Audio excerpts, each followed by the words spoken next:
Deathworld by Harry Harrison, Chapter 1.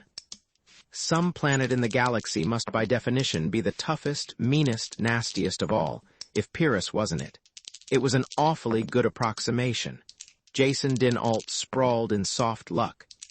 Shuri on the couch, a large frosty stein held limply in one hand.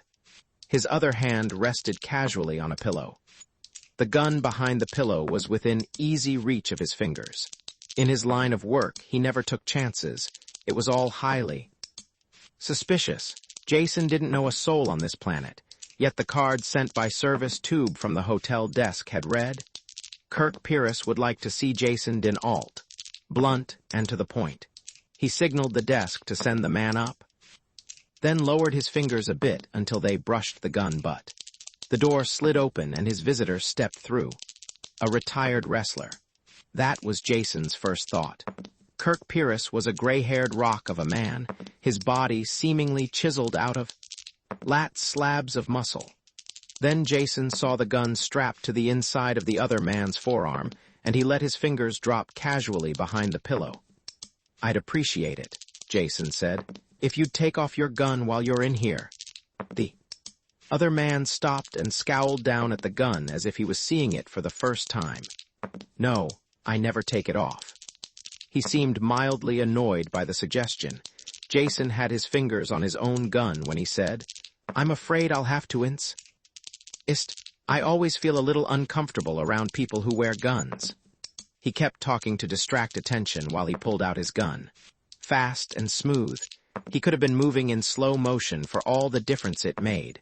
Kerk Pyrrus stood rock still while the gun came out, while it swung in his direction. Not until the very last instant did he act. When he did, the motion wasn't visible. First his gun was in the arm holster, then it was aimed between Jason's eyes. It was an ugly, heavy weapon with a pitted front orifice that showed plenty of use, and Jason knew if he swung his own weapon up a fraction of an inch more he would be dead. He dropped his arm carefully, and Kerk flipped his own gun back in the holster with the same ease he had drawn it. Now, the stranger said, if we're through playing, let's get down to business. I have a proposition for you. Jason downed a large mouthful from the mug and bridled his temper. He was As with a gun, his life had depended on it more than once, and this was the first time he had been outdrawn. It was the offhand, unimportant manner it had been done that irritated him. I'm not prepared to do business, he said acidly. I've come to Cassilia for a vacation, get away from work. Let's not fool each other, dinAlt, Kerk said impatiently. You've never worked at an honest job in your entire life. You're a professional gambler, and that's why I'm here to see you. Jason forced down his anger and threw the gun to the other end of the couch, so he wouldn't be tempted to commit suicide. He had hoped no one knew him on Cassilia, and was looking forward to a big kill at the casino. He would worry about that later. This weightlifter type seemed to know all the answers. Let him plot the course for a while and see where it led. All right, what do you want? Kerk dropped into a chair that creaked ominously under his weight and dug an envelope up out of one pocket. He flipped through it quickly and dropped a handful of gleaming galactic exchange notes onto the table. Jason glanced at them, then sat up suddenly. What are they forgeries? He asked, holding one up to the light. They're real enough, Kerk told him. I picked them up at the bank. Exactly 27 bills or 27 million credits. I want you to use them as a bankroll when you go to the casino tonight. Gamble with them and win. They looked real enough and they could be checked. Jason fingered them thoughtfully while he examined the other man. I don't know what you have in mind, he said, but you realize I can't make any guarantees. I gamble, but I don't always win. You gamble and you win when you want to, Kerk said grimly. We looked into that quite carefully before I came to you. If you mean to say that I cheat, carefully, Jason grabbed his temper again and held it down. There was no few. Churin getting annoyed. Kerk continued in the same level voice, ignoring Jason's growing anger. Maybe you don't call it cheating. Frankly, I don't care. As far as I'm concerned, you could have your suit lined with aces and electromagnets in your boots, as long as you won. I'm not here to discuss moral points with you. I said I had a proposition. We have worked hard for that money, but it still isn't enough. To be precise, we need 3 billion credits. The only way I get that sum is by gambling with these 27 million as bankroll. And what do I get out of it? Jason asked the question coolly, as if any bit of the fantastic proposition made sense. Everything above the 3 billion you can key. That should be fair enough. You're not risking your own money, but you stand to make enough to keep you for life if you win. And if I lose? Kerk thought for a moment, not liking the taste of the idea. Yes, there is the chance you might lose. As I hadn't thought about that, he reached a decision. If you lose, well, I suppose that is just a risk we will have to take, though I think I would kill you then. The ones who died to get the 27 million deserve at least that. He's edit quietly, without malice, and it was more of a promise than a threat. Stamping to his feet, Jason refilled his stein and offered one to Kerk, who took it with a nod of thanks. He paced back and forth, unable to sit. The whole proposition made him angry, yet at the same time had a fatal fascination. He was a gambler, and this talk was like the taste of drugs to an addict. Stopping suddenly, he realized that his mind had been made up for some time. Win or lose, lie or die, how could he say no to the chance to gamble with money like that? He turned suddenly and jabbed his finger at the big man in the chair. I'll do what you probably knew I would from the time you came in here. There are some terms of my and though, I want to know who you are and who they are you keep talking about, and where did the money come from? Is it stolen? Kerk drained his own stein and pushed it away from him. Stolen money? No, quite the opposite. 2 years worth. Mining and refining ore to get it. It was mined on Pyrrus and sold here on Cassilia. You can check on that very easily. I sold it. I'm the Pyrrhic ambassador to this planet. He smiled at the thought. Not that that means much. I'm ambassador to at least 6 other planets as well. Comes in handy when you want to do business. Jason looked at the muscular man with his gray hair and worn military-cut clothes and decided not to laugh. You heard of strange things out in the frontier planets, and every word could be true. He had never heard of Pyrrhus either, though that didn't mean anything. There were over 30,000 known planets in the inhabited universe. I'll check on what you have told me, Jason said. If it's true, we can do business. Call me tomorrow. No, Kerk said. The money has to be won tonight. I've already issued a check for this 27 million. It will bounce as high as the Pleiades unless we deposit the money in them. Orning, so that's our time limit. With each moment, the whole affair became more fantastic and more intriguing for Jason. He looked at his watch. There was still enough time to find out if Kerk was lying or not. All right, we'll do it tonight, he said. Only I'll have to have one of those bills to check. Kerk stood up to go. Take them all. I won't be seeing you again until after you've won. I'll be at the casino, of course, but don't recognize me. It would be much better if they didn't know where your money was coming from or how much you had. Then he was gone, after a bone-crushing handclasp that closed on Jason's hand like Vi's jaws. Jason was alone with the money. Fanning the bills out like a hand of cards, he stared at their sepia and gold faces, trying to get the reality through his head. 27 million credits. What was to stop him from just walking out the door with them and vanishing? Nothing really, except his sense of honor. Kerk Pyrrus, the man with the same last name as the planet he came from, was the universe's biggest fool. Or he knew just what he was doing. From the way the interview had gone, the latter seemed the better bet. He knows I would much rather gamble with the money than steal it, he said wryly.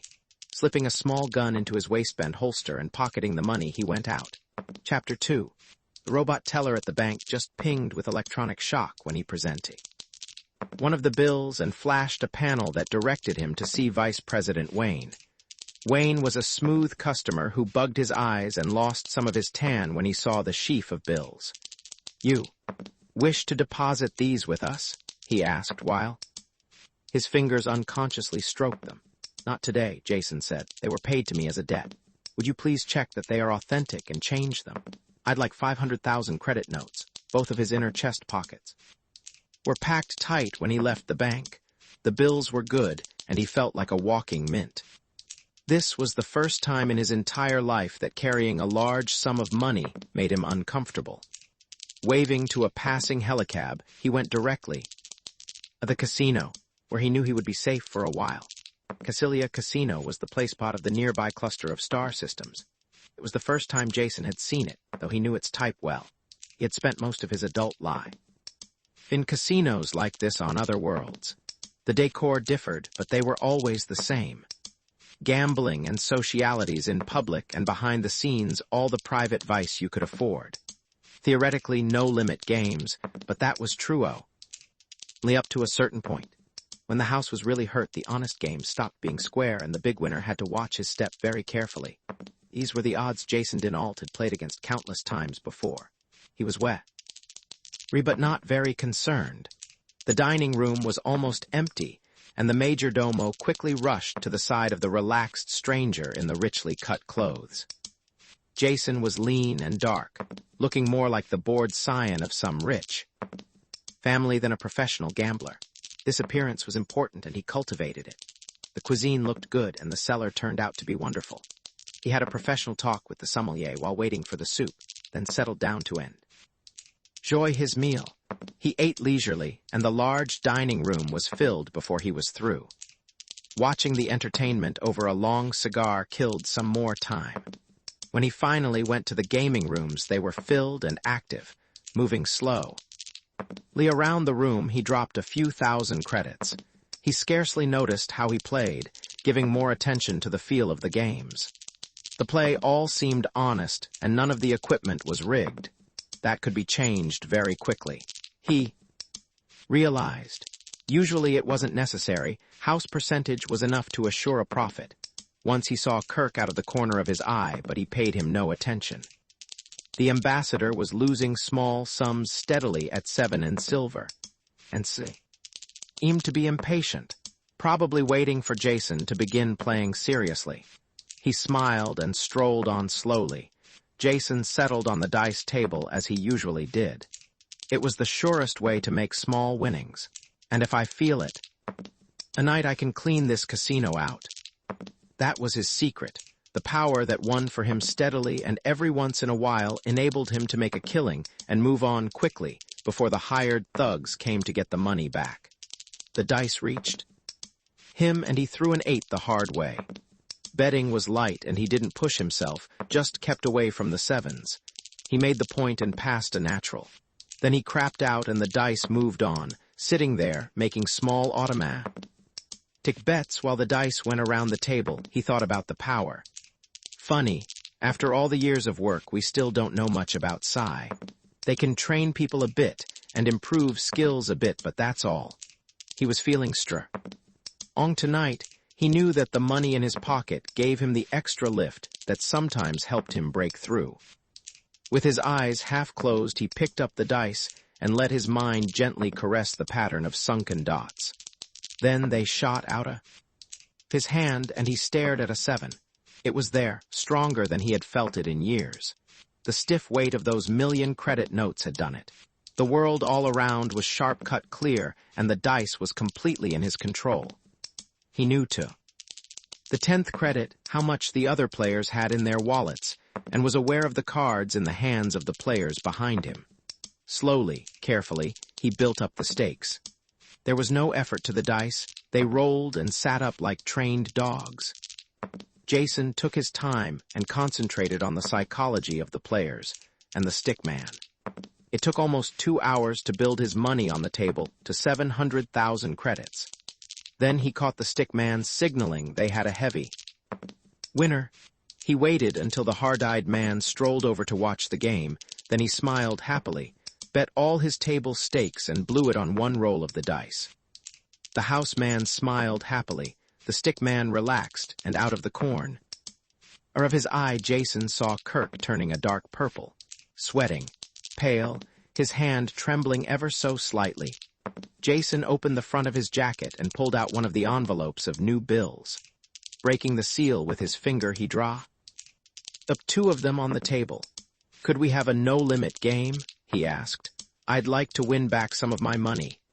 The stick man had trouble controlling his smile now. He glanced across at the house man, who nodded a quick yes. They had a sucker, and they meant to clean him. He had been playing from his wallet all evening. Now he was cracking into a sealed envelope to try for what he had lost. A thick envelope, too, and probably not his money.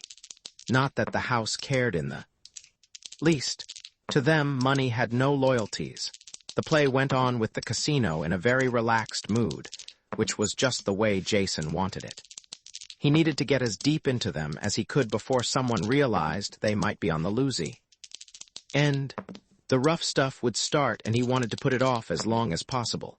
It would be hard to win smoothly then, and his psi power might go as quickly as it had come. That had happened before. He was playing against the house now. The two other players were obvious shills, and a crowd had jammed solidly around to watch.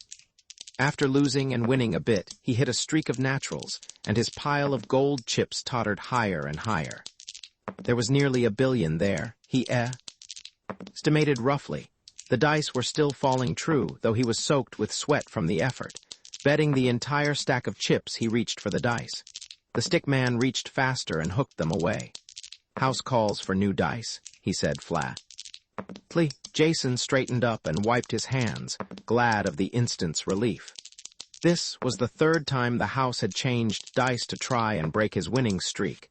It was their privilege.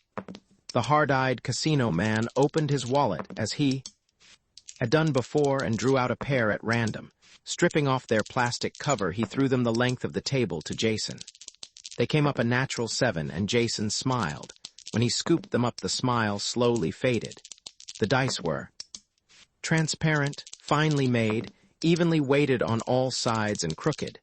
The pigment on the dots of 5 sides of each die was some heavy metal compound, probably lead. The 6th side was a ferrous compound. They would roll true unless they hit a magnetic field that meant the entire surface of the table could be magnetized. He could never have spotted the difference if he hadn't looked at the dice with his mind. But what could he do about it? Shaking them slowly, he glanced quickly. Around the table, there was what he needed, an ashtray with a magnet in its base to hold it to the metal edge of the table.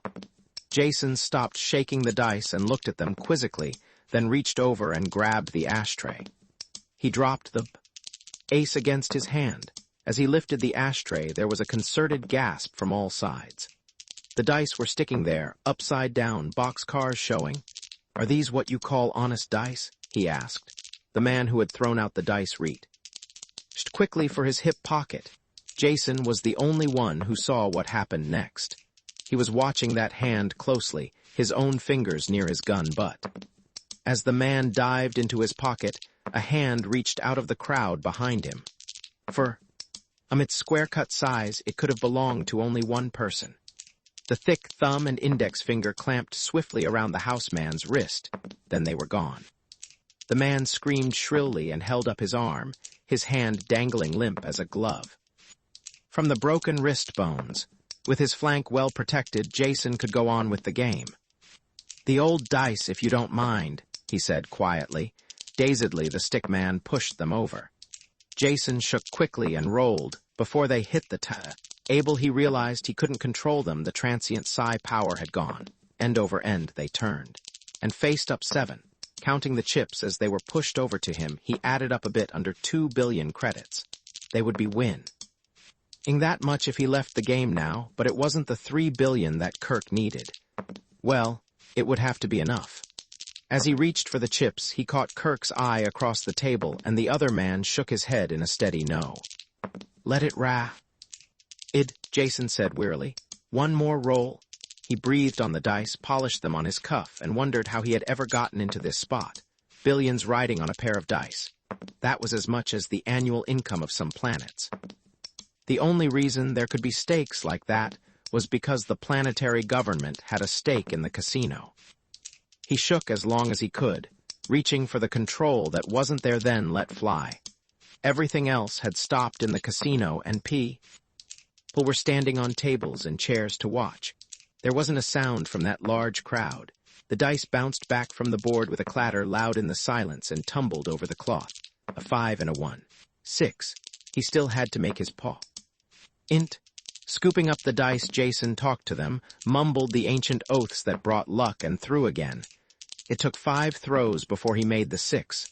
The crowd echoed his sigh, and their voices rose quickly. He wanted to stop, take a deep breath, but he knew he couldn't. Winning the money was only part of the job. They now had to get away with it. It had to look casual. A waiter was passing with a tray of drinks. Jason stopped him and tucked a 100-credit note in his pocket. "Drinks are on me," he shouted while he pried the tray out of the waiter's hands. Well-wishers cleared the filled glasses away quickly, and Jason piled the chips onto the tray. They more than loaded it, but Kerk appeared that moment with a second tray. "I'll be glad to help you, sir, if you will permit me," he said. Jason looked at him and laughed permission. It was the first time he had a clear look at Kerk in the casino. He was wearing loose, purple evening pajamas, for what must have been a false stomach. The sleeves were long and baggy, so he looked fat rather than muscular. It was a simple but effective disguise. Carefully carrying the loaded trays, surrounded by a crowd of excited patrons, they made their way to the cashier's window. The manager himself was there, wearing a sickly grin. Even the grin faded when he counted the chips. "Could you come back in the morning?" he said. "I'm afraid we don't have that kind of money on hand." "What's the matter?" Kerk shouted, trying to get out of paying him. "You took my money easy enough when I lost. It works both ways." The onlookers, always happy to see the house lose, growled their disagreement. Jason finished the matter in a loud voice. "I'll be reasonable. Give me what cash you have, and I'll take a check for the balance." There was no way out. Under the watchful eye of the gleeful crowd, the manager packed an envelope with bills and wrote a check. Jason took a quick glimpse at it, then stuffed it into an inside pocket. With the envelope under one arm, he followed Kerk towards the door. Because of the onlookers, there was no trouble in the main room, but just as they reached the side entrance, 2 men moved in, blocking the way. "Hey, just a moment," one said. He never finished the sentence. Kerk walked into them without slowing, and they bounced away like 10 pins. Then Kerk and Jason were out of the building and walking fast. "Into the parking lot," Kerk said. "I have a car there." When they rounded the corner, there was a car bearing down on them. Before Jason could get his gun clear of the holster, Kerk was in front of him. His arm came up, and his big, ugly gun burst through the cloth of his sleeve and jumped into his hand. A single shot killed the driver, and the car swerved and crashed. The other 2 men in the car died coming out of the door, their guns dropping from their hands. After that, they had no trouble. Kerk drove at top speed. Away from the casino, the torn sleeve of his pajamas whipping in the breeze, giving glimpses of the big gun back in the holster. "When you get the chance," Jason said, "you'll have to show me how that trick holster works." "When we get the chance," Kerk answered as he dived the car into the city access tube. Chapter 3. The building they stopped at was one of the finer residences in Cassilia. As they had driven, Jason counted the money and separated his share. Almost 16 million credits. It still didn't seem quite real. When they got out in front of the building, he gave Kerk the rest. "Here's your 3 billion. Don't think it was easy," he said. "It could have been worse," was his only answer. The recorded voice etched in the speaker over the door. "Sire Ellis has retired for the night. Would you please call again in the morning? All appointments are made in advance." The voice broke off as Kerk pushed the door open. He did it almost effortlessly with the flag of his hand. As they went in, Jason looked at the remnants of torn and twisted metal that hung in the lock and wondered again about his companion. Strength, more than physical strength, he's like an elemental force. I have the feeling that nothing can stop him. It made him angry and at the same time fascinated him. He didn't want out of the deal until he found out more about Kerk and his planet. And they, who had died for the money he gambled. Sire Ellis was old, bald, and angry, not at all used to having his rest disturbed. His complaint stopped suddenly when Kerk threw the money down on the table. "Is the ship being loaded yet, Ellis? Here's the balance due." Ellis only fumbled the bills for a moment. And before he could answer Kerk's question, "The ship, but of course. We began loading when you gave us the deposit. You'll have to excuse my confusion. This is a little irregular. We never handle transactions of this size in cash."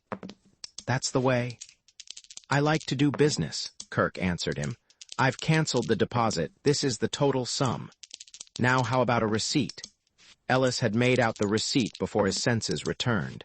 He held it tightly while he looked uncomfortably at the $3 billion spread out before him. Wait, I can't take it now. You'll have to return in the morning to the bank. In normal business fashion, Ellis decided firmly. Kerk reached over and gently drew the paper out of Ellis' hand. Thanks for the receipt, he said. I won't be here in the morning, so this will be satisfactory. And if you're worried about the money, I suggest you get in touch with some of your plant guards or private police. You'll feel a lot safer. When they left through the shattered door, Ellis was frantically dialing numbers on his screen. Kerk answered Jason's next question before he could ask it.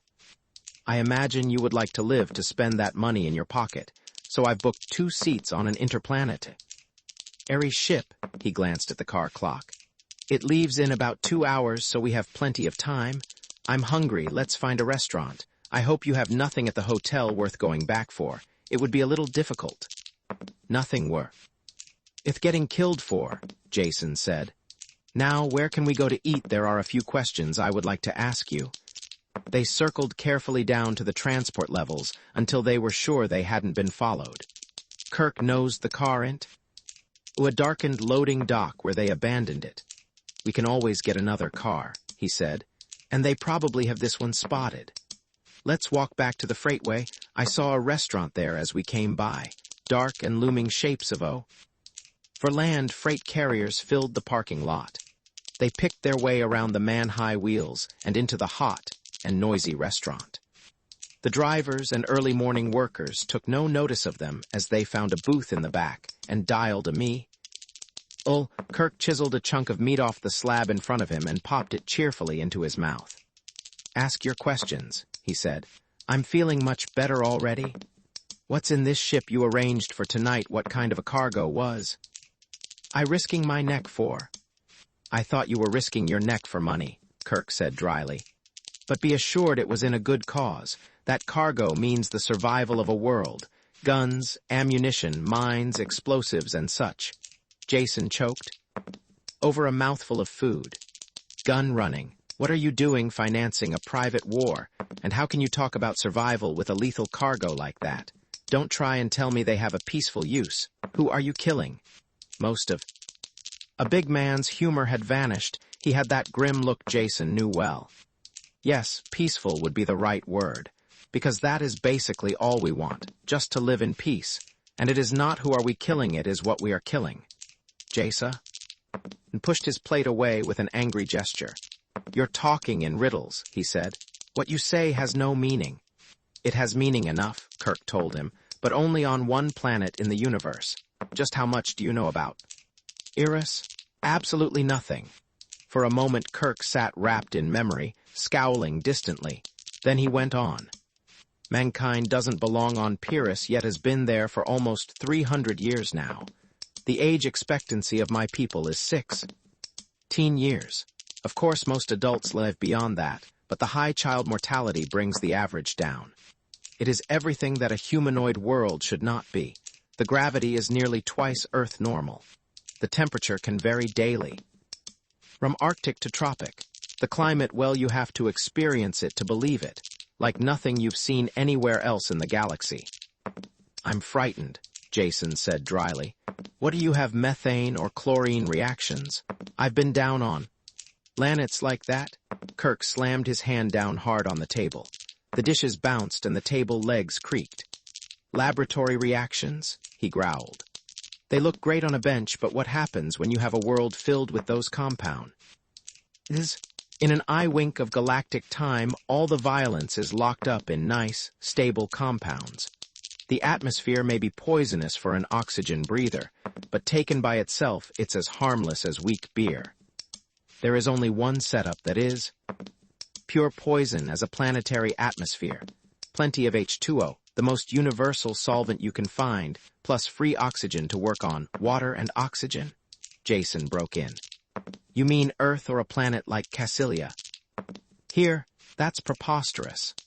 Not at all. Because you were born in this kind of environment, you accept it as right and natural. You take it for granted that metals corrode, coastlines change, and storms interfere with communication. Are normal occurrences on oxygen-water worlds. On Pyrrus, these conditions are carried to the nth degree. The planet has an axial tilt of almost 42 degrees, so there is a tremendous change in temperature from season to season. This is one of the prime causes of a constantly changing ice gap. The weather generated by this is spectacular, to say the least. If that's all, Jason said, I don't see why. That's not all, it's barely the beginning. The OP and seas perform the dual destructive function of supplying water vapor to keep the weather going and building up gigantic tides. Pyrrus' two satellites, Samas and Bessos, combine at times to pull the oceans up into 30-meter tide. And until you've seen one of these tides lap over into an active volcano, you've seen nothing. Heavy elements are what brought us to Pyrrus, and these same elements keep the planet at a volcanic boil. There have been at least 13 supernovas in the immediate stellar neighborhood. Heavy elements can be found on most of their planets, of course, as well as completely unbreathable atmospheres. Long-term mining and exploitation can't be done by anything but a self-sustaining colony, which meant Pyrrus, where the radioactive elements are locked in the planetary core, surrounded by a shell of lighter ones. While this allows for the atmosphere men need, it also provides unceasing volcanic activity as the molten plasma forces its way to the surface. For the first time, Jason was silent, trying to imagine what life could be like on a planet constantly at war with itself. I've saved the best for last, Kerk said with grim humor. Now that you have an idea of what the environment is like, think of the kind of life forms that would populate it. I doubt if there is one off-world species that would live a minute. Plants and animals on Pyrrus are tough. They fight the world, and they fight each other.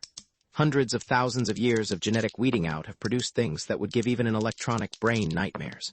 Armor-plated, poisonous, claw-tipped, and fanged-mouthed. That describes everything that walks, flaps, or just sits and grows. Ever see a plant with teeth that bite? I don't think you want to.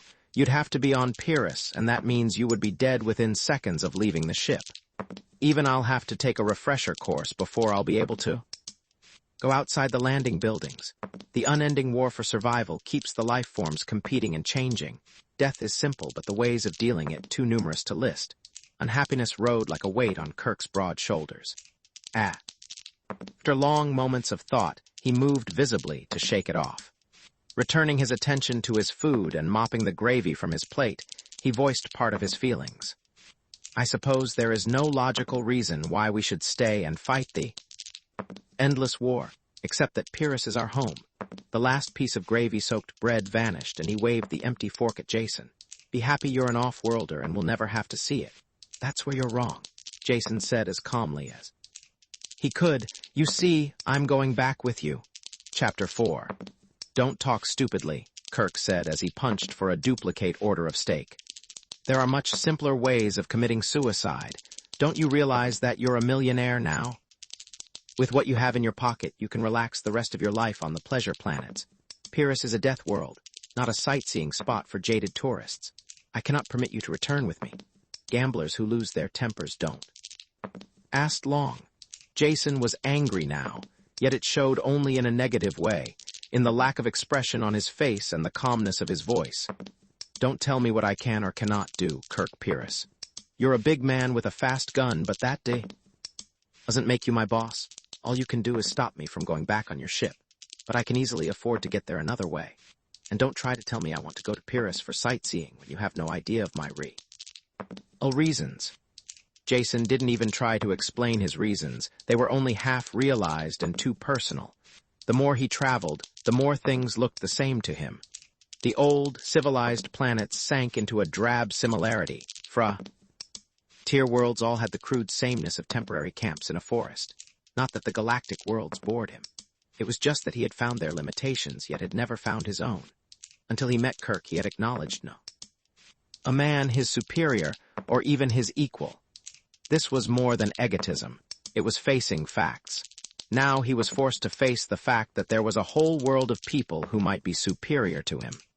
Jason could never rest content until he had been there and seen for himself. Even if he died in the attempt, none of this could be told to Kerk. There were other reasons he would understand better. "You're not thinking ahead when you prevent me from going to Pyrrus," Jason said. "I'll not mention any moral debt you owe me for winning that money you needed. But what about the next time? If you needed that much lethal goods once, you'll probably need it again someday. Wouldn't it be better to have me on hando?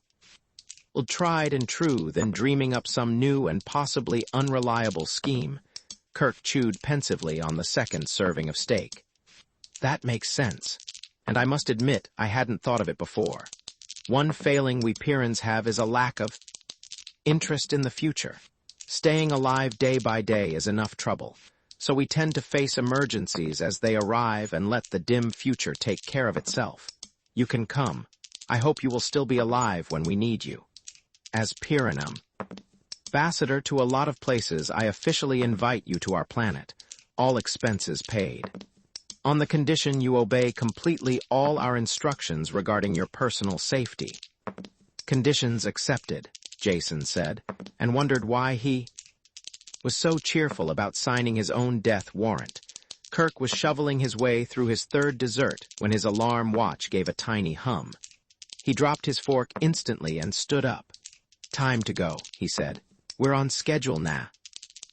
While Jason scrambled to his feet, he jammed coins into the meter until the paid light came on. Then they were out the door and walking fast. Jason wasn't at all surprised when they came on a public escalator just behind the restaurant. He was beginning to realize that since leaving the casino, their every move had been carefully planned and timed. Without a doubt, the alarm was out and the entire planet being searched for them. Yet so far they hadn't noticed the lightest sign of pursuit. This wasn't the first time Jason had to move just one jump ahead of the authorities, but it was the first time he had let someone else lead him by the hand while he did it. He had to smile at his own automat. Agreement. He had been a loner for so many years that he found a certain inverse pleasure in following someone else. "Hurry up," Kerk growled after a quick glance at his watch. He set a steady, killing pace up the escalator steps. They went up 5 levels that way without seeing another person before Kerk relented and let the escalator do the work. Jason prided himself on keeping in condition. But the sudden climb, after the sleepless night, left him panting illy and soaked with sweat. Kerk, cool of forehead and breathing normally, didn't show the slightest sign that he had been running. They were at the second motor level when Kerk stepped off the slowly rising steps and waved Jason after him. As they came through the exit to the street, a car pulled up to the curb in front of them. Jason had enough sense not to reach for his gun. At the exact moment they reached the car, the driver opened the door and stepped out. Kerk passed him a slip of paper without saying a word and slipped in behind the wheel. There was just time for Jason to jump in before the car pulled away. The entire transfer had taken less than 3 seconds. There had been only a glimpse of the driver in the dim light, but Jason had recognized him. Of course, he had never seen the man before, but after knowing Kerk, he couldn't mistake the compact strength of a native Pyrran. "That was the receipt from Ellis you gave him," Jason said. "Of course. That takes care of the ship and the cargo. They'll be off-planet and safely away before the casino check is traced to Ellis. So now let's look after ourselves. I'll explain the plan in detail so there will be no slip-ups on your part. I'll go through the whole thing once, and if there are any questions, you'll ask them when I'm finished." The tones of command were so automatic that Jason found himself listening in quiet obedience, though one part of his mind wanted him to smile at the quick assumption of his incompetence. Kerk swung the car into the steady line of traffic heading out of the city to the spaceport. He drove easily while he talked. "There is a search on in the city, but we're well ahead of that. I'm sure the Cassilians don't want to advertise their bad sportsmanship, so there won't be anything as crude as a roadblock. But the port will be crawling with every agent they have. They know once the money gets off-planet, it is gone forever. and we make a break for it, they will be sure we still have the goods, so there will be no trouble with the munition ship getting clear. Jason sounded a little shocked. You mean you're setting us up as clay pigeons to cover the takeoff of the ship? You could put it that way. But since we have to get off-planet anyway, there is no harm in using our escape as a smokescreen. Now shut up until I've finished, like I told you. One more interruption and I dump you by the road. Jason was sure he would. He listened intently and quietly as Kerk repeated word for word what he had said before, then continued. The official car gate will probably be wide open with the traffic through it, and a lot of the agents. It'll be in plain clothes. We might even get onto the field without being recognized, though I doubt it. It is of no importance. We will drive through the gate and to the takeoff pad. The Pride of Darkhan, for which we hold tickets, we be sounding its 2-minute siren and unhooking the gangway. By the time we get to our seats, the ship will take off. That's all very fine, Jason said. But what will the guards be doing all this time? Shooting at us and each other. We will take advantage of the confusion to get aboard. This answer did nothing to settle Jason's mind, but he let it slide for the moment. All right, say we do get aboard. Why don't they just prevent takeoff until we have been dragged out? But and stood against a wall. Kerk spared him a contemptuous glance before he returned his eyes to the road. I said the ship was the Pride of Darkhan. If you had studied this system at all, you would know what that means. Cassilia and Darkha. Our sister planets and rivals in every way. It has been less than 2 centuries since they fought an intra-system war that almost destroyed both of them. Now they exist in an armed-to-the-teeth neutrality that neither dare violate. The MoMA. If we set foot aboard the ship, we are on Darkhan territory. There is no extradition agreement between the planets. Cassilia may want us, but not badly enough to start another war. That was all the explanation there was time for. Kerk swung the car out of the rush of traffic and onto a bridge marked official cars only. Jason had a feeling of nakedness as they rolled under the harsh port lights towards the guarded gate ahead. It was closed. Another car approached. The gate from the inside, and Kerk slowed their car to a crawl. One of the guards talked to the driver of the car inside the port, then waved to the gate attendant. The barrier gate began to swing inwards, and Kerk jammed down on the accelerate. Everything happened at once. The turbine howled, the spinning tires screeched on the road, and the car crashed open the gate. Jason had a vanishing glimpse of the open-mouthed guards, then they were skidding around the corner of a building. A few Shah popped after them, but none came close. Driving with one hand, Kerk reached under the dash and pulled out a gun that was the twin of the monster strapped to his arm. Use this instead of your own, he said. Rocket-propelled explosive slugs. Make a great bang. Don't bother shooting at anyone, I'll take care of that. Just stir up a little action and make them keep their distance. Like this. He fired a single, snapshot out the side window and passed the gun to Jason most before the slug hit. An empty truck blew up with a roar, raining pieces on the cars around and sending their drivers fleeing in panic. After that, it was a nightmare ride through a madhouse. Kerk drove with an apparent contempt for violent death. Other cars followed them and were lost in wheel-raising turns. They careened almost the full length of the field, leaving a trail of smoking chaos. Then the pursuit was all behind them, and the only thing ahead was the slim spire of the Pride of Darkhan. The Pride was surrounded by a strong wire fence, as suited the begrudged status of her planetary origin. The gate was closed and guarded by soldiers with leveled guns, waiting for a shot at the approaching car. Kerk made no attempt to come near them. Instead, he fed the last reserves of power to the car and headed for the fence. Cover your face, he shouted. Jason put his arms in front of his head just as they hit. Torn metal screamed, the fence buckled. Wrapped itself around the car, but did not break. Jason flew off the seat and into the padded dash. By the time Kerk had the warp door open, he realized that the ride was over. Kerk must have seen the spin of his eyeballs because he didn't talk, just pulled Jason out and threw him onto the hood of the ruined car. Climb over the buckled wire and make a run for the ship, he shouted. If there was any doubt what he meant, he set Jason an example of fine road work. It was inconceivable that someone of his bulk could run so fast, yet he did. He moved more like a charging tank than a man. Jason shook the fog from his head and worked up some speed himself. Nevertheless, he was barely halfway to the ship when Kerk hit the gangway. It was already unhooked from the ship, but the shocked attendants stopped rolling it away as the big man bounded up the steps. At the top, he turned and fired at the soldiers who were charging through the open gate. They dropped, crawled, and returned his fire. Very few shot at Jason's running form. The scene in front of Jason cranked over in slow motion. Kerk standing at the top of the ramp, coolly returning the fire that splashed all about. He could have found safety in an instant through the open port behind him. The only reason he stayed there was to cover Jason. Thanks. Jason managed to gasp as he made the last few steps up the gangway, jumped the gap, and collapsed. Inside the ship, "You're perfectly welcome," Kerk said as he joined him, waving his gun to cool it off. Grim-jawed ship's officer stood back out of range of fire from the ground and looked them both up and down. "And just what is going on?" "Here," he growled. Kerk tested the barrel with a wet thumb, then let the gun slide back into its holster. "We are law-abiding citizens of a different system who have committed no criminal acts.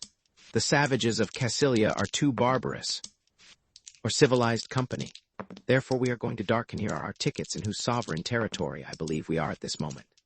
This last was added for the benefit of the Cassilian officer who had just stumbled to the top of the gangway and was raising his gun. The soldier couldn't be blamed. He saw these badly wanted criminals getting away, aboard a Darkhan ship as well. Anger got the best of him and he brought his gun up. "Come out of there, you scum. You're not escaping that easily. Come out slow with your hands up or I'll blast you." It was a frozen moment of time that stretched and stretched without breaking. The pistol covered Kerk and Jason. Neither of them attempted to reach for their own guns. The gun twitched a bit as the ship's officer moved, then steadied back on the two men. The Darkhan spaceman hadn't gone far, just a pace across the lock. This was enough to bring him next to a red box set flush with the wall. With a swift gesture, he flipped up the cover and poised his thumb over the button inside. When he smiled, his lips peeled back to show all of his teeth. He had made up his mind, and it was the arrogance of the Cassilian officer that had been the deciding factor. "Fire a single shot into Darkhan territory, and I press this button," he shouted. "And you know what this button does. Every one of your ships has them as well. Commit a hostile act against this ship, and someone will press a button. Every control rod will be blown out of the ship's pile at that instant, and half your filthy city will go up in the explosion." His smile was chiseled on his face, and there was no doubt he would do what he said. "Go ahead, fire. I think I would enjoy pressing this."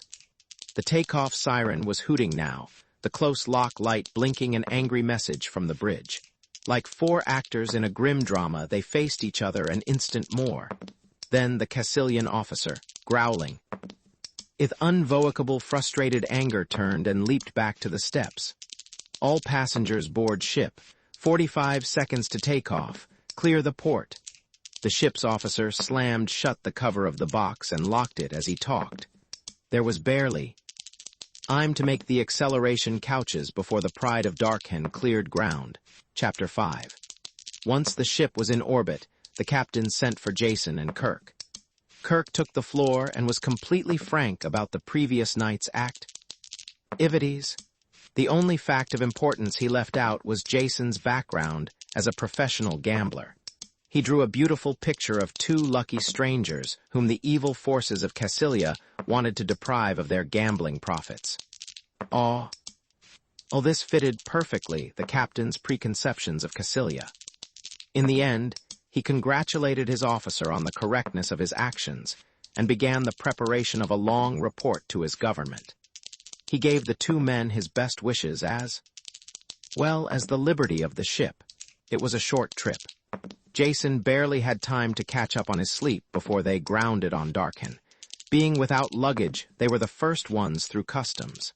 They left the shed just in time to see an other ship landing in a distant pit. Kerk stopped to watch it, and Jason followed his gaze. It was a gray, scarred ship, with the stubby lines of a freighter but sporting as many guns as a cruiser. Yours, of course, Jason said. Kerk nodded and started towards the ship. One of the locks opened as they came up, but no one appeared. Instead, a remote-release folding ladder rattled down to the ground. Kerk swarmed up it, and Jason followed glumly. Somehow, he felt, this was for doing the no-frills-and-nonsense attitude. Jason was catching on to Pyrran ways, though. The reception aboard ship for the ambassador was just what he expected. Nothing. Kerk closed the lock himself, and they found couches as the takeoff horn sounded. The main jets roared and acceleration smashed down on Jason. It didn't stop. Instead, it grew stronger, squeezing the air out of his lungs and the sight from his eyes. He screamed, but couldn't hear his own voice through the roaring in his ears. Mercifully, he blacked out. When consciousness returned, the ship was at 0G. Jason kept his eyes closed and let the pain seep out of his body. Kerk spoke suddenly. He was standing next to the couch. My fault, Meta. I would have told you we had a 1G passenger aboard. You might have eased up a bit on your usual bone-breaking takeoff. It doesn't seem to have harmed him much, but what's he doing here?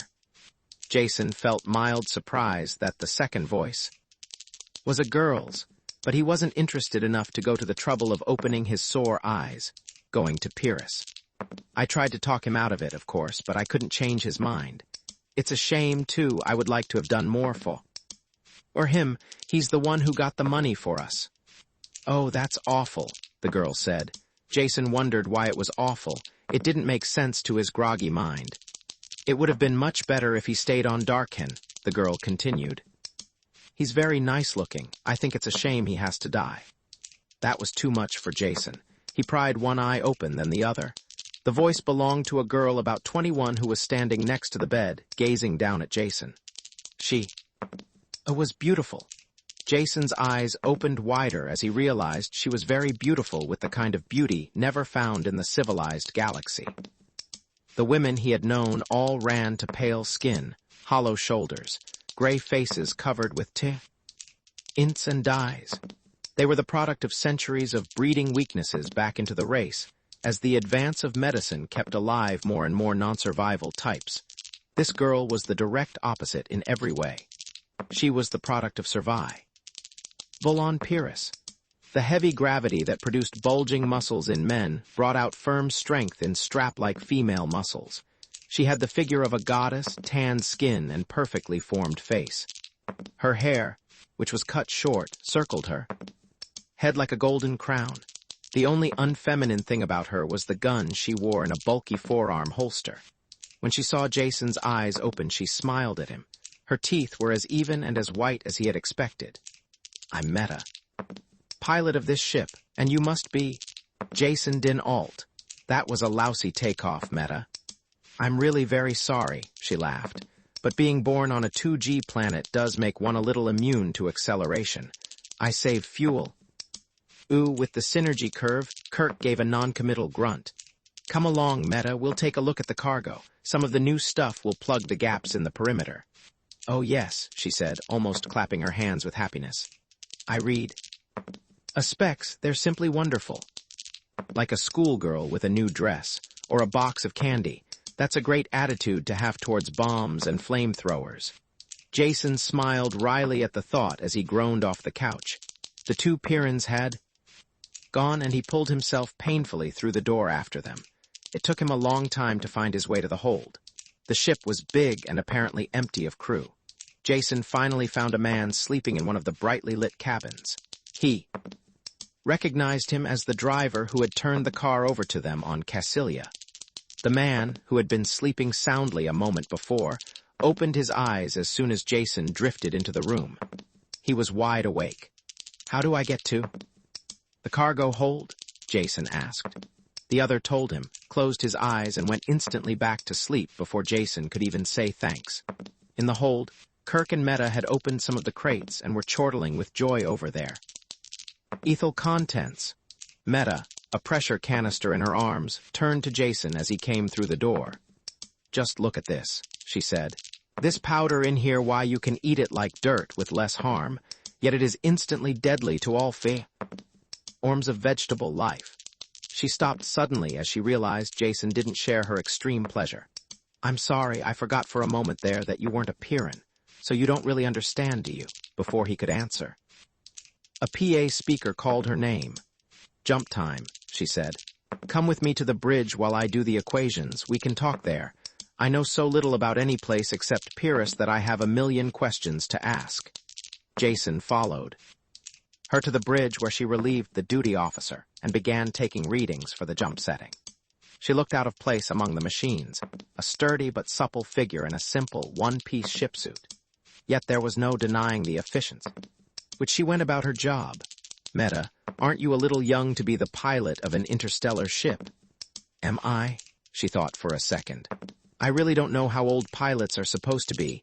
I have been piloting for about 3 years. Now and I'm almost 20. Is that younger than usual? Jason opened his mouth, then laughed. I suppose that all depends on what planet you're from. Some places you would have trouble getting licensed, but I'll bet things are different on Pyrrus. By their standards, you must rank as an old lady.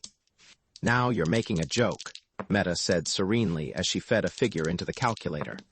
I've seen old ladies on some planets. They are wrinkled and have gray hair. I don't know how old they are. I asked one, but she wouldn't tell me her age.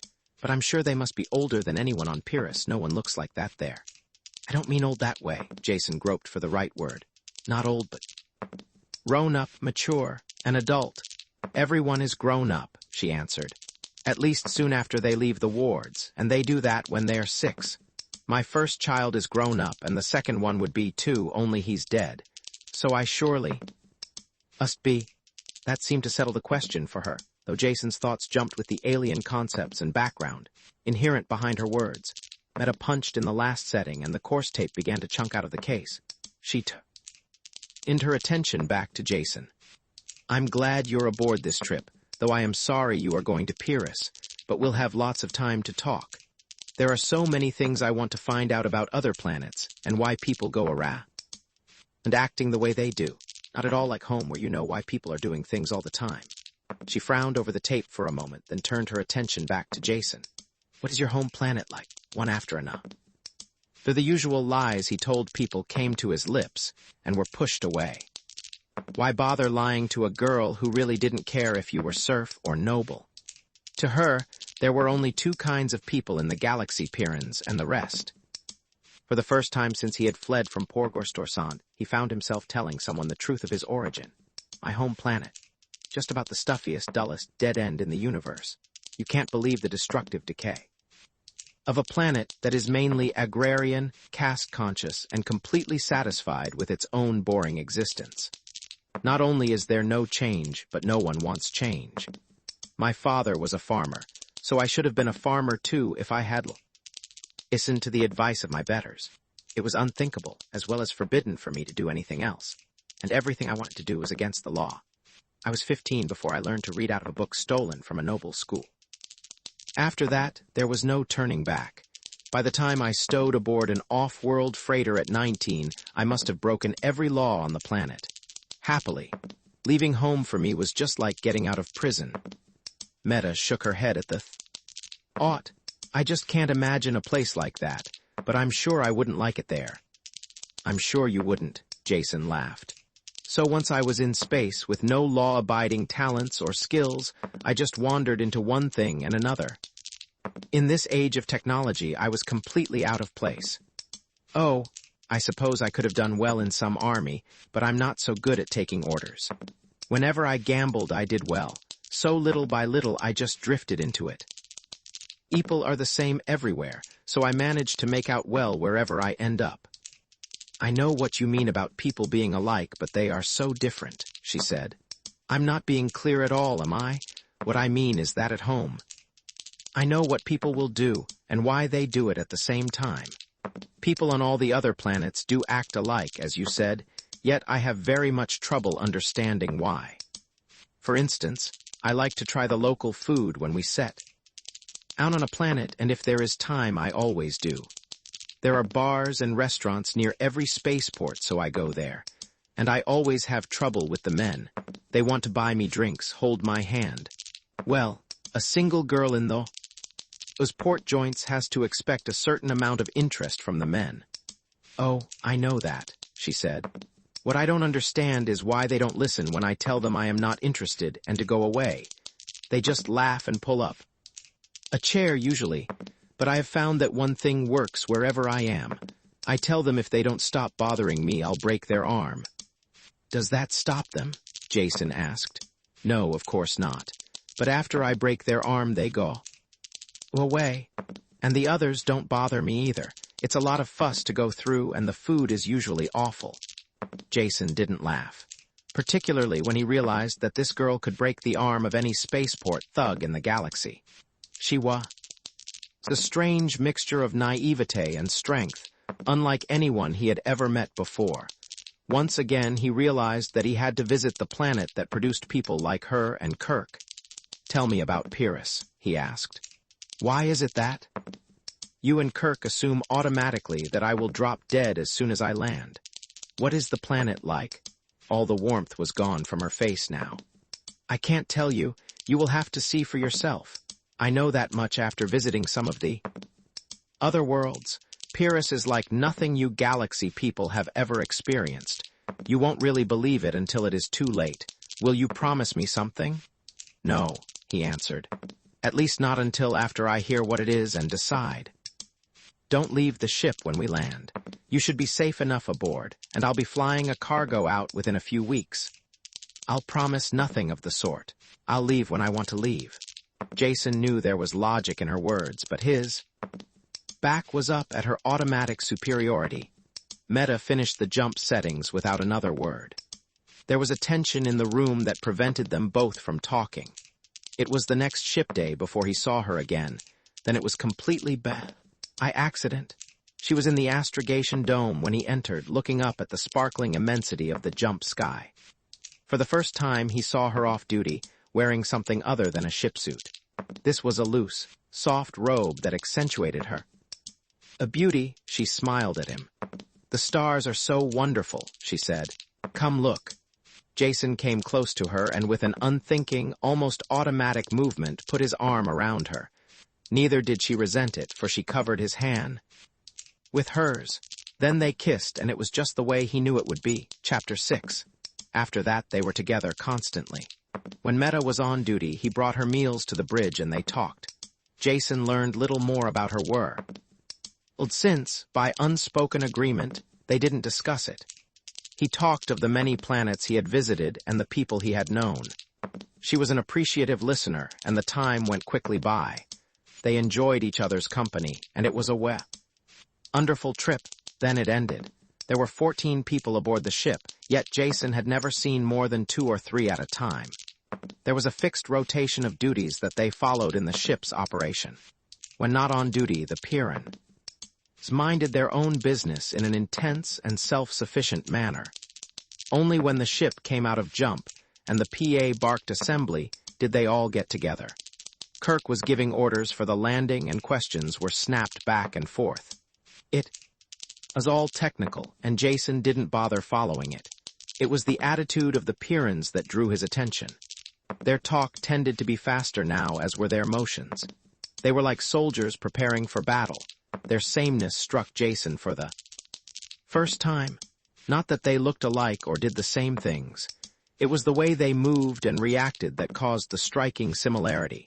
They were like great stalking cats, walking fast, tense and ready to spring at all times, their eyes for an instant. Jason tried to talk to Meta after the meeting, but she was almost a stranger. She answered in monosyllables, and her eyes never met his, just brushed over them and went on. There was nothing he could really say. Oh, she moved to leave. He started to put his hand out to stop her, then thought better of it. There would be other times to talk. Kerk was the only one who took any notice of him, and then only to order him to an acceleration couch. Etta's landings were infinitely worse than her takeoffs, at least when she landed on Pyrrus. There were sudden acceleration surges in every direction. At one point, there was a free fall that seemed endless. There were loud thuds against the hull that shook the framework of the ship. It was more like a battle than a landing, and Jason wondered how much truth there was in that. When the ship finally landed, Jason didn't even know it. The constant 2G quotes felt like deceleration. Only the descending moan of the ship's engines convinced him they were down. Unbuckling the straps and sitting up was an effort. 2G quotes don't seem that bad at first. Walking required the same exertion as would carrying a man of his own. 8 on his shoulders. When Jason lifted his arm to unlatch the door, it was heavy as 2 arms. He shuffled slowly towards the main lock. They were all there ahead of him, 2 of the men rolling transparent cylinders from a nearby room. From their obvious weight and the way they clanged when they bumped, Jason knew they were made of transparent metal. He couldn't conceive any possible use for them. Empty cylinders a meter in diameter, longer than a man. One end solid, They're hinged and sealed. It wasn't until Kerk spun the sealing wheel and opened one of them that their use became apparent. "Get in," Kerk said. "When you're locked inside, you'll be carried out of the ship." "Thank you, no," Jason told him. "I have no particular desire to make a spectacular landing on your planet sealed up like a packaged sausage." "Don't be a fool," was Kerk's snapped answer. "We're all going out in these tubes. We've been away too long to risk the surface without reorientation." Jason did feel a little foolish as he saw the others getting into tubes. He picked the nearest one, slid into it feet first, and pulled the lid closed. When he tightened the wheel in the center, it squeezed down against a flexible seal. Within a minute, the CO2 content in the closed cylinder went up, and an air regenerator at the bottom hummed into life. Kerk was the last one in. He checked the seals on all the other tubes first, then jabbed the lock override release. As it started cycling, he quickly sealed himself in the remaining cylinder. Both inner and outer locks ground slowly open, and dim light filtered in through sheets of falling rain. For Jason, the whole thing seemed an anticlimax, all this preparation for absolutely nothing. Long, impatient minutes passed before a lift truck appeared driven by a Pyrrus. He loaded the cylinders onto his truck like so much dead cargo.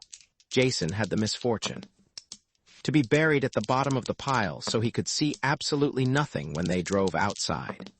It wasn't until the man-carrying cylinders had been dumped in a metal-walled room that Jason saw his first native Pyrrhus life. The lift truck driver was swinging a thick outer door shut when something flew in through the entrance and struck against the far wall. Jason's eye was caught by the motion. He looked to see what it was when it dropped straight down towards his face, forgetful of the cylinder wall. He flinched away. The creature struck the transparent metal and clung to it. Jason had the perfect opportunity to examine it in every detail. It was almost too horrible to be believable, as though it were a bearer of death. Stripped to the very essentials. A mouth that split the head in 2, rows of teeth, serrated and pointed. Leathery, claw-tipped wings, longer claws on the limbs that tore at the metal wall. Terror rose up in Jason as he saw that the claws were tearing gouges in the transparent metal. Wherever the creature's saliva touched the metal clouded and chipped under the assault of the teeth. Logic said these were just scratches on the thick tube. They couldn't matter. But blind, unreasoning fear sent Jace, and curling away as far as he could, shrinking inside himself, seeking escape. Only when the flying creature began dissolving did he realize the nature of the room outside. Sprays of steaming liquid came from all sides, raining down on, till the cylinders were covered. After one last clash of its jaws, the Pyrrhus animal was washed off and carried away. The liquid drained away through the floor, and a second and third shower followed. While the solutions were being pumped away, Jason fought to bring his emotions into line. He was surprised at himself. No matter how frightful the creature had been, he couldn't understand the fear it could generate through the wall of the sealed tube. His reaction was all out of proportion to a cause. Even with the creature destroyed and washed out of sight, it took all of his willpower to steady his nerves and bring his breathing back to normal. Meta walked by outside, and he realized the sterilization process was finished. He opened his own tube and climbed wearily out. Meta and the others had gone by this time, and only a hawk-faced stranger remained, waiting for him. "I'm Brucko, in charge of the adaptation clinic. Kerk told me who you were. I'm sorry you're now come along, I want some blood samples." "Now I feel right at home," Jason said. The old Pyrrhan hospitality. Brucko only grunted and stamped out. Jason followed him down a bare corridor into a sterile lab, the Dubba. Gravity was tiring, a constant drag on sore muscles. While Brucko ran tests on the blood sample, Jason rested.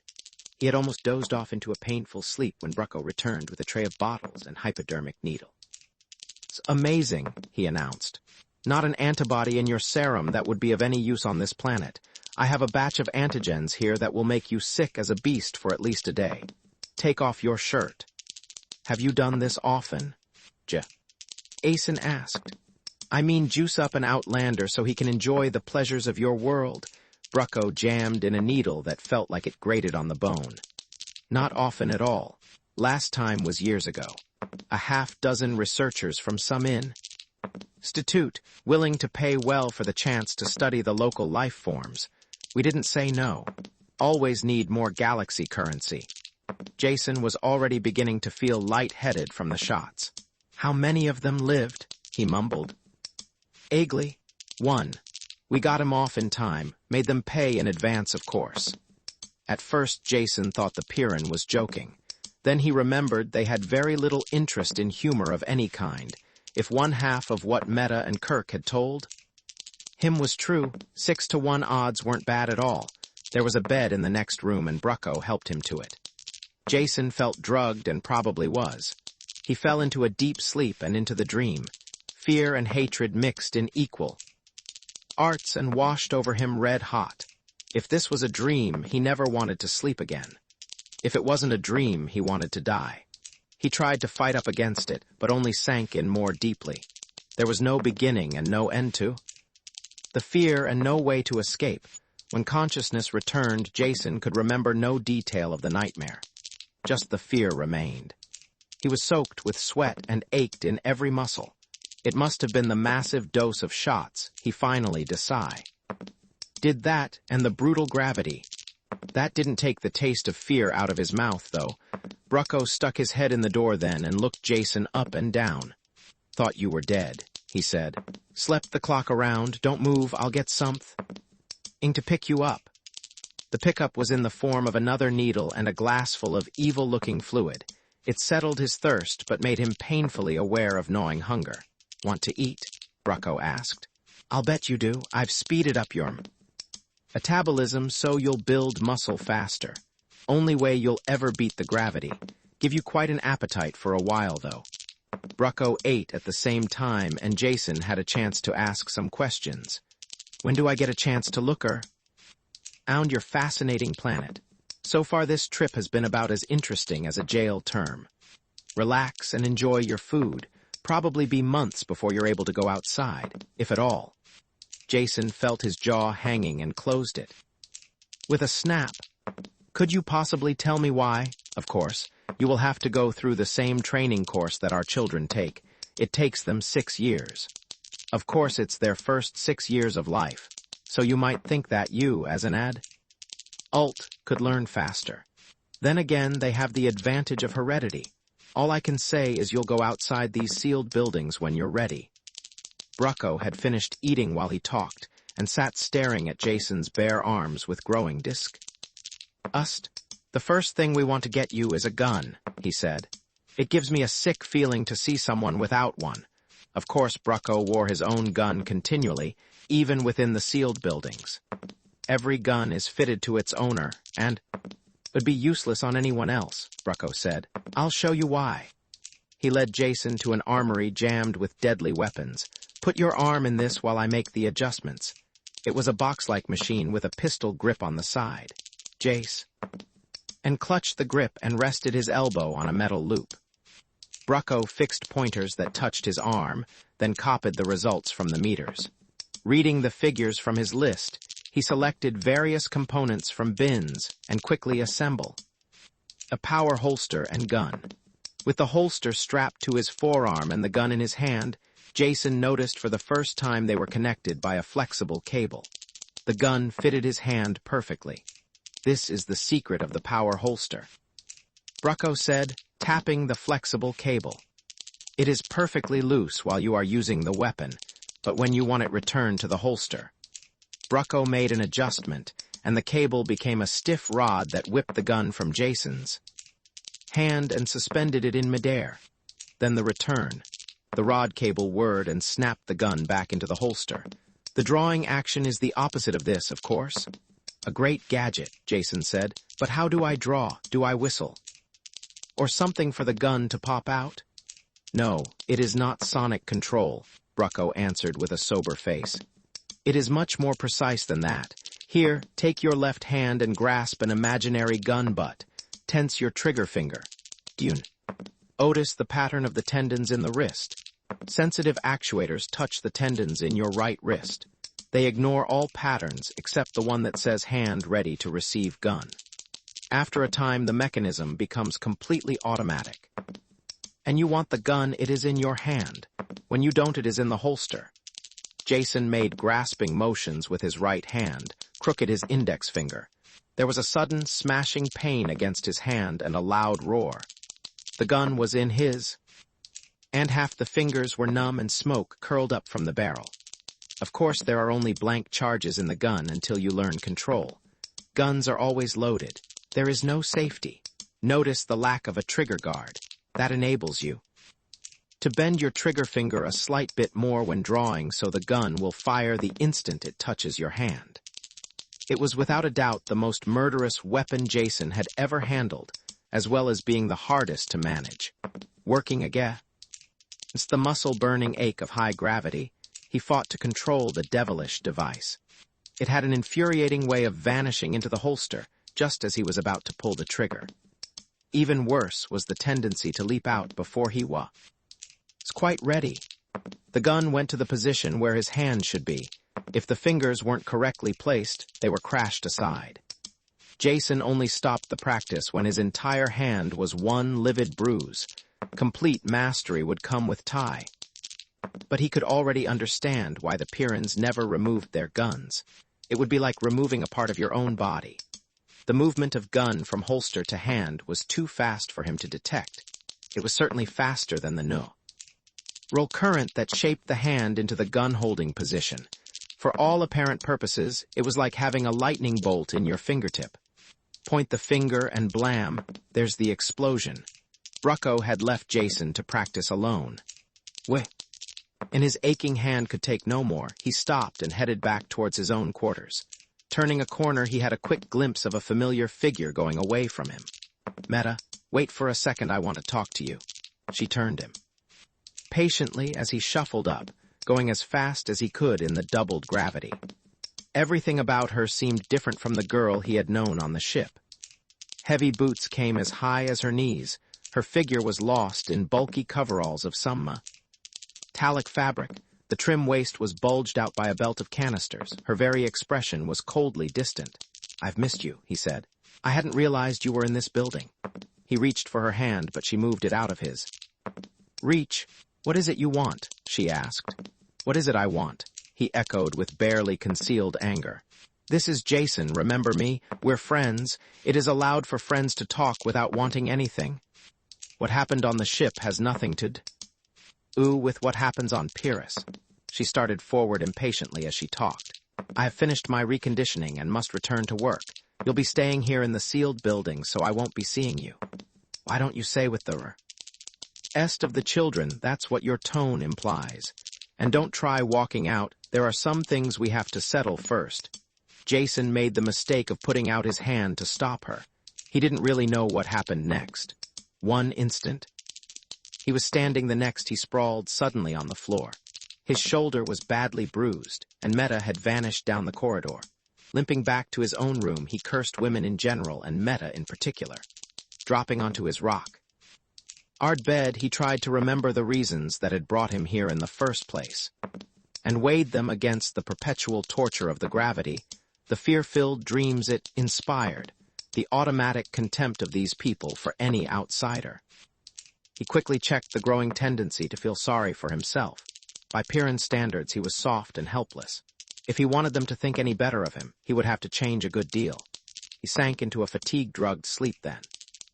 That was broken only by the screaming fear of his dreams. Chapter 7. In the morning, Jason awoke with a bad headache and the feeling he had never been to sleep. as he took some of the carefully portioned stimulants that Brucko had given him. He wondered again about the combination of factors that filled his sleep with such horror. "Eat quickly," Brucko told him when they met in the dining room. "I can no longer spare you time for individual instruction. You will join irregular classes and take the prescribed courses. Only come to me if there is some special problem that the instructors or trainers can't handle." The classes, as Jason should have expected, were composed of stern-faced little children. With their compact bodies and no-nonsense mannerisms, they were recognizably Pyrran. But they were still children enough to consider it very funny to have an adult in their classes. Jammed behind one of the tiny desks, the red-faced Jason did not. It was much of a joke. All resemblance to a normal school ended with the physical form of the classroom. For one thing, every child, no matter how small, packed a gun, and the courses were all involved with survival. The only possible grade in a curriculum like this was 100%, and students stayed with a lesson until they mastered it perfectly. No courses were offered in the normal scholastic subjects. Presumably, these were studied after the child graduated. It had survival school and could face the world alone, which was a logical and cold-hearted way of looking at things. In fact, logical and cold-hearted could describe any Pyrran activity. Most of the morning was spent on the operation of one of the medikits that strapped around the waist. This was a poison analyzer that was pressed over a puncture wound. If any toxins were present, the antidote was automatically injected on the site. Simple in operation, but incredibly complex in construction. Since all Pyrrans serviced their own equipment, you could then only blame yourself if it failed. They had to learn the construction and repair of all the devices. Jason did much better than the child students, though the effort exhausted him. In the afternoon, he had his first experience with a training machine. His instructor was a 12-year-old boy, whose cold voice didn't conceal his contempt for the soft off-worlder. All the training machines are physical placates of the real surface of the planet, corrected constantly as the life forms change. The only difference between them is the varying degree of deadliness. This first machine you will use is, of course, the one infants are put into. "You are too kind," Jason murmured. "Your flattery overwhelms me." The instructor continued, taking no notice of the interruption.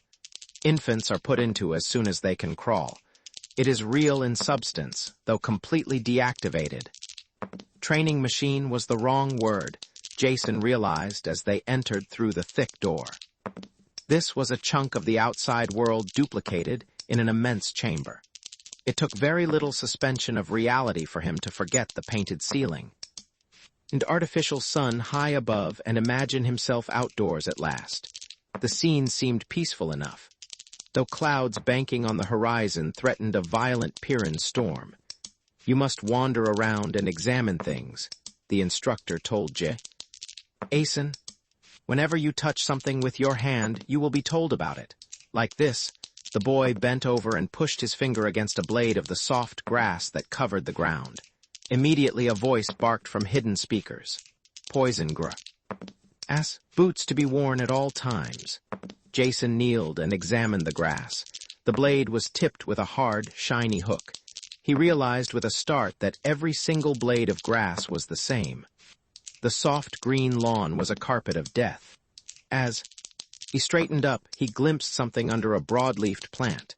A crouching, scale-covered animal whose tapered head terminated in a long spike. "What's that in the bottom of my garden?" he asked. "You certainly give the babies pleasant mates?" Jason turned and realized he was talking to the air. The instructor was gone. He shrugged and petted the scaly monstrosity. "Horndevil," the impersonal voice said from midair.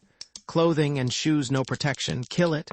A sharp crack shattered the silence as Jason's gun went off. The Horndevil fell on its side, keyed to react to the blank charge. "Well, I am learning," Jason said, and the thought pleased him.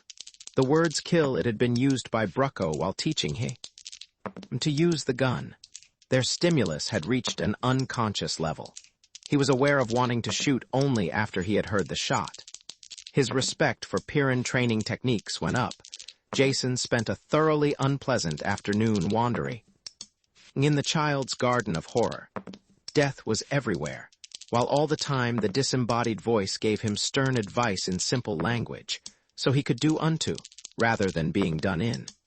He had never realized that violent death could come in so many repulsive forms. Everything here was deadly to man, from the smallest insect to the largest plant. Such singleness of purpose seemed completely unnatural. Why was this planet so alien to human life? He made a mental note to ask Brucko. Meanwhile, he tried to find one life form that wasn't out for his blood. He didn't succeed. After a long search, he found the only thing that, when touched, didn't elicit deadly advice. This was a chunk of rock that projected from a meadow of poison grass. Jason sat on it with a friendly feeling and pulled his feet up.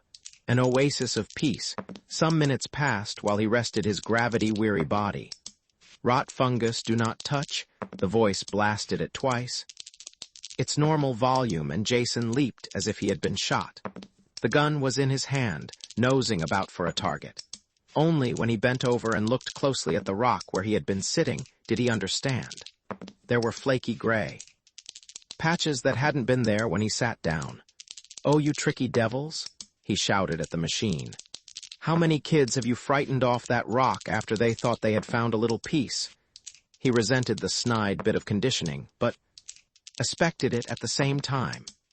Pyrrans learned very early in life that there was no safety on this planet except that which they provided for themselves. While he was learning about Pyrrus, he was gaining new insight into the Pyrrans as well. After 8 days turned into weeks in the school, cut off from the world outside, Jason almost became proud of his ability to deal death. He recognized all the animals and plants in the nursery room and had been promoted to a trainer, ere the beasts made sluggish charges at him. His gun picked off the attackers with dull regularity.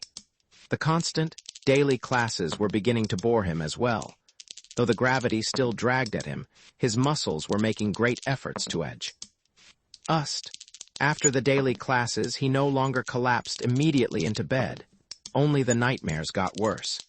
He had finally mentioned them to Brucko, who mixed up a sleeping potion that took away most of their effect.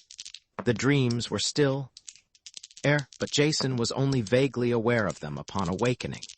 By the time Jason had mastered all the gadgetry that kept the Pyrrans alive, he had graduated to a most realistic trainer that was only a hairbreadth away from the real thing.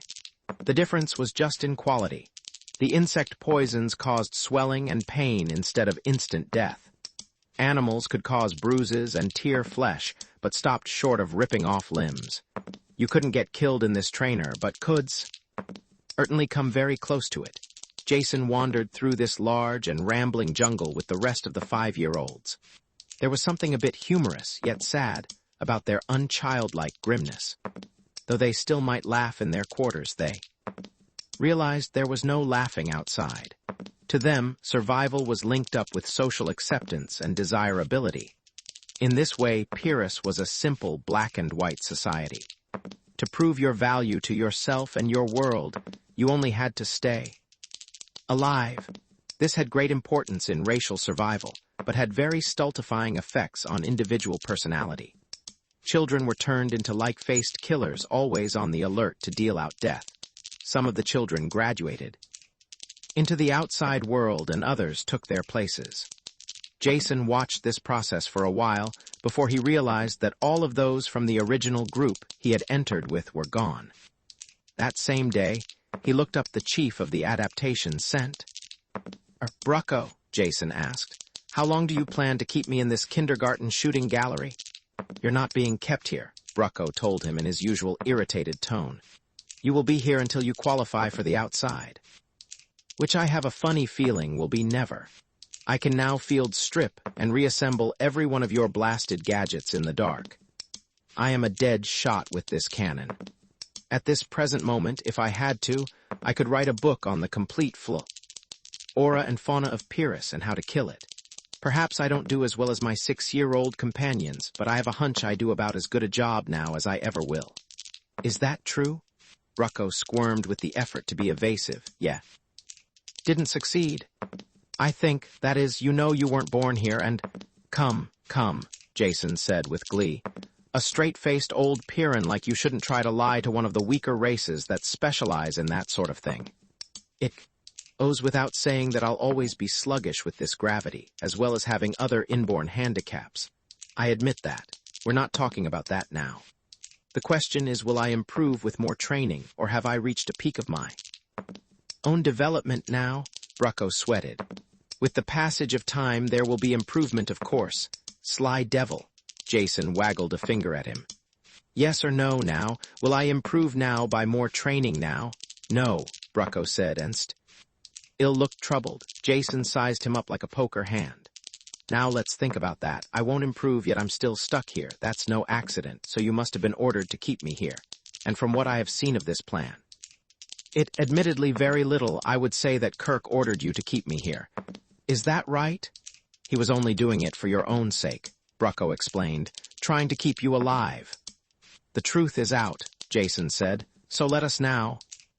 Forget about it. I didn't come here to shoot robots with your offspring, so please show me the street door. Or is there a graduating ceremony first? Speeches, handing out school pins, sabers overhead. Nothing like that, Brucko napped. I don't see how a grown man like you can talk such nonsense all the time. There is none of that, of course. Only some final work in the partial survival chamber. That is a compound that connects with the outside really is a par. Of the outside, except the most violent life forms are excluded, and even some of those manage to find their way in once in a while. When do I go? Jason shot the question. Tomorrow morning. Get a good night's sleep first. You'll need it. There was one bit of ceremony attendant with the graduation. When Jason came into his office in the morning, Brucko slid a heavy gun clip across the table. These are live bullets, he said. I'm sure you'll be needing them. After this, your gun will always be loaded. They came up to a heavy airlock, the only locked door Jason had seen in the center. While Brucko unlocked it and threw the bolts, a sober-faced 8-year-old with a bandaged leg limped up. This is Griff, Brucko said. He will stay with you wherever you go from now on. My personal bodyguard, Jason asked, looking down at the stocky child who barely reached his waist.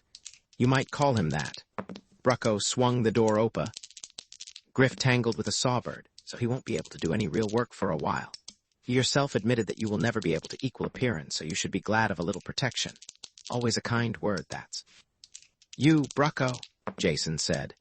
He bent over and shook hands with the boy. Even the 8-year-olds had a bone-crushing grip. The two of them entered the lock and Brucko swung the inner door shut behind them. As soon as it was sealed, the outer door opened automatically. It was only partly open when Griff's gun blasted twice, and they stepped out onto the surface of Pyrrus, over the smoking body of one of its animals. Very symbolic, Jason thought. He was also bothered by the realization that he hadn't remembered to look for something coming in. Then, too, he couldn't even identify the beast from its charred remains. He glanced around, hoping he would be able to fire first himself next time. This was an unfulfilled hope. The few beasts that came their way were always seen first by the boy. After an hour of this, Jason was so irritated that he blasted an evil-looking thorn plant out of existence. He hoped that Griff wouldn't look too closely at it. Of course the boy did. That plant wasn't close. It is stupid to waste good ammunition on a plant, Griff said. There was no real trouble during the day. Jason ended by being bored, though soaked by the frequent rainstorms. If Griff was capable of carrying on a conversation, he didn't show it. All Jason's gambits failed. The following day went the same way. On the third day, Brucko appeared and looked Jason carefully up and down. I don't like to say it, but I suppose you are as ready to leave now as you ever will be. Change the virus filter nose plugs every day. Always check boots for tears and metal cloth suiting for rips. Medikit supplies renewed once a week. And Ip my nose and wear my galoshes. Anything else? Jason asked. Brucko started to say something, then changed his mind. Nothing that you shouldn't know well by now. Keep alert, and good luck. He followed up the words with a crushing shake that was totally unexpected. As soon as the numbness left Jason's hand, he and Griff went out through the large entrance lock. Chapter 9. Real as they had been, The training chambers had not prepared him for the surface of Pyrrus. There was the basic similarity, of course. The feel of the poison grass underfoot, and the erratic flight of a stingwing in the last instant before Griff blasted it. But these were scarcely noticeable in the crash of the elements around him. A heavy rain was falling, more like a sheet of water than individual drops. Gusts of wind tore at it, hurling the deluge into his face. He wiped his eyes clear and could barely make out the conical forms of two volcanoes on the horizon, eating out clouds of smoke and flame.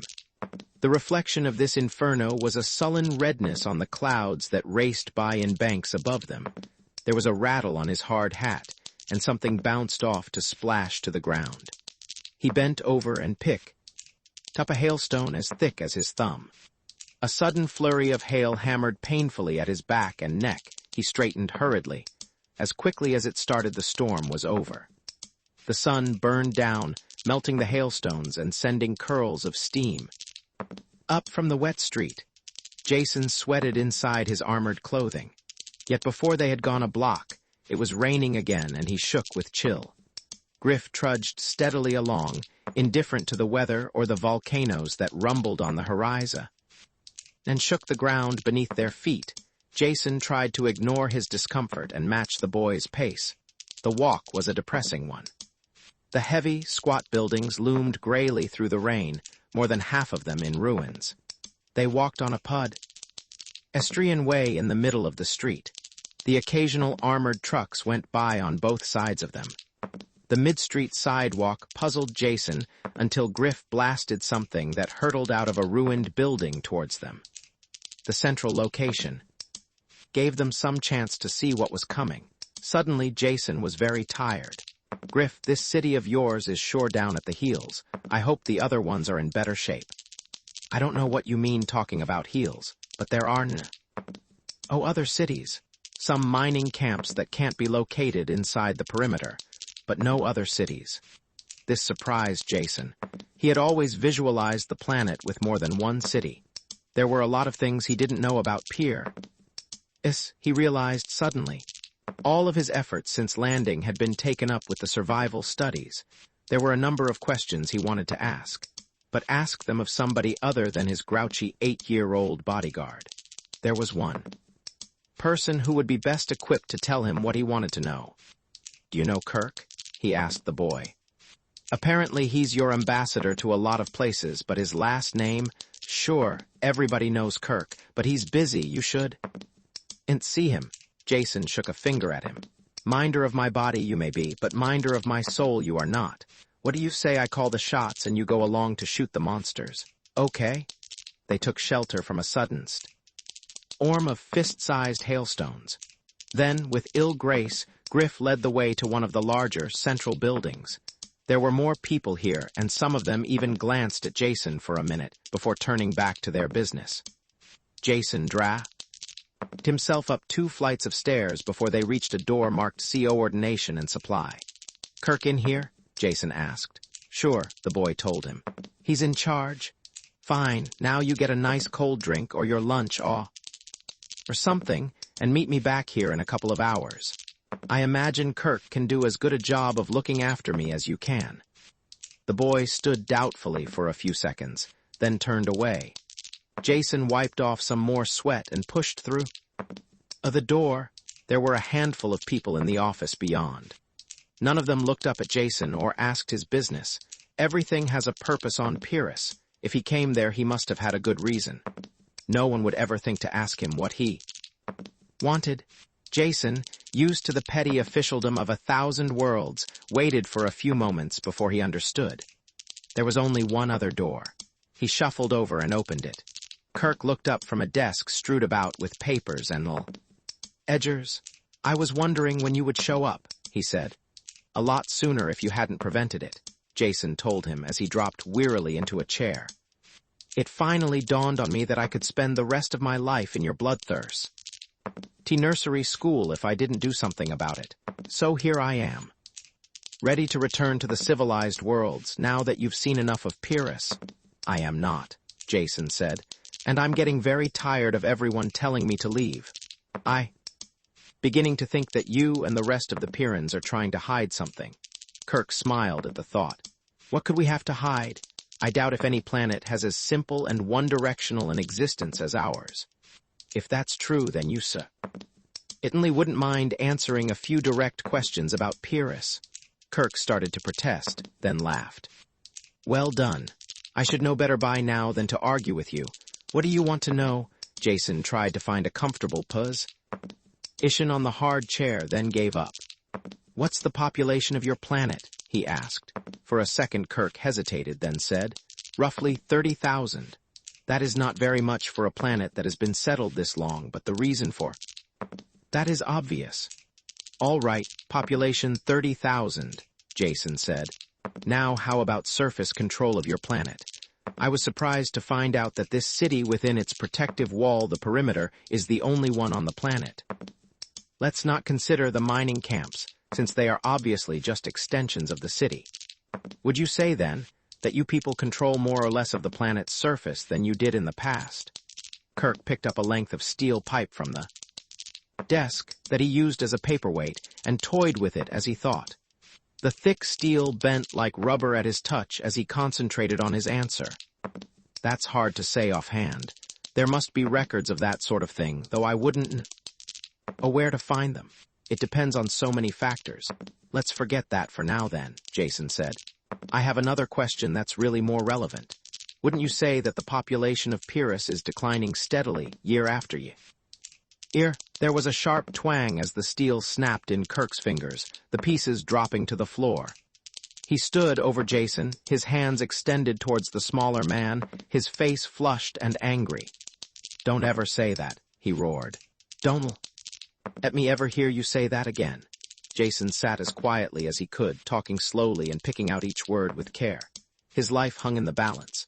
Don't get angry, Kerk. I meant no harm. I'm on your side, remember. I can talk to you because you've seen much more of the universe than the Pyrrans who have never left the planet.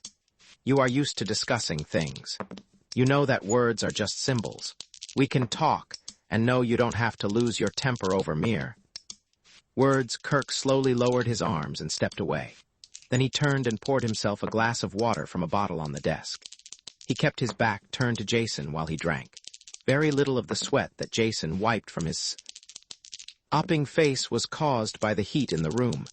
I'm sorry I lost my temper, Kerk said, dropping heavily into his chair. Doesn't usually happen. Been working hard lately. Must have got my temper on edge. He made no mention of what Jason had said. Happens to all of us, Jason told him. I won't begin to describe the condition my nerves were in when I hit this planet. I'm finally forced to admit that everything you said about Pyrrus is true.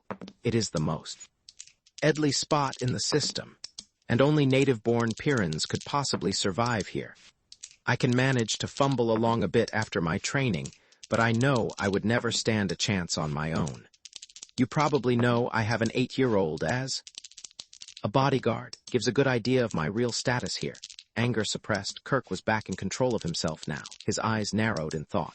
Surprises me to hear you say that. Never thought I would hear you admit that anyone could be better than you at anything. Isn't that why you came here? To prove that you were as good as any native-born Pyrran. Score 1 for your side, Jason admitted. I didn't think it showed that much, and I'm glad to see your mind isn't as muscle-bound as your body. Yes, I'll admit that was probably my main reason for coming, that and curiosity. Kerk was following his own train of thoughts and puzzled where they were leading him. You came here to prove that you were as good as any native-born Pyrran. Yet now you admit that any 8-year-old can outdraw you. That just doesn't stack up with what I know about you. If you give with one hand, you must be taking back with the other. In what way do you still feel your natural superiority? Jason thought a long time before answering. I'll tell you, he finally said, but don't snap my neck for it. I'm gambling that your civilized mind can control your reflexes, because I have to talk about things that are strictly taboo on Pyrrus. In your people's eyes, I'm a weakling because I come from off-world. Realize, though, that this is also my strength. I can see things that are hidden from you by long association. You know, the old business of not being able to see the forest for the trees in the way. Kerk nodded agreement, and Jason went on. To continue the analogy further, I landed from an airship, and at first all I could see was the forest. To me, certain facts are obvious. I think that you people know them too, only you keep your thoughts carefully repressed. They are hidden thoughts that are completely taboo. I am going to say one of them out loud now, and hope you can control yourself well enough to not. It kill me. Kerk's great hands tightened on the arms of his chair, the only sign that he had heard. Jason talked quietly, as smoothly and easily as a lancet probing into a brain. Human beings are losing the war on Pyrrus. There is no chance they can win. They could leave for another planet, but that wouldn't be victory. Yet, if they stay and continue this war, they only prolong a particularly bloody form of racial suicide. With each generation, the population drops, until eventually the planet will win. One arm of Kerk's plastic and steel chair tore loose under the crushing grasp of his fingers. He didn't notice it. The rest of his body was rock still and his eyes fixed on Jason. Looking away from the fractured chair, Jason sought for the right words. This is not a real war, but a disastrous treating of symptoms. Like cutting off cancerous fingers one by one, the only result can be ultimate death. None of you seem to realize that. All you see are the trees. It has never occurred to you that you could treat the causes of this war and end it forever. Kerk dropped the arm of the chair clattering to the floor. He sat up, astonished. What the devil do you mean? You sound like a grubber. Jason didn't ask what a grubber was, but he filed the name. Call me a Pyrran by adoption. I want this planet to survive as much as you do. I think this war can be ended by finding the causes and changing them, whatever they are. You're talking nonsense, Kerk said. This is just an alien world that must be battled. The causes are self-obvious facts of existence. No, they're not, Jason insisted. Consider for a second, when you are away for any length of time from this planet, you must take a refresher course to see how things have changed for the worse while you were gone. Well, that's a linear progression. If things get worse when you extend into the future, then they have to get better if you extend into the past. It is also good theory, though I don't know if the facts will bear me out to say that if you extend it far enough into the past, you will reach a time when mankind and Pyrrus were not at war with each other. Kerk was beyond speech now, only capable of sitting and listening while Jason drove home the blows of inescapable logic. There is evidence to support this theory. Even you will admit that if I am no match for Pyrran life, am surely well versed in it. And all Pyrran flora and fauna I've seen have one thing in common. They're not functional. None of their immense armory of weapons is used against each other. Their toxins don't seem to operate against Pyrran life. They are good only for dispensing death to Homo sapiens, and that is a physical impossibility. In the 300 years that men have been on this planet, the life forms couldn't have naturally adapted in this manner. But they have done it. Kerk bellowed. You are so right, Jason told him calmly. And if they have done it, there must be some agency at work, operating how I have no idea. But something has caused the life on Pyrrus to declare war, and I'd like to find out what that something is. What was the dominant life form here when your ancestors landed? I'm sure I wouldn't know, Kerk said. You're not suggesting, are you, that there are sentient beings on Pyrrus other than those of human descent? Creatures who are organizing the planet to battle us? I'm not suggesting it, you are. That means you're getting the idea. I have no idea what caused this change, but I would sure like to find out. Then see if it can be changed back. Nothing honest, of course. You'll agree, though, that it is worth investigating. Fist smacking into his palm, his heavy footsteps shaking the building, Kerk paced back and forth the length of the room. He was at war with himself.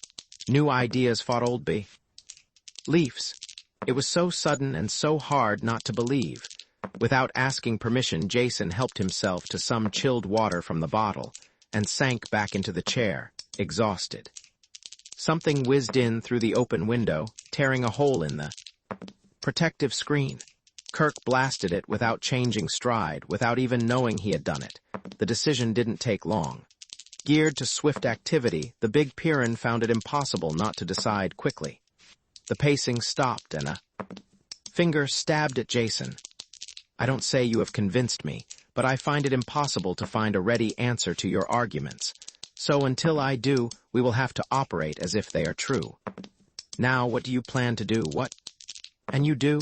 Jason ticked the points off on his fingers. 1, I'll need a place to live and work that is well protected. So instead of spending my energies on just remaining alive, I can devote some study to this project. 2, I want someone to help me and act as a bodyguard at the same time. And someone, please, with a little more scope of interest than my present watchdog. I would suggest Meta for the job. Meta? Kerk was surprised. She is a space pilot and defense screen operator. What good could she possibly be on a project like this? The most good possible. She has had experience on other worlds and can shift her point of view at least a bit. And she must know as much about this planet as any other educated adult and can answer any questions I ask. Jason smiled. In addition to which she is an attractive girl whose company I enjoy. Kerk grunted. I was wondering if you would get around to mentioning that last reason. The others make sense though, so I'm not going to argue. I'll round up a replacement for her and have Meta sent here. There are plenty of sealed buildings you can use. After talking to one of the assistants from the outer Kerk made some calls on the screen. The correct orders were quickly issued. Jason watched it all with interest. Pardon me for asking, he finally said. But are you the dictator of this planet? You just snap your fingers and they all jump? I suppose it looks that way, Kerk admitted. But that is just an illusion. No one is in complete charge on Pyrrus, neither is there anything resembling a democratic system. After all, our total population is about a size of an army division. Everyone does the job they are best qualified for. Various activities are separated into departments with the most qualified person in charge. I run coordination and supply, which is about the assist category. We fill in the gaps between departments and handle procuring from off-planet. Meta came in then and talked to Kerk. She completely ignored Jason's presence. I was relieved and sent here, she said. What is it? Chain. Jin flight schedule? You might call it that, Kerk said. As of now, you are dismissed from all your old assignments and assigned to a new department, investigation and research. That tired-looking fellow there is your department head. A sense of humor, Jason said. The only native-born one on Pyrrus. Congratulations, there's hope for the planet yet. Meta glanced back and forth between them. I don't understand. I can't believe it. I mean a new department. Why? I'm sorry, Kerk said. I didn't mean to be cruel. I thought perhaps you might feel more at ease. What I said was true. Jason has a way or may have a way to be of immense value to Pyrrus. Will you help him? Meta had her composure back. And a little anger. Do I have to? Is that an order? You know I have work to do. I'm sure you will realize it is more important than something a person from off-planet might imagine. He can't really understand. Yes, it's an order. The app was back in Kerk's voice. Meta flushed at the tone. Perhaps I can explain, Jason broke in. After all, the whole thing is my idea, but first I would like your cooperation. Will you take the clip out of your gun and give it to Kerk?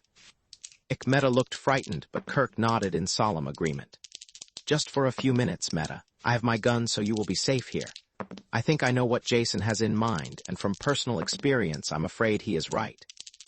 Reluctantly, Meta passed over the clip and cleared the charge in the gun's chamber. Only then did Jason explain. I have a theory about life on Pyrrus, and I'm afraid I'll have to shatter some illusions when I explain. To begin with, the fact must be admitted that your people are slowly losing the war here and will eventually be destroyed. Before he was half through the sentence, Meta's gun was directed between his eyes, and she was wildly snapping the trigger. There was only hatred and revulsion in her expression. Kerk took her by the shoulders and sat her in his chair before anything worse happened. It took a while before she could calm down enough to listen to Jason's words. It is not easy to have the carefully built-up falsehoods of a lifetime shattered. Only the fact that she had seen something of other worlds enabled her to listen at all. The light of unreason was still in her eyes when he had finished, telling her the things he and Kerk had discussed. She sat tensely, pushed forward against Kerk's hands, as if they were the only things that stopped her from leaping at Jason. "Maybe that is too much to assimilate at one sitting," Jason said. "So let's put it in simpler terms. I believe we can find a reason for this unrelenting hatred of humans. Perhaps we don't smell right. Maybe I'll find an essence of crushed Pyrrhon bugs that will render us immune when we rub it in. I don't know yet, but whatever the results, we must make the investigation. Kerk agrees with me on that." Meta looked at Kerk and he nodded agreement. Her shoulders slumped in sudden defeat. She whispered the words. "I can't say I agree or even understand all that you said, but I'll help you if Kerk thinks that it is the right thing." "I do," he said. "Now do you want the clip back for your gun, not planning to take any more shots at Jason?" "That was foolish of me," she said coldly while she reloaded the I don't need a gun. If I had to kill him, I could do it with my bare hands." "I love you too," Jason smiled at her. "Are you ready to go now?" "Of course." She brushed a fluffy curl of hair into place. "First we'll find a place where you can stay. I'll take care of that. After that, the work of the new department is up to you." Chapter 10. There were empty rooms in one of the computer buildings. These were completely sealed to keep stray animal life out of the delicate machinery. While Meta checked a bedroll out of stores, Jason painfully dragged a desk, table, and chairs in from a nearby empty office. When she returned with a pneumatic bed, he instantly dropped on it with a grateful sigh. Her lip curled a bit at his obvious weakness. "Get used to the sight," he said. "I intend to do as much of my work as I can while maintaining a horizontal position. You will be my strong right arm. And right now, right arm, I wish you could scare me up something to eat. I also intend to do most of my eating in the previously mentioned prone condition." Snorting with disgust, Meta stamped out. While she was gone, Jason chewed the end of a stylus thoughtfully, then made some careful notes. After they had finished the almost tasteless meal, he began the search. "Meta, where can I find historical records of Pyrrhus? I've never heard of any. I really don't know. But there has to be something somewhere," he insisted. "Even if your present-day culture devotes all of its time and energies to survival, you can be sure it wasn't always that way. All the time it was developing, people were keeping records, making notes. Now where do we look? Do you have a library here?" "Of course," she said. "We have an excellent technical library, but I'm sure there wouldn't be any of that sort of thing there." Trying not to groan, Jason stood up. "Let me be the judge of that. Just lead the way." Operation of the library was completely automatic. A projected index gave the call number for any text that had to be consulted. The tape was delivered to the charge desk 30 seconds after the number had been punched. Returned tape were dropped through a hopper and refiled automatically. The mechanism worked smoothly. "Wonderful," Jason said, pushing away from the index.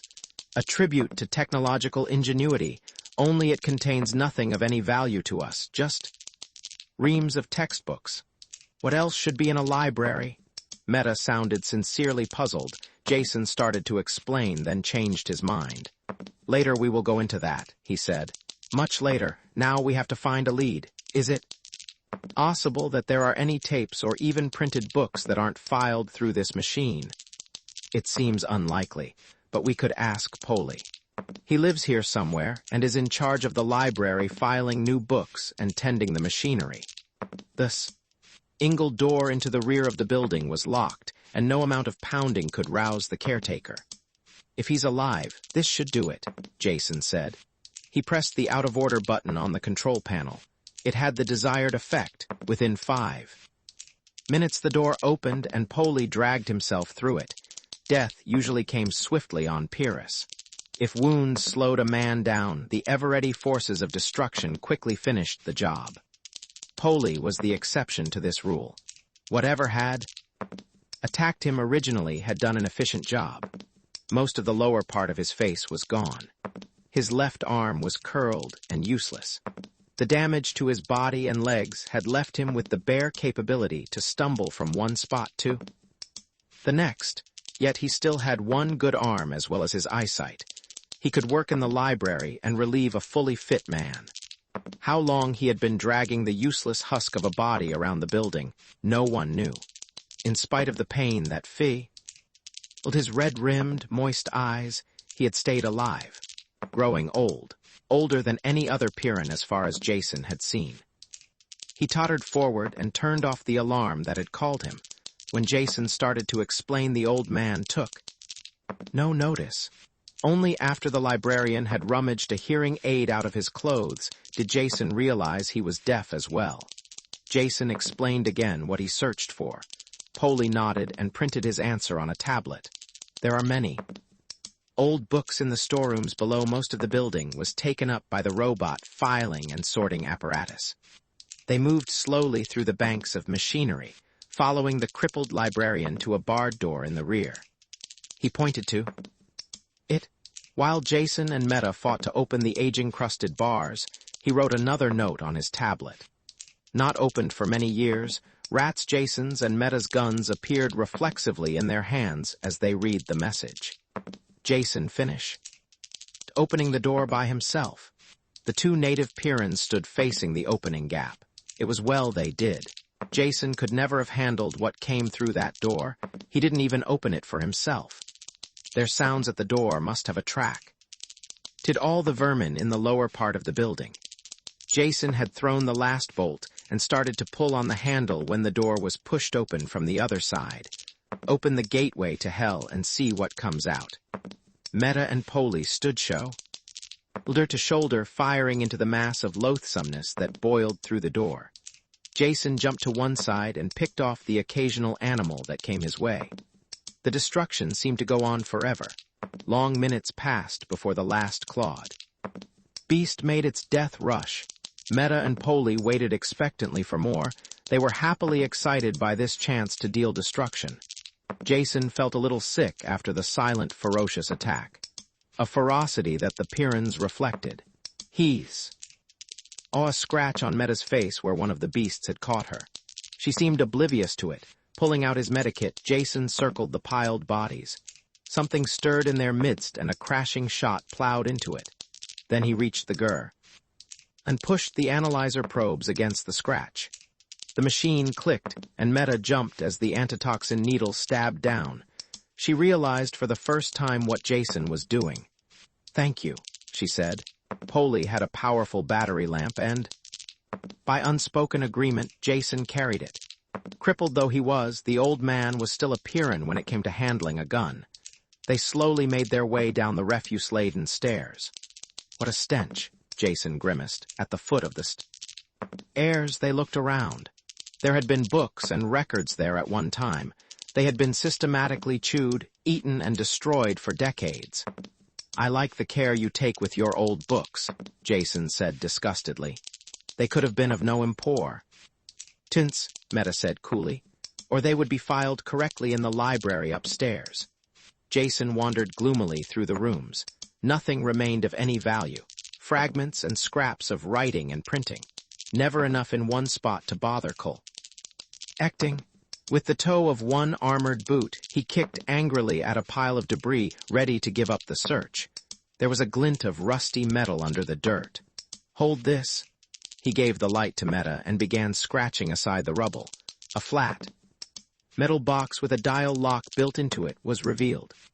"Why, that's a log box," Meta said, surprised. "That's what I thought," Jason said. Chapter 11. Resealing the cellar, they carried the box back to Jason's new office. Only after spraying with decontaminant did they examine it closely. Meta picked out engraved letters on the lid.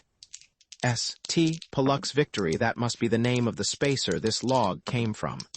But I don't recognize the class, or whatever it is the initials ST stand for." "Stellar Transport," Jason told her as he tried the lock mechanism. "I've heard of them, but I've never seen one. They were built during the last wave of galactic expansion, really nothing more than gigantic metal containers put together in space. After they were loaded with people, machinery, and supplies, they would be towed to whatever planetary system had been chosen. These same tugs and one-shot rockets would break the STS in furl, and then leave them there. The hull was a ready source of metal, and the colonists could start right in building their new world, and they were big. All of them held at least 50,000 people. Only after he said it did he realize The significance of his words. Meta's deadly stare drove it home. There were now less people on Pyrrus than had been in the original settlement, and human population, without rigid birth controls, usually increased geometrically. dinAlt suddenly remembered Meta's itchy trigger finger. But we can't be sure how many people were aboard this one, he said hurriedly. Or even if this is the log of the ship that settled Pyrrus. Can you find something to pry this open? The lock is corroded into a single lump. Meta took her anger out on the box. Her fingers managed to force a gap between lid and bottom. She wrenched at it. Rusty metal screeched and tore. The lid came off in her hands and a heavy book thudded to the table. The cover legend destroyed all doubt. Log of St. Pollux victory. Outward bound Satani to Pyrrus. 55,000 settlers aboard. Meta couldn't argue now.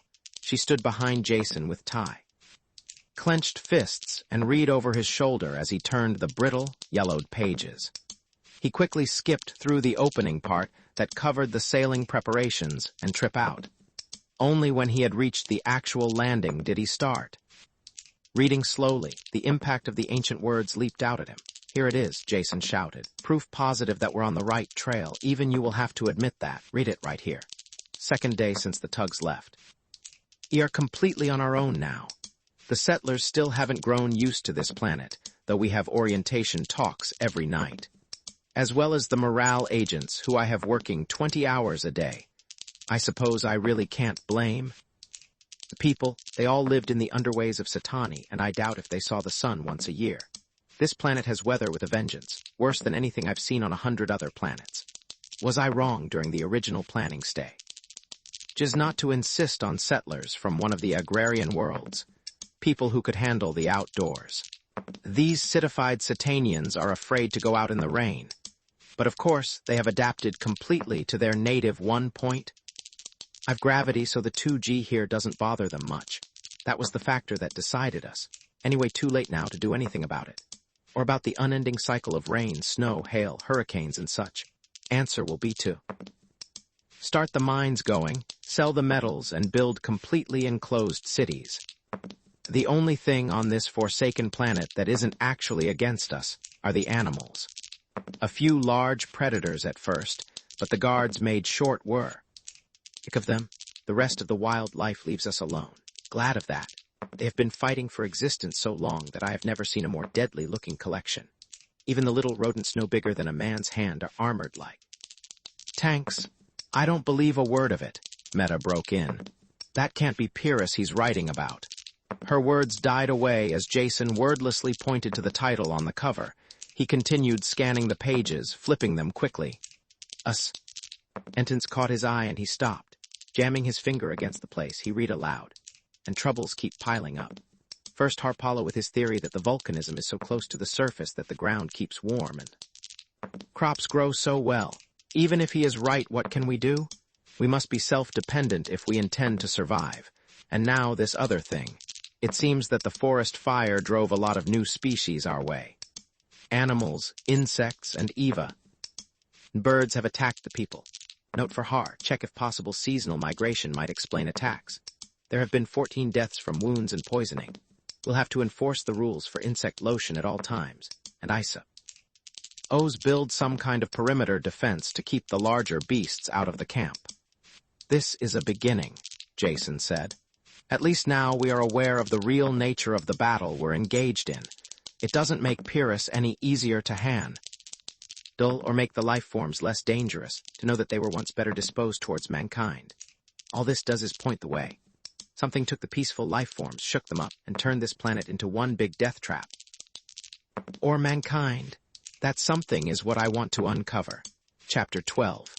Further reading of the log produced no new evidence. There was a good deal more information about the early animal and plant life and how deadly they were, as well as the first defenses against them. Interesting historically, but of no use whatsoever in countering the menace. The captain apparently never thought that life forms were altering on Pyrrus, believing instead that dangerous beasts were being discovered. He never lived to change his mind. The last entry in the log, less than 2 months after the first attack, was very brief, and in a different handwriting. Captain Kurkowski died today of poisoning following an insect bite. His death is greatly mourned. The why of the planetary revulsion had yet to be uncovered. Kerk must see this book, Jason said. He should have some idea of the progress being made. Can we get transportation, or do we walk to City Hall? Walk, of course, Meta said. Then you bring the book. At 2G Quotes, I find it very hard to be a gentleman and carry the packages. They had just entered Kirk's outer office when a shrill screaming burst out of the phone screen. It took Jason a moment to realize that it was a mechanical signal, not a human voice. "What is it?" he asked. Kerk burst through the door and headed for the street entrance. Everyone else in the office was going the same way. Meta looked confused, leaning towards the door, then looking back at Jason. "What does it mean? Can't you tell me?" He shook her arm. Sector alarm. A major breakthrough of some kind at the perimeter. Everyone but other perimeter guards has to answer. "Well, go then," he said. "Don't worry about me. I'll be all right." His words acted like a trigger release. Meta's gun was in her hand and she was gone before he had finished speaking. Jason sat down wearily in the deserted office. The unnatural silence in the building began to get on his nerves. He shifted his chair over to the phone screen and switched it on to receive. The screen exploded with color and sound. At first, Jason could make no sense of it at all. Just a confused jumble of faces and voices. It was a multi-channel set designed for military use. A number of images were carried on the screen at one time, rows of heads or hazy backgrounds where the user had left the field of view. Many of the heads were talking at the same time, and the babble of their voices made no sense whatsoever. After examining the controls and making a few experiments, Jason began to understand the operation. Though all stations were on the screen at all times, their audio channels could be controlled. In that way, 2, 3 or more stations could be hooked together in a link-up. They would be in round-robin communication with each other, yet never out of contact with the other stations. Identification between voice and sound was automatic. Whenever one of the pictured images spoke, the image would glow red. By trial and error, Jason brought in the audio for the stations he wanted and tried to follow the course of the attack. Very quickly he realized this was something out of the ordinary. In some way, no one made it clear. A section of the perimeter had been broken through, and emergency defenses had to be thrown up to encapsulate it. Kerk seemed to be in charge at least he was the only one with an override transmitter. He used it for general commands. The many, tiny images faded and his face appeared on top of them, filling the entire screen. All perimeter stations send 25%. Your complement to Area 12. The small images reappeared, and the babble increased, red lights flickering from face to face. Abandon the first floor. Acid bombs can't reach. If we hold, we'll be cut off, but salient is past. Us on the west flank. Request support. Don't move, it's useless. And the napalm tanks are almost gone. Orders? The truck is still there. Get it to the supply warehouse. You'll find replacements. Out of the welter of talk, only the last 2 fragments made any sense. Jason had noticed the signs below when he came in. The first 2 floors of the building below him were jammed with military supplies. This was his chance to get into the act. Just sitting and watching was frustrating, particularly when it was a desperate emergency. He didn't overvalue his worth, but he was sure there was always room for another gun. By the time he had dragged himself down to the street level, a turbo truck had slammed to a stop in front of the loading platform. 2 Pyrrans were rolling out drums of napalm with reckless disregard for their own safety. Jason didn't dare enter that maelstrom of rolling metal. He found he could be of use tugging the heavy drums into position on the truck while the others rolled them up. They accepted his aid without acknowledgement. It was exhausting, sweaty work, hauling the leaden drums into place against the heavy gravity. After a minute, Jason worked by touch through a red haze of hammering blood. He realized the job was done only when the truck suddenly leaped forward and he was thrown to the floor. He lay there, his chest heaving. As the driver hurled the heavy vehicle along, all Jason could was bounce around in the bottom. He could see well enough, but was still gasping for breath when they braked at the fighting zone. To Jason, it was a scene of incredible confusion. Guns firing, flames, men and women running on all sides. The napalm drums were unloaded without his help, and the truck vanished for more. Jason leaned against a wall of a half-destroyed building and tried to get his bearings. It was impossible. There seemed to be a great number of small animals. He killed 2 that attacked him. Other than that, he couldn't determine the nature of the battle. A Pyrrhon, tanned face white with pain and exertion, stumbled up. His right arm, wet with raw flesh and dripping blood, hung limply at his side. It was Cov.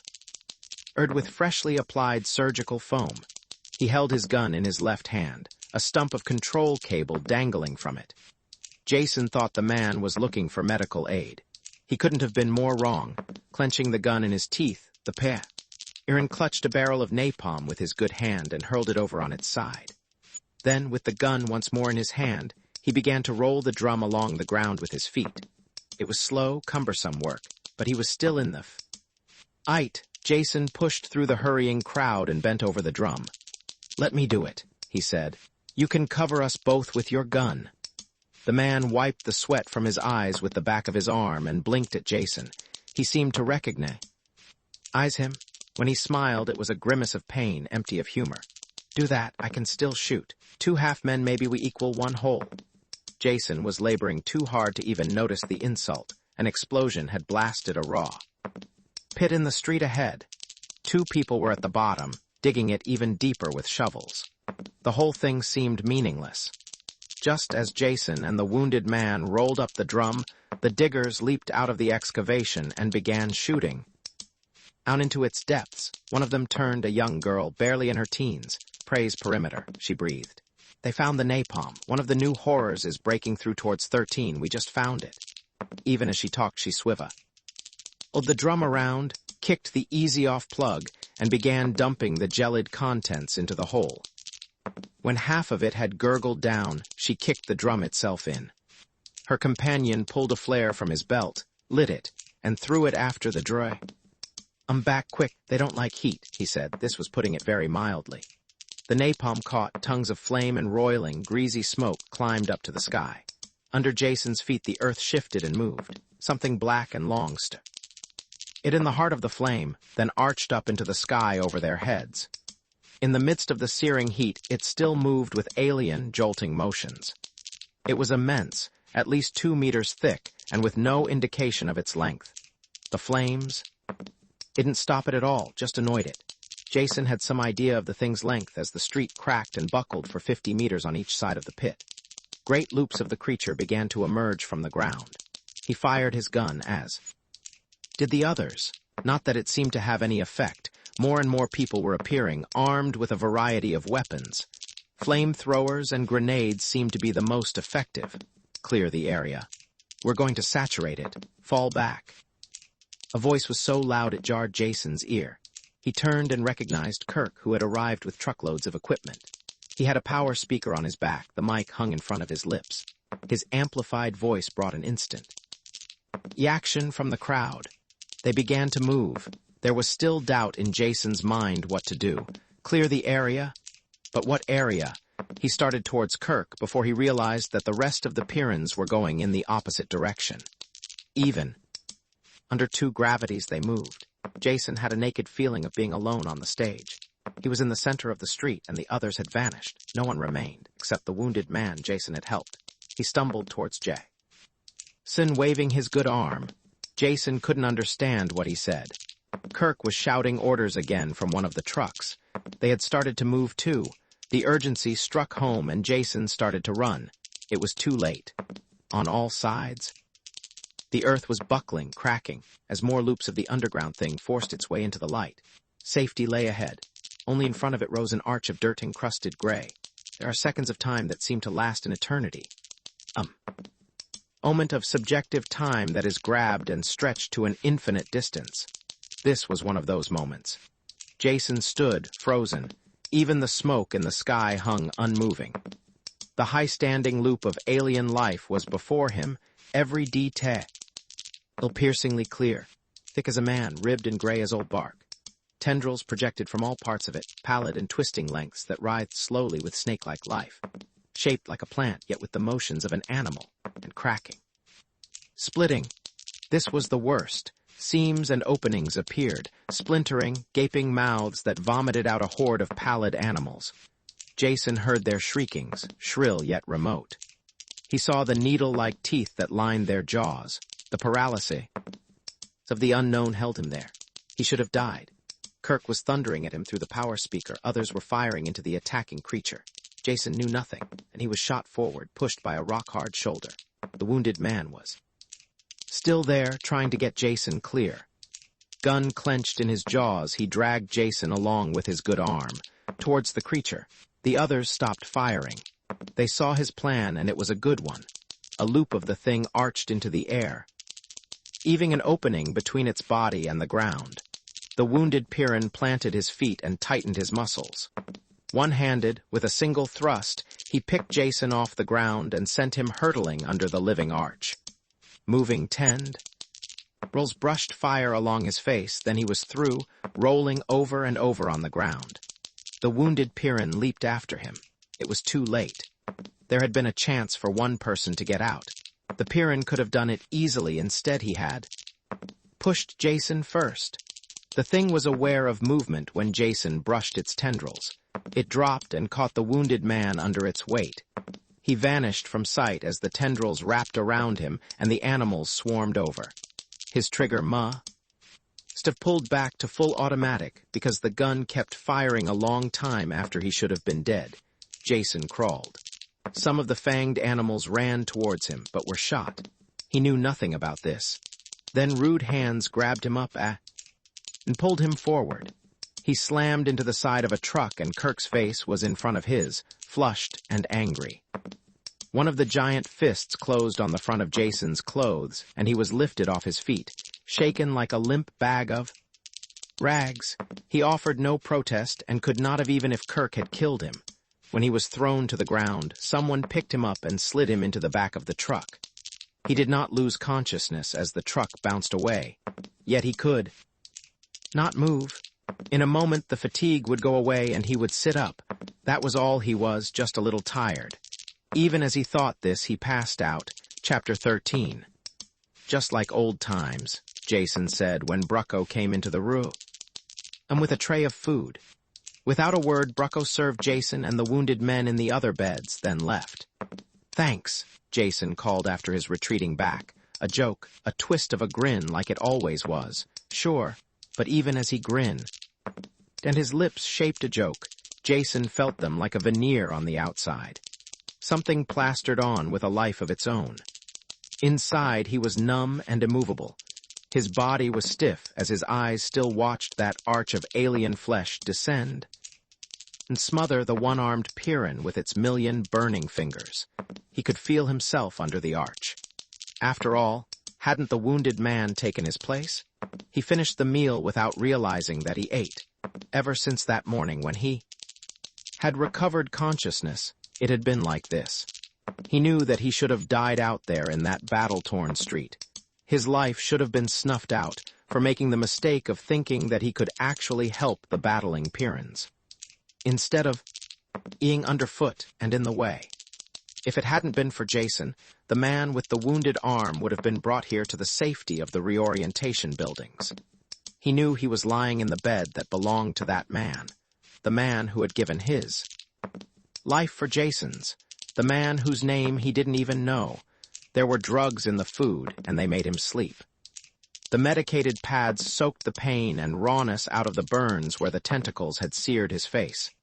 When he awoke the second time, his touch with reality had been restored. A man had died so he could live. Jason faced the fact. He couldn't restore that life, no matter how much he wanted to. What he could do was make the man's death worthwhile. If it can be said that any death was worthwhile. He forced his thoughts from that track. Jason knew what he had to do. His work was even more important now. If he could solve the riddle of this deadly world, he could repay in part the debt he owed. Sit Up made his head spin, and he held to the edge of the bed until it slowed down. The others in the room ignored him as he slowly and painfully dragged on his clothes. Brucko came in, saw what he was doing, and left again without a word. Ressing took a long time, but it was finally done. When Jason finally left the room, he found Kerk waiting for him. "Kerk, I want to tell you." "Tell me nothing."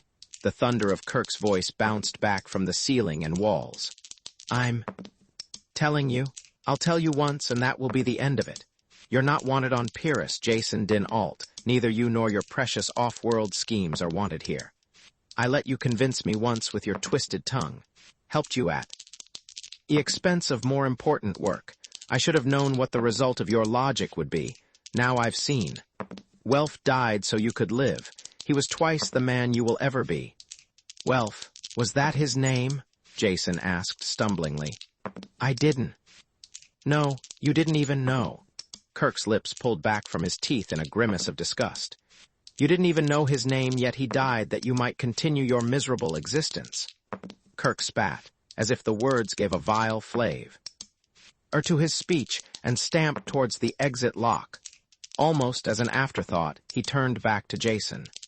"You'll stay here in the sealed buildings until the ship returns in 2 weeks. Then you will leave this planet and never come back. If you'd... I'll kill you instantly, with pleasure." He started through the lock. "Wait," Jason shouted. "You can't decide like that. You haven't even seen the evidence I've uncovered. Ask Meta." The lock thumped shut and Kerk was gone. The whole thing was just too stupid. Anger began to replace the futile despair of a moment before.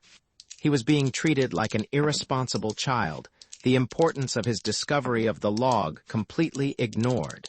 Jason turned and saw for the first time that Brucko was standing there. "Did you hear that?" Jason asked him. "Yes, and I quite agree. You can consider yourself lucky." "Lucky." Jason was the angry one now. "Lucky to be treated like a moronic child with contempt for everything I do." "I said lucky," Brucko snapped. Welf was Kerk's only surviving son. Kerk had high hopes for him, was training him to take his place eventually. He turned to leave, but Jason called after him. "Wait, I'm sorry, Welf. I can't be any sorrier knowing that he was Kerk's son. But at least it explains why Kerk is so quick to throw me out as well as the evidence I have uncovered. The log of the ship." "I know, I've seen it," Brucko said. "Meta brought it in. Very interesting historical document." "That's all you can see it as an historical document. The significance of the planetary change escapes you?" "It doesn't escape me," Brucko answered briefly, "but I cannot see that it has any relevancy today. The past is unchangeable, and we must fight in the present. That is enough to occupy all our energies." Jason felt too exhausted to argue the point anymore. He ran into the same stone wall with all the Pyrrans. Theirs was a logic of the moment, the past and the future unchangeable, unknowable, and uninteresting. "How is the perimeter battle going?" he asked, wanting to change the subject. "Finished? Or in the last stages, at least?" Brucko was almost enthusiastic as he showed Jason some stereos of the attackers. He did not notice Jason's repressed shudder. "This was one of the most serious breakthroughs in years, but we caught it in time. I hate to think what would have happened if they hadn't been detected for a few weeks more." "What are those things?" Jason asked. "Giant snakes of some kind?" "Don't be absurd," Brucko snorted. He tapped the stereo with his thumbnail. "Roots, that's all. Greatly modified, but still roots. They came in under the perimeter barrier, much deeper than anything we've had before. Not a real threat in themselves, as they have very little mobility. Die soon after being cut. The danger came from their being used as access tunnels. They're bored through and through with animal runs, and 2 or 3 species of beasts live in a sort of symbiosis inside. Now we know what they are, we can watch for them. The danger was they could have completely undermined the perimeter and come in from all sides at once. Not much we could have done then. The edge of destruction. Living on the lip of a volcano, the Pyrrans took satisfaction from any day that passed without total annihilation. There seemed no way to change their attitude. Jason let the conversation die there. He picked up the log of the Pollux victory from Brucko's quarters and carried it back to his room. The wounded Pyrrans there ignored him as he dropped onto the bed and opened the book to the first page. For 2 days he did not leave his quarters. The wounded men were soon gone, and he had the room to himself. Page by page he went through the log until he knew every detail of the settlement of Pyrrus.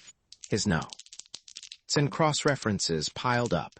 He made an accurate map of the original settlement, superimposed over a modern one. They didn't match at all. It was a dead end. With one map held over the other, what he had suspected was painfully clear. The descriptions of terrain and physical features in the log were accurate enough. The city had obviously been moved since the first landing. Whatever records had been kept would be in the library, and he had exhausted that source. Anything else would have been left behind and long since destroyed. Rain lashed against the thick window above his head, lit suddenly by a flare of lightning. The unseen volcanoes were active again, vibrating the floor with their rumblings deep in the earth. The shadow of defeat pressed heavily down on Jason, rounding his shoulders and darkening even more the overcast day. Chapter 14. Jason spent one depressed day lying on his bunk counting rivets, forcing himself to accept defeat. Kerk's order that he was not to leave the sealed building tied his hands completely. He felt himself close to the answer, but he was never going to get it. One day of defeat was all he could take. Kerk's attitude was completely emotional, tempered by the slightest touch of logic. This fact kept driving home until Jason could no longer ignore it. Emotional reasoning was something he had learned to mistrust early in life. He couldn't agree with Kerk in the slightest, and he had to utilize the 10 remaining days to solve the problem. If it meant disobeying Kerk, it would still have to be done. He grabbed up his note plate with a new enthusiasm. His first sources of information had been used up, but there must be others. Chewing the scriber and needling his brain, he slowly built up a list of other possibilities. Any idea, no matter how wild, was put down. When the plate was filled, he wiped the long shots and impossibles such as consulting off-world historical records. This was a Pyrran problem and had to be settled on this planet or not at all. The list worked down to 2 probables. Either old records, notebooks, or diaries that individual Pyrrans might have in their possession, or verbal histories that had been passed down the generations by word of mouth. The first choice seemed to be the most probable, and he acted on it at once. After a careful check of his medikit and gun, he went to see Bruck. "Oh, what's new and deadly in the world since I left?" he asked. Brucko glared at him. "You can't go out. Kerk has forbidden it. Did he put you in charge of guarding me to see if I obeyed?" Jason's voice was quiet and cold. Bruck rubbed his jaw and frowned in thought. Finally, he just shrugged. "No, I'm not guarding you, nor do I want the job. As far as I know, this is between you and Kerk, and it can stay that way. Leave whenever you want, and get yourself illed quietly someplace, so there will be an end to the trouble you cause once and for all." "I love you, too," Jason said. "Now brief me on the wildlife." The only new mutation that routine precautions wouldn't take care of was a 8-colored lizard that spit a fast nerve poison with deadly accuracy. Death took place in seconds if the saliva touched any bare skin. The lizards had to be looked out for and shot before they came within range. An hour of lizard blasting in. A training chamber made him proficient in the exact procedure. Jason left the sealed buildings quietly, and no one saw him go. He followed the map to the nearest barracks, shuffling tiredly through the dusty streets. It was a hot, quiet afternoon, broken only by rumblings from the distance and the occasional crack of his gun. It was cool inside the thick-walled barracks buildings, and he collapsed onto a bench until the sweat dried and his heart stopped pounding. Then he went to the nearest recreation room to start his search. Before it began, it was finished. None of the Pyrrans kept old artifacts of any kind and thought the whole idea was very funny. After the 20th negative, answer Jason was ready to admit defeat in this line of investigation. There was as much chance of meeting a Pyrran with old documents as finding a bundle of grandfather's letters in a soldier's kit bag. This left a single possibility: verbal histories. Again, Jason and questioned with the same lack of results. The fun had worn off the game for the Pyrrans, and they were beginning to growl. Jason stopped while he was still in one piece. The commissary served him a meal that tasted like plastic paste and wood. Ulp. He ate it quickly, then sat brooding over the empty tray, hating to admit to another dead end. Who could supply him with answers? All the people he had talked to were so young. They had no interest or patience for storytelling. That was an old folks' hobby, and there were no oldsters on Pyrrus, with one exception that he knew of, the librarian Polly. It was a possibility. A man who worked with records and books might have an interest in some of the older ones. He might even remember reading volumes now destroyed. A very slim lead indeed, but one that had to be pursued. Walking to the library almost killed Jason. The torrential rains made the footing bad, and in the dim light, it was hard to see what was coming. A snapper came in close enough to take out a chunk of flesh before he could blast it. The antitoxin made him dizzy, and he lost some blood before he could get the wound dressed. He reached the library, exhausted and angry. Polly was working on the guts of one of the catalog machines. He didn't stop until Jason had tapped him on the shoulder. Switching on his hearing aid, the Pyrran stood quietly, crippled and bent, waiting for Jason to talk. "Have you any old papers or letters that you have kept for your personal use?" A shake of the head, no. "What about stories you know about great things that have happened in the past that someone might have told you when you were young?" Negative. Results negative. Every question was answered by a shake of Polly's head, and very soon the old man grew irritated and pointed to the work he hadn't finished. "Yes, I know you have work to do," Jason said, "but this is important." Polly shook his head and angry no and reached to turn off his hearing aid.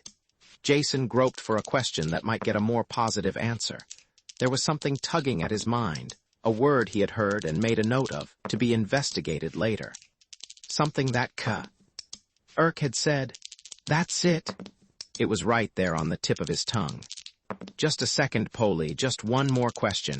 What is a grubber? Have you ever seen one or know what they do or where they can be found?" The words were cut off as Polly hurled and lashed the back of his good arm into Jason's face. Though the man was aged and crippled, the blow almost fractured Jason's jaw, sending him sliding across the floor. Through a daze, he saw Polly hobbling towards him, making thick, bubbling noises in his ruined throat, what remained of his face twisted and working with anger. This was no time for diplomacy. Moving as fast as he could, with the high G, foot-slapping shuffle, Jason headed for the sealed door. He was no match for any Pyrran in hand-to-hand combat, young and small or old and crippled. The door thunked open as he went through and barely closed in Polly's face. Outside, the rain had turned to snow, and Jason trudged wearily through the rubbing his sore jaw and turning over the only fact he had. Grubber was a key, but to what? And who did he dare ask for more information? Kerk was the man he had talked to best, but not anymore. That left only Meta as a possible source. He wanted to see her at once, but sudden exhaustion swept through him. It took all of his strength to stumble back to the school buildings. In the morning he ate and left early. There was only a week left. It was impossible to hurry, and he cursed as he dragged his double-weight body to the assignment center. Meta was on night perimeter duty and should be back to her quarters soon. He shuffled over there and was lying on her bunk when she came in. "Get out," she said in a flat voice. "Or do I throw you out?" "Patience, please," he said as he sat up. "Just resting here until you came back. I have a single question, and if you will answer it for me, I'll go and stop bothering you." "What is it?" she asked, tapping her foot with impatience, but there was also a touch of curiosity in her voice. Jason thought carefully before he spoke. "Now, please, don't shoot me. You know I'm an off-worlder with a big mouth, and you have heard me say some awful things without taking a shot at me. Now I have another one. Will you please show your superiority to the other people of the galaxy by holding your temper and not reducing me to component atoms?" His only answer was a tap of the foot, so he took a deep breath and plunged in. "What is a grubber?" For a long moment she was quiet, unmoving. Then she curled her lips back in disgust. You find the most repulsive topics. That may be so, he said, but it still doesn't answer my question. It's, well, the sort of thing people just don't talk about. I do, he assured her. Well, I don't. It's the most disgusting thing in the world, and that's all I'm going to say. Talk to Cranon, but not to me. She had him by the arm while she talked, and he was half dragged to the hall. The door slammed behind him, and he muttered, "Lady Wrestler," under his breath. His anger ebbed away as he realized that she had given him a clue in spite of herself. Next step, find out who or what Cranon was. Assignment Center listed a man named Cranon and gave his shift number and work location. It was close by and Jason walked there. A large cubicle and windowless building with the single word food next to each of the sealed entrances. The small entrance he went through was a series of automatic chambers that cycled him through ultrasonics, ultraviolet, antibio spray, rotating brushes, and 3 final rinses. He was finally admitted, damper but much cleaner, to the central area. Men and robots were stacking crates, and he asked one of the men for Cranon. The man looked him up and down coldly and spat on his shoes before answering. Cranon worked in a large storage bay by himself. He was a stocky man in patched coveralls whose only expression was one of intense gloom. When Jason came in, he stopped hauling bales and sat down on the nearest one. The line of unhappiness were cut into his face and seemed to grow deeper while Jason explained what he was after. All the talk of ancient history on Pyrrus bored him as well, and he yawned openly. When Jason finished, he yawned again, and didn't even bother to answer him. Jason waited a moment, then asked again. I said, do you have any old books, papers, records, or that sort of thing? You sure picked the right guy to bother, off-worlder, was his only answer. After talkie, to me you're going to have nothing but trouble. Why is that? Jason asked. Why? For the first time he was animated with something besides grief. I'll tell you why. I made one mistake, just one, and I get a life sentence for life. How would you like that? Just me alone, being by myself all the time, even taking orders from the grubbers. Jason controlled himself, keeping the elation out of his voice. Grubbers? What are grubbers? The enormity of the question stopped. Cranon, it seemed impossible that there could be a man alive who had never heard of grubbers. Happiness lifted some of the gloom from his face as he realized that he had a captive audience who would listen to his troubles. Grubbers are traitors. It's what they are. Traitors to the human race, and they ought to be wiped out. Living in the jungle, the things they do with the animals. You mean they're people, Pyrrans like yourself? Jason broke in. Not like me, mister. Don't make that mistake again if you want to go on living. Maybe I dozed off on guard once, so I got stuck with this job. That doesn't mean I like it or like them. They stink, really stink, and if it wasn't for the food we get from them, I'll be dead tomorrow. That's the kind of killing job I could really put my heart into. If they supply you with food, you must give them something in return. Trade goods, beads, knives, the usual things. Supply sends them over in Carta. Then I take care of the delivery. How? Jason asked. By armored truck to the delivery site. Then I go back later to pick up the food they've left in exchange. Can I go with you on the next delivery? Cranon frowned over the idea. For a minute. Yeah, I suppose it's all right if you're stupid enough to come. You can help me load. They're between harvests now, so the next trip won't be for 8 days. But that's after the ship leaves, it'll be too late. Can't you go? Oh, earlier. Don't tell me your troubles, mister. Cranon grumbled, climbing to his feet. That's when I go, and the date's not changing for you. Jason realized he had got as much out of the man as was possible for one session. He started for the door, then turned. One thing, he asked. Just what do these savages, the grubbers, look like? How do I know? Cranon snapped. I trade with them, I don't make love to them. If I ever saw one, I'd shoot him down on the spot. He flexed his fingers and his gun jumped in and out of his hand as he said it. Jason quietly let himself out. Lying on his bunk, resting his gravity-weary body, he searched for a way to get Cranon to change the delivery day. His millions of credits were worthless on this world without currency. If the man couldn't be convinced, he had to be bribed. With what? Jason's eyes touched the locker where his off-world clothing still hung, and he had an idea. It was morning before he could return to the food warehouse and one day closer to his deadline. Cranon didn't bother to look up from his work when Jason came in. "You want this?" Jason asked, handing the outcast a flat gold case inset with a single large diamond. Cranon grunted and turned it over in his hands. "A toy," he said. "What is it good for?" "Well, when you press this button you get a light." A flame appeared through a hole in the top. Cranon started to hand it back. "What do I need a little fire for?" "Here, keep it." "Wait a second," Jason said. "That's not all it does.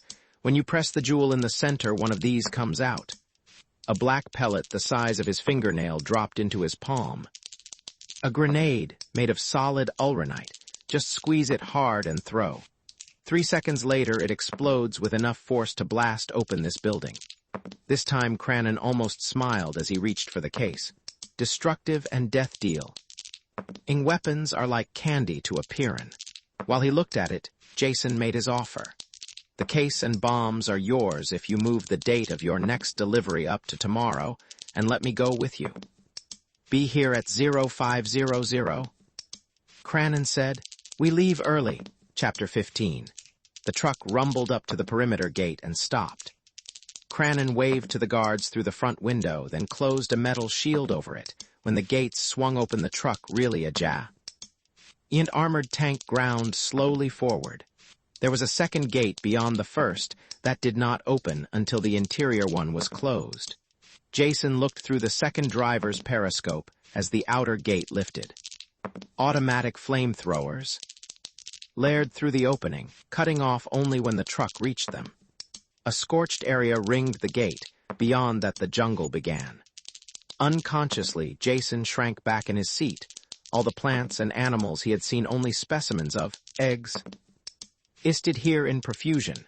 Thorn-ringed branches and vines laced themselves into a solid mat through which the wild life swarmed. A fury of sound hurled at them. Thuds and scratchings rang on the armor. Cranon laughed and closed the switch. It electrified the outer grid. The scratchings died away as the beasts completed the circuit to the grounded hull. It was slow-speed, low-gear work tearing through the jungle. Cranon had his face buried in the periscope mask and silently fought. The controls. With each mile, the going seemed to get better, until he finally swung up the periscope and opened the window armor. The jungle was still thick and deadly, but nothing like the area immediately around the perimeter. It appeared as most of the lethal powers of Pyrrhus were concentrated in the single area around the settlement. Why? Jason asked himself. Why this intense and planetary hatred? The motors died and Cranon stood up, stretching. "We're here," he said. "Let's unload." There was bare rock around the truck, a rounded hillock that projected from the jungle, too smooth and steep for vegetation to get a hold. Cranon opened the cargo hatches, and they pushed out the boxes and crates. When they finished, Jason slumped down, exhausted, onto the pile. "Get back in, we're leaving," Cranon said. "You are, I'm staying right here." Cranon looked at him coldly. "Get in the truck or I'll kill you. No one stays out here. For one thing you didn't live an hour alone. But worse than that, the grubbers would get you. Kill you at once, of course, but that's not important. But you have equipment that we can't allow into their hands. You want to see a grubber with a gun while the Pyrrhon talk?" Jason's thoughts had rushed ahead. He hoped that Cranon was as thick of head as he was fast of reflex. Jason looked at the trees, let his gaze move up through the thick branches. Though Cranon was still talking, he was automatically aware of Jason's attention. When Jason's eyes widened and his gun jumped into his hand, Cranon's own gun appeared and he turned in the same direction. "There in the top," Jason shouted and fired into the tangle of branches. Cranon fired too. As soon as he did, Jason hurled himself backwards, curled into a ball, rolling down the inclined rock. The shots had covered the sounds of his movements, and before Cranon could turn back, the gravity had dragged him down the rock into the thick foliage. Crashing branches slapped at him, but slowed his fall. When he stopped moving, he was lost in the tangle. Cranon's shots came too late to hit him. Lying there, tired and bruised, Jason heard the Pyrrhon cursing him out. He stamped around on the rock. fired a few shots, but knew better than to enter the trees. Finally, he gave up and went back to the truck. The motor gunned into life and the treads clanked and scraped down the rock and back into the jungle. There were muted rumblings and crashes that slowly died away. Then Jason was alone. Up until that instant, he hadn't realized quite how alone he would be. Surrounded by nothing but death, the truck already vanished from sight. He had to force down an overwhelming desire to run after it. What was done was done. This was a long chance to take, but it was the only way to contact the grubbers. They were savages, but still they had come from human stock, and they hadn't sunk so as to stop the barter with the civilized Pyrrans. He had to contact them, befriend them, find out how they had managed to live safely on this madhouse world. If there had been another way to lick the problem, he would have taken it. He didn't relish the role of martyred hero, but Kerk and his deadline had forced his hand. The contact had to be made fast, and this was the only way. There was no telling where the savages were or how soon they would arrive. If the woods weren't too lethal, he could hide there, pick his time to approach them. If they found him among the supplies, they might skewer him on the spot with a typical Pyrran reflex. Walking warily, he approached the line of trees. Something moved on a branch, but vanished as he came near. None of the plants near a thick-trunked tree looked poisonous, so he slipped behind it. There was nothing deadly in sight, and it surprised him. He let his body relax a bit, leaning against the rough bark. Something soft and choking fell over his head. His body was seized in a steel grip. The more he struggled, the tighter it held him, until the blood thundered in his ears and his lungs screamed for air. Only when he grew limp did the pressure let up. His panic ebbed a little when he realized that it wasn't an animal that attacked him. He knew nothing about the grubbers, but they were human, so he still had a chance. His arms and legs were tied, the power holster ripped from his arm. He felt strangely naked without it. The powerful hands grabbed him again, and he was hurled into the air, to fall face down across something warm and soft. Fear pressed in again. It was a large animal of some kind, and all Pyrran animals were deadly. When the animal moved off carrying him, panic was replaced by a feeling of mounting elation. The grubbers had managed to work out a truce of some kind with at least one form of animal life. He had to find out how. If he could get that secret and get it back to the city, it would justify all his work and pain. It might even justify Welf's death if the age-old war could be slowed or stopped. Jason's tightly bound limbs hurt terribly at first, but grew numb with the circulation shut off. The jolting ride continued endlessly. He had no way of measuring the time. A rainfall soaked him, then he felt his clothes steaming as the sun came out. The ride was finally over. He was pulled from the animal's back and dumped down. His arms dropped free as someone loosed the bindings. The returning circulation soaked him in pain as he lay there, struggling to move. When his hands finally obeyed him, he lifted them to his face and tripped away the covering, a sack of thick fur. Light blinded him as he sucked in breath after breath of clean air. Blinking against the glare, he looked around. He was lying on a floor of crude planking, the setting sun shining into his eyes through the doorless entrance of the building. There was a plowed field outside, stretching down the curve of hill to the edge of the jungle. It was too dark to see much inside the hut. Something blocked the light of the doorway, a tall, animal-like figure.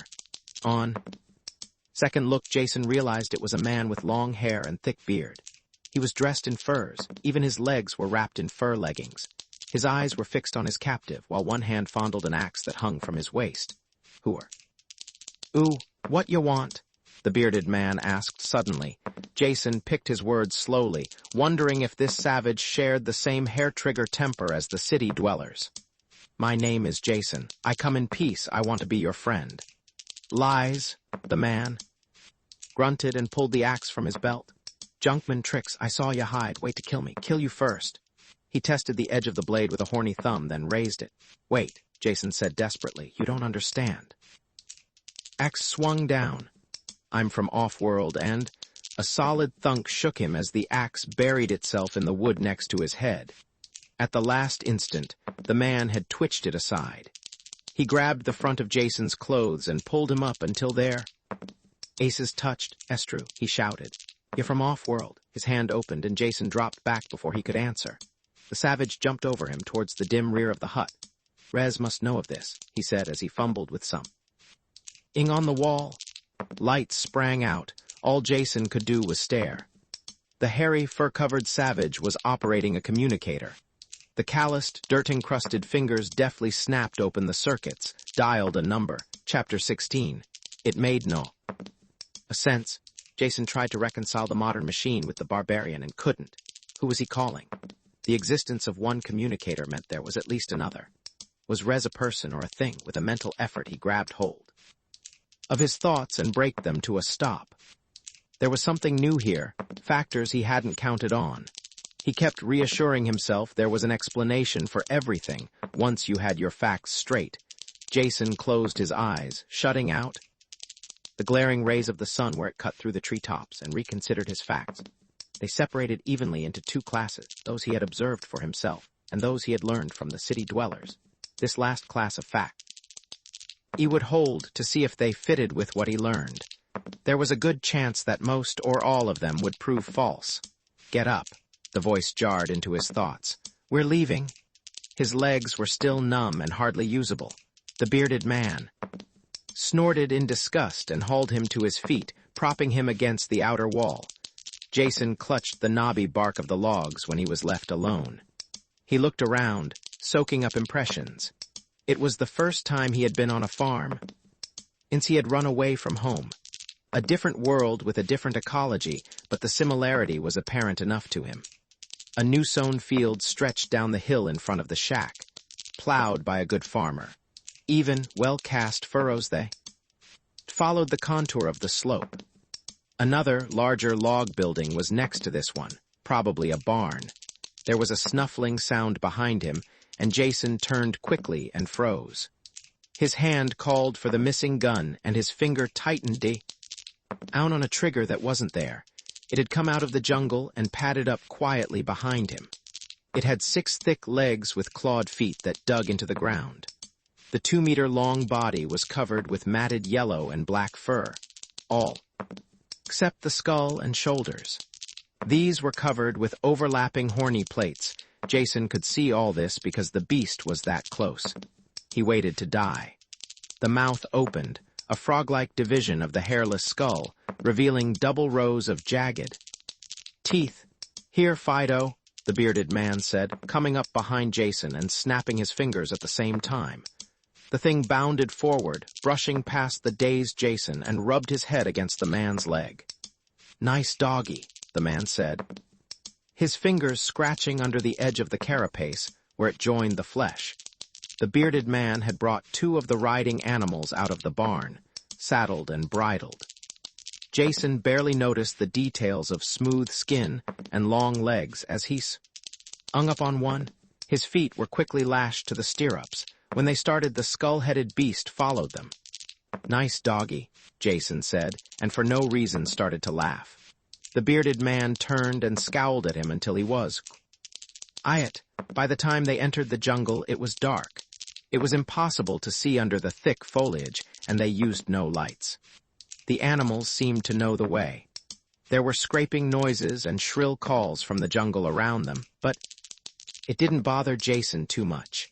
Perhaps the automatic manner in which the other man undertook the journey reassured him, or the presence of the dog that he felt rather than saw. The trip was a long one, but not too uncomfortable. The regular motion of the animal and his fatigue overcame Jason, and he dozed into a fitful sleep, waking with a start each time he slumped forward. In the end, he slept sitting up in the saddle. Hours passed this way until he opened his eyes and saw a square of light before them. The trip was over. His legs were stiff and galled with saddle sores. After his feet were untied, getting down was an effort, and he almost fell. A door opened and Jason went in. It took his eyes some moments to get used to the light, until he could make out the form of a man on the bed before him. "Come over here and sit down." The voice was full and strong, accustomed to command. The body was that of an invalid. A blanket covered him to the Waist, above that the flesh was sickly white, spotted with red nodules and hung loosely over the bones. There seemed to be nothing left of the man except skin and skeleton. "Not very nice," the man on the bed said, "but I've grown used to it." His tone changed abruptly. "Naxa said you were from off-world. Is that true?" Jason nodded yes, and his answer stirred the living skeleton to life. The head lifted from the pillow, and the red-rimmed eyes sought his with a desperate intensity. "My name is Rez, and I'm a grubber. Will you help me?" Jason wondered at the intensity of Rez's question, all out of proportion to the simple content of its meaning. Yet he could see no reason to give anything other than the first and yes answer that sprang to his lips. "Of course I'll help you in whatever way I can, as long as it involves no injury to anyone else. What do you want?" The sick man's head had fallen back limply, exhausted, as Jason talked, but the fire still burned in the eyes. "Feel assured, I want to injure no others," Rez said. "Quite the opposite. As you see, I am suffering from a disease that our remedies will not stop. Within a few more days I will be dead. Now I have seen this itty people. Using a device, they press it over a wound or an animal bite. Do you have one of these machines?" That sounds like a description of the medikit. Jason touched the button at his waist that dropped the medikit into his hand. "I have mine here. It analyzes and treats most. Would you use it on me?"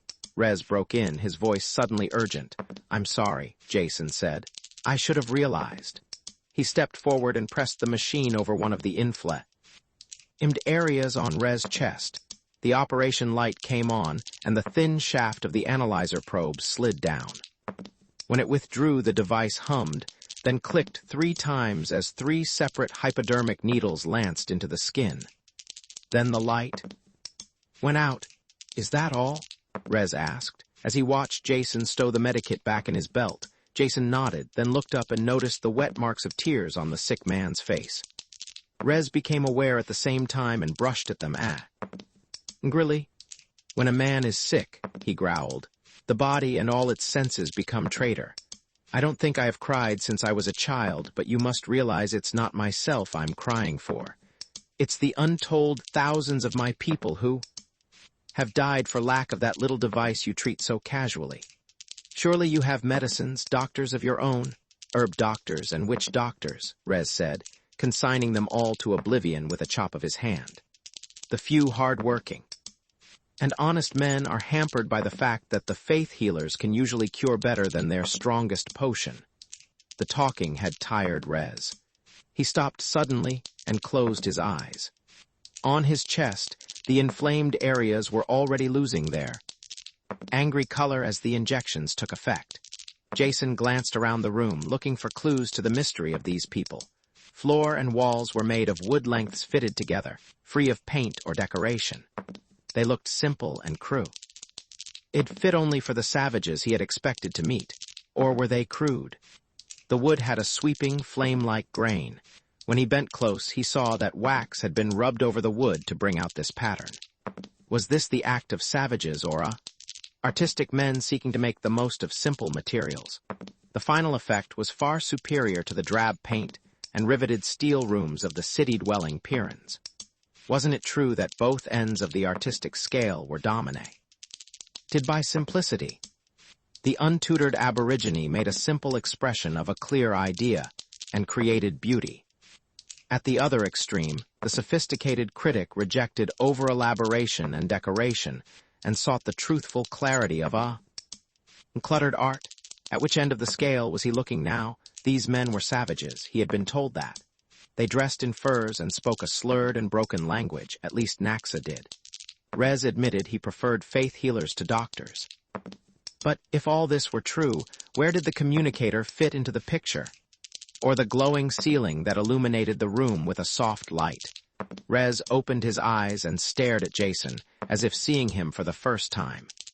"Who are you?" he asked, "and what are you doing here?" There was a cold menace in his words, and Jason understood why. The city Pyrrans hated the grubbers, and without a doubt the feeling was mutual. Naxa's axe had proved that. Naxa had entered silently while they talked, and stood with his fingers touching the haft of this same axe. Jason knew his life was still in jeopardy, until he gave an answer that satisfied these men. He couldn't tell the truth. If they once suspected he was spying among them to aid the city people, it would be the end. Nevertheless, he had to be free to talk about the survival problem. The answer hit him as soon as he had stated the problem. All this had only taken an instant to consider, as he turned back to face the invalid, and he answered at once, trying to keep his voice normal and unconcerned. I'm Jason dinAlt, an ecologist, so you see I have the best reasons in the universe for visiting this planet. An ecologist, Rez broke in. There was nothing in his voice to indicate whether he meant the question seriously or as a trap. All traces of the ease of their earlier conversation were gone. His voice had the deadliness of a stingwing's poison. Asen chose his words carefully. Simply stated, it is that branch of biology that considers the relations between organisms and their environment. How climatic and other factors affect the life forms, and how the life forms in turn affect each other and the environment. That much Jason knew was true, but he really knew very little more about the subject, so he moved on quickly. I heard reports of this planet, and finally came here to study it firsthand. I did what work I could in the shelter of the city, but it wasn't enough. The people there think I'm crazy, but they finally agreed to let me make a trip out here. What arrangements have been made for your return? Naxa snapped. None, Jay. Asen told him. They seemed quite sure that I would be killed instantly and had no hope of me coming back. In fact, they refused to let me go and I had to break away. This answer seemed to satisfy Rez, and his face cracked into a earthless smile. They would think that, those junkmen, can't move a meter outside their own walls without an armor-plated machine as big as a barn. What did they tell you about us? Again, Jason knew a lot depended on his answer. This tie. He thought carefully before speaking. Well, perhaps I'll get that axe in the back of my neck for saying this, but I have to be honest. You must know what they think. They told me you were filthy and ignorant savages who smelled, and you, well, had curious customs you practiced with the animals. In exchange for food, they traded you beads and knives. Both Pyrrans broke into a convulsion of laughter at this. Rez stopped soon from weakness, but Naxa laughed himself into a coughing fit and had to splash water over his head from a gourd jug. That I believe well enough, Rez said. It sounds like the stupidity they would talk. Those people know nothing of the world they live in. I hope the rest of what you said is true. But even if it is not, you are welcome here. You are from off-world that I know. No junkman would have lifted a finger to save my life. You are the first off-worlder my people have ever known, and for that you are doubly welcome. We will help you in any way we can. My arm is your arm. These last words had a ritual sound to them, and when Jason repeated them, Naxa nodded at the correctness of this. At the same time, Jason felt that they were more than empty ritual. Interdependence meant survival on Pyrrus, and he knew that these people stood together to the death against the mortal dangers around them. He hoped the ritual would include him in that protective sphere. That is enough for tonight, Rez said. The spotted sickness had weakened me, and your medicine has turned me to jelly. You will stay here, Jason. There is a blanket, but no bed at least for now. Enthusiasm had carried Jason this far, making him forget the 2G exertions of the long day. Now fatigue hit him a physical blow. He had dim memories of refusing food and rolling in the blanket on the floor. After that, oblivion. Chapter 17. Every square inch of his body ached where the doubled gravity. He had pressed his flesh to the unyielding wood of the floor. His eyes were gummy, and his mouth was filled with an indescribable taste that came off in chunks. Sitting up was an effort, and he had to stifle a groan as his joints cracked. Good day? Jason, Rez called from the bed. If I didn't believe in medicine so strongly, I would be tempted to say there is a miracle in your machine that has cured me overnight. There was no doubt that he was on the mend. The inflamed patches had vanished, and the burning light was gone from his eyes. He sat, propped up on the bed, watching the morning sun melt the night's hailstorm into the fields. There's meat in the cabinet there, he said, and either water or visk to drink. The visk proved to be a distilled beverage of extraordinary potency that instantly cleared the fog from Jason's brain. though it did leave a slight ringing in his ears. And the meat was a tenderly smoked joint, the best food he had tasted since leaving. Arkan. Taken together, they restored his faith in life and the future. He lowered his glass with a relaxed sigh and looked around. With the pressures of immediate survival and exhaustion removed, his thoughts returned automatically to his problem. What were these people really like, and how had they managed to survive in the deadly wilderness? In the city he had been told they were savages. Yet there was a carefully tended and repaired communicator on the wall. And by the door, a crossbow that eared machined metal bolts. He could see the tool marks still visible on their shanks. The one thing he needed was more information. He could start by getting rid of some of his misinformation. Rez, you laughed when I told you what the city people said about trading you trinkets for food. What do they really trade you? Anything within certain limits, Rez said.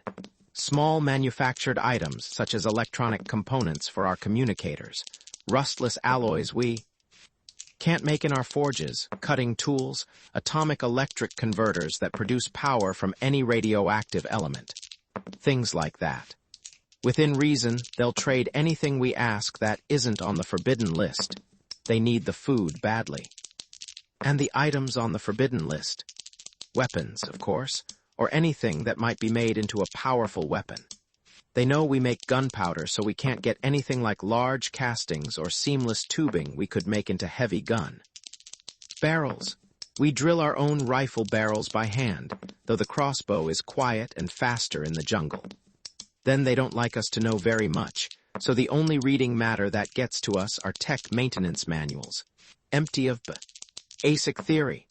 The last banned category you know about medicine. This is the one thing I cannot understand that makes me burn with hatred with every death they might have prevented. I know their reasons, Jason said. Then tell me, because I can think of none. Survival, it's just that simple. I doubt if you realize it, but they have a decreasing population. It is just a matter of years before they will be gone. Whereas your people at least must have a stable, if not slightly growing population to have existed without their mechanical protections.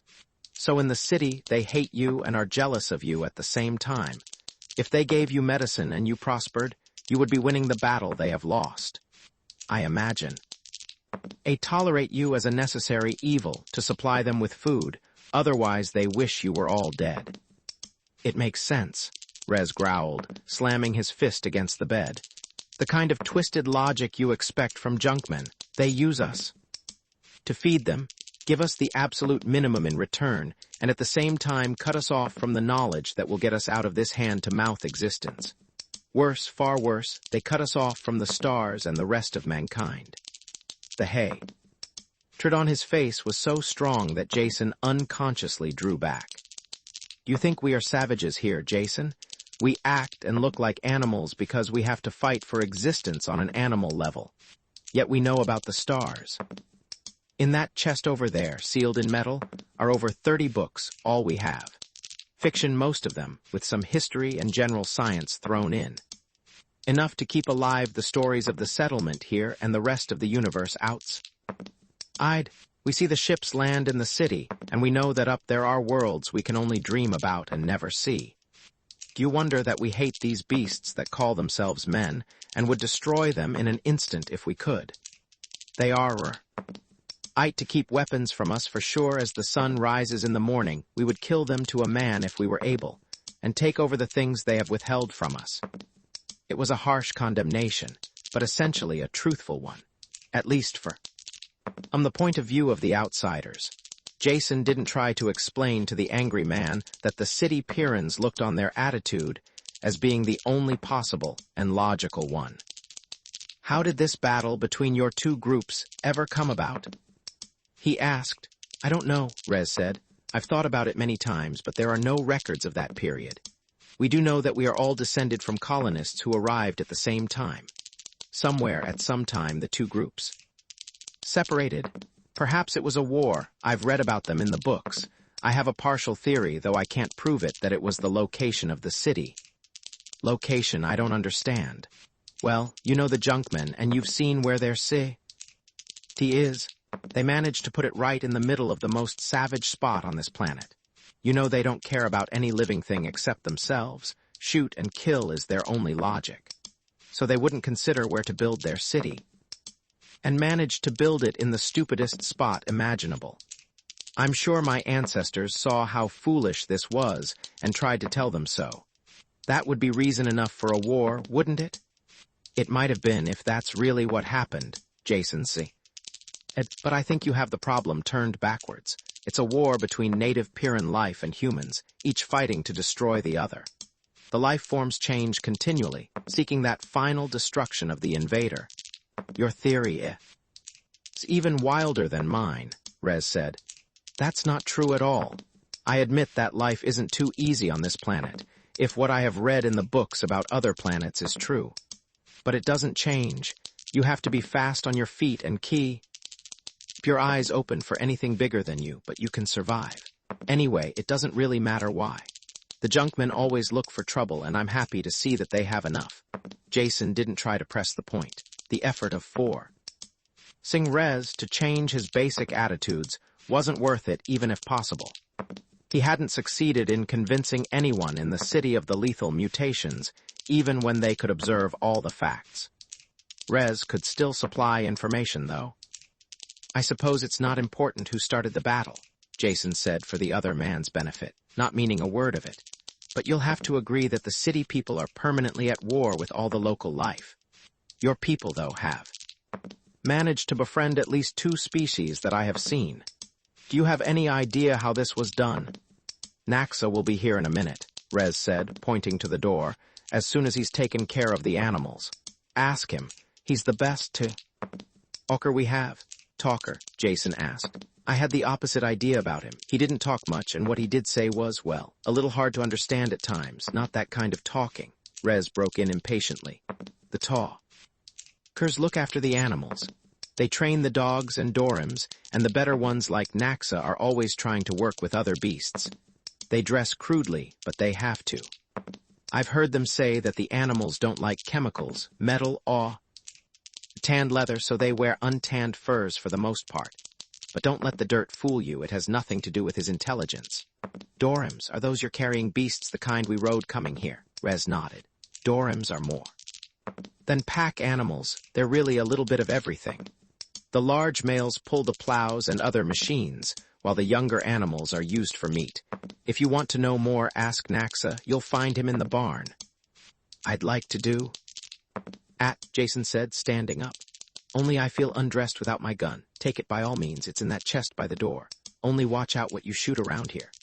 Naxa was in the rear of the barn, filing down one of the spay. Like toenails of a Dorim. It was a strange scene.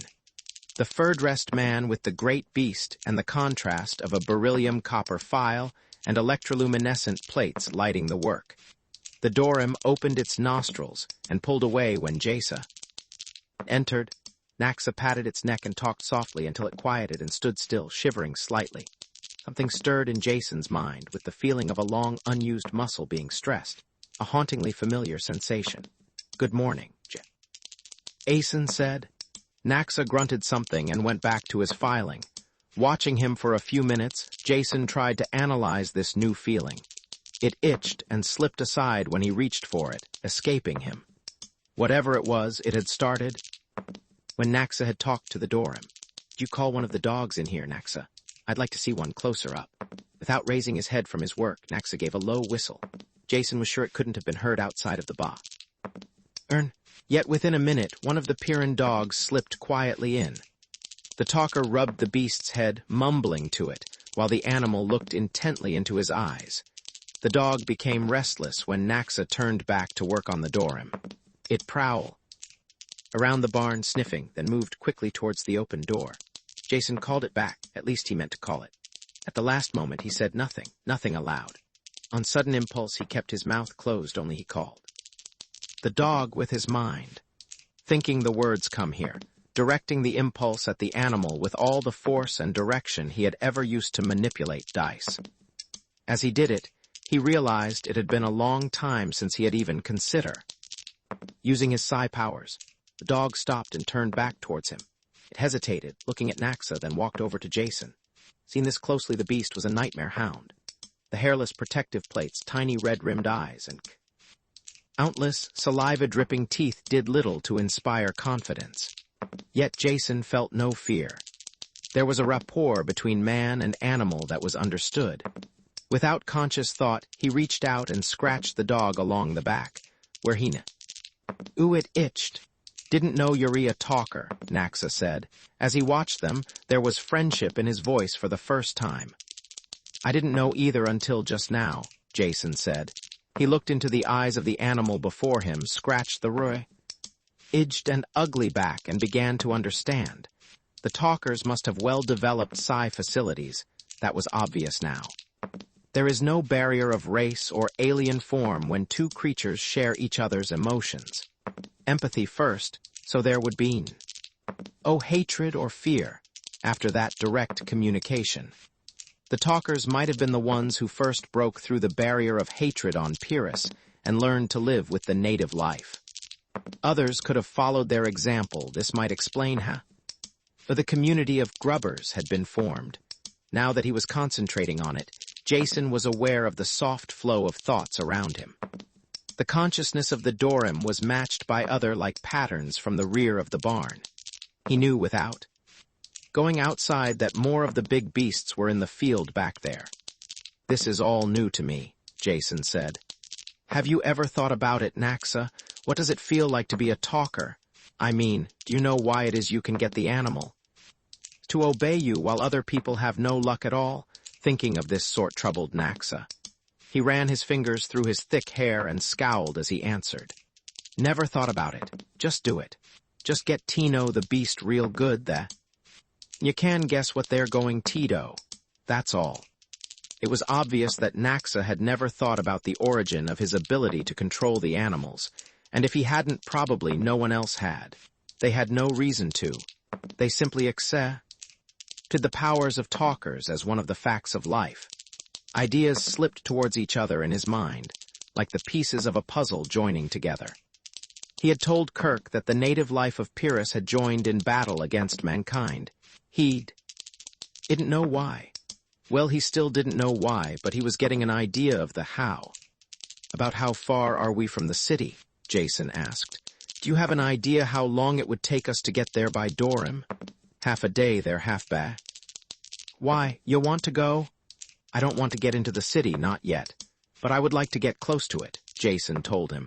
See what Rez say, was Naxa's answer. Rez granted instant permission without asking any questions. They saddled up and left at once, in order to complete the round trip before dark.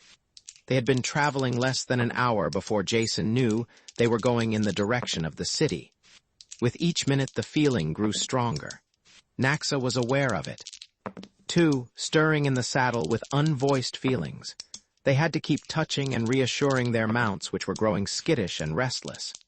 This is far enough, Jason said. Naxa gratefully pulled to a stop. The wordless thought beat through Jason's mind, filling it.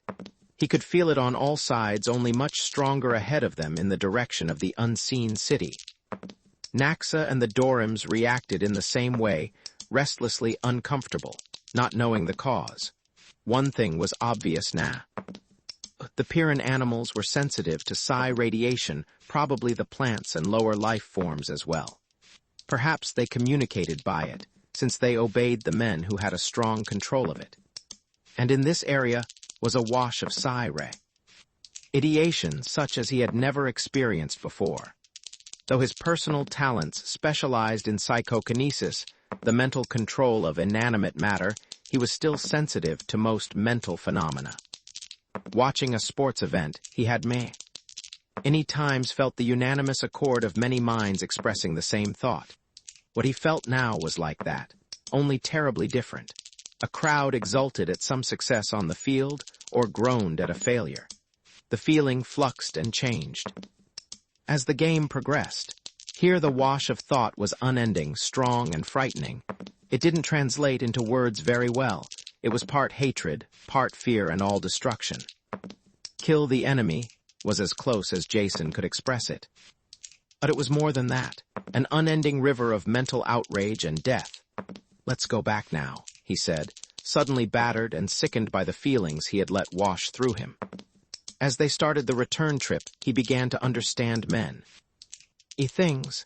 His sudden unspeakable fear when the Pyrran animal had attacked him that first day on the planet, and his recurrent nightmares that had never completely ceased, even with drugs. Both of these were his reaction to the hatred directed at the Itty.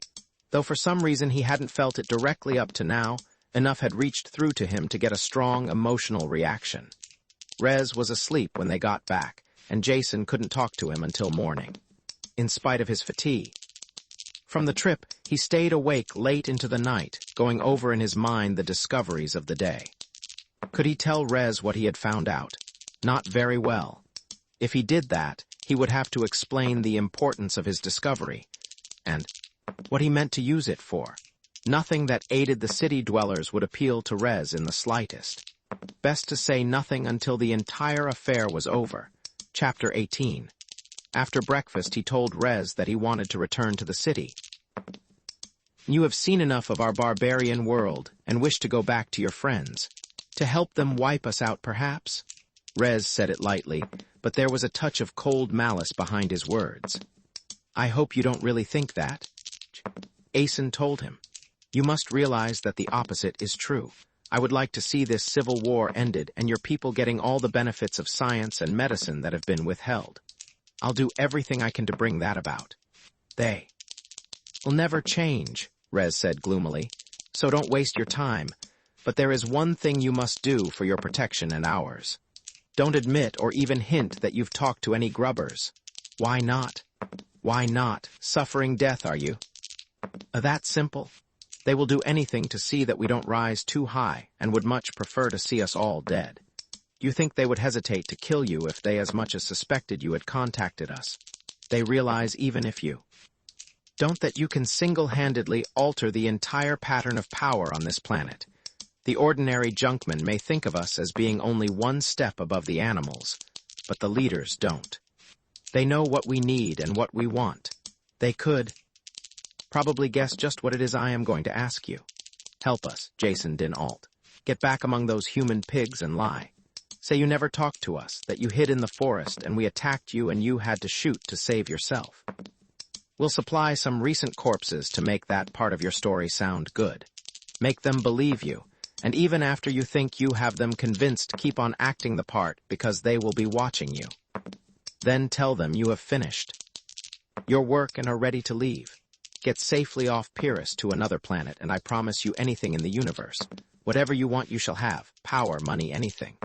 This is a rich planet. The junkmen mine and sell the metal, but he could do it much better. Bring a spaceship back here and land anywhere on this continent. We have no cities, but our people have farms everywhere. They will find you.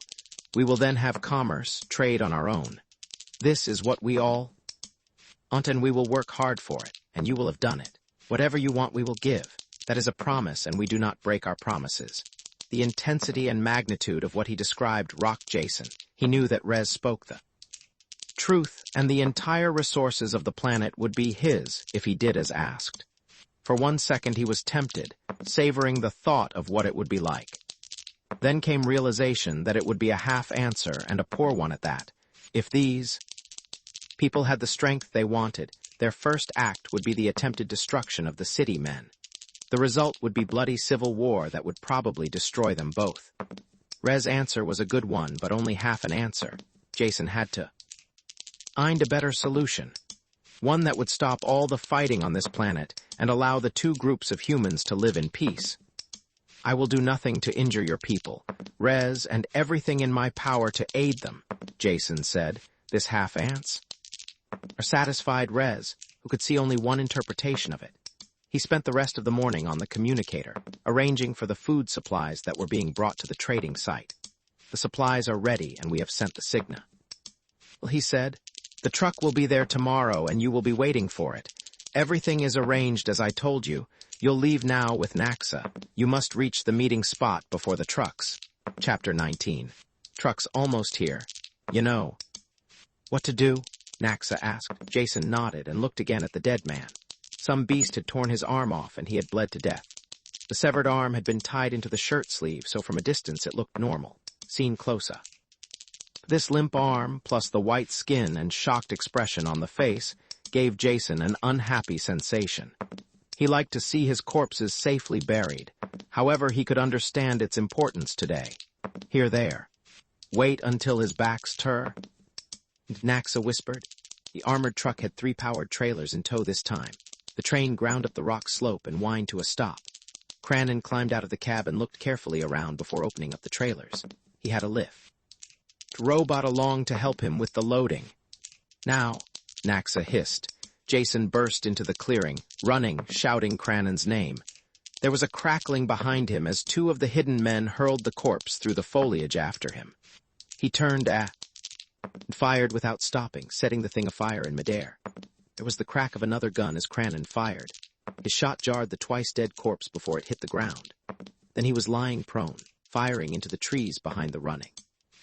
Just as Jason reached the truck, there was a whirring in the air and hot pain ripped into his back, throwing him to the ground.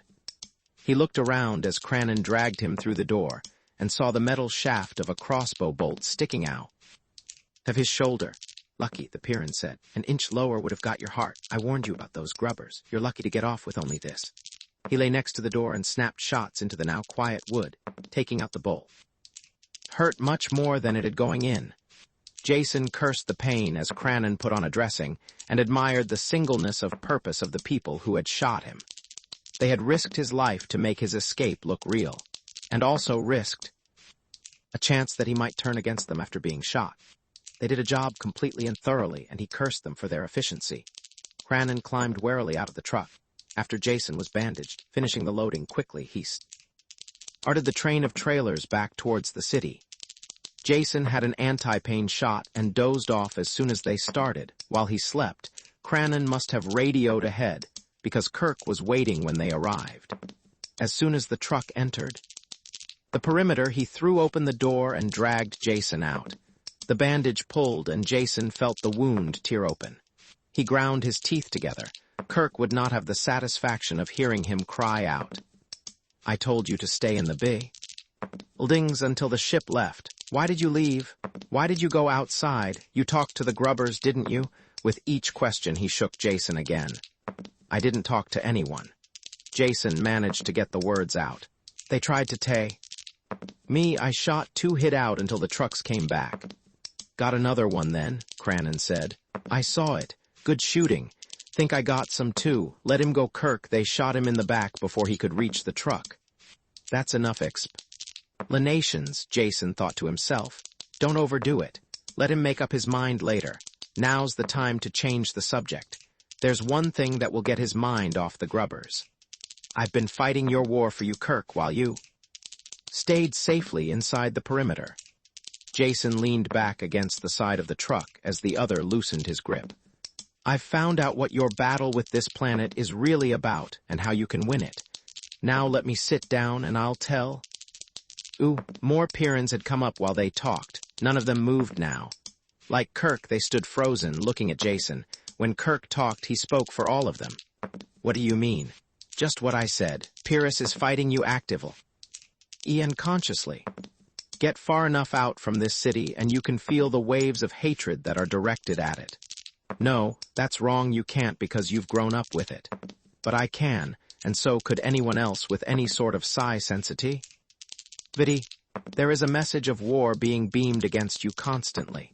The life forms of this planet are psi-sensitive and respond to that order. They attack and change and mutate for your destruction, and they'll keep on doing so until you are all dead, unless you can stop the war. How? Kerk snapped the word, and every face echoed the question. By finding whoever or whatever is sending that message. The life forms that attack you have no reasoning intelligence. They are being ordered to do so. I think I know how to find the source of these orders. After that, it will be a matter of getting across a message, asking for a truce and an eventual end to all hostilities. A dead silence followed his words as the Pyrrans tried to comprehend the ideas. Kerk moved first, waving them all away. Go back to your work. This is my responsibility, and I'll take care of it. As soon as I find out what truth there is here, if any, I'll make a complete. A port. The people drifted away silently, looking back as they went. Chapter 20. From the beginning now, Kerk said, and leave out nothing.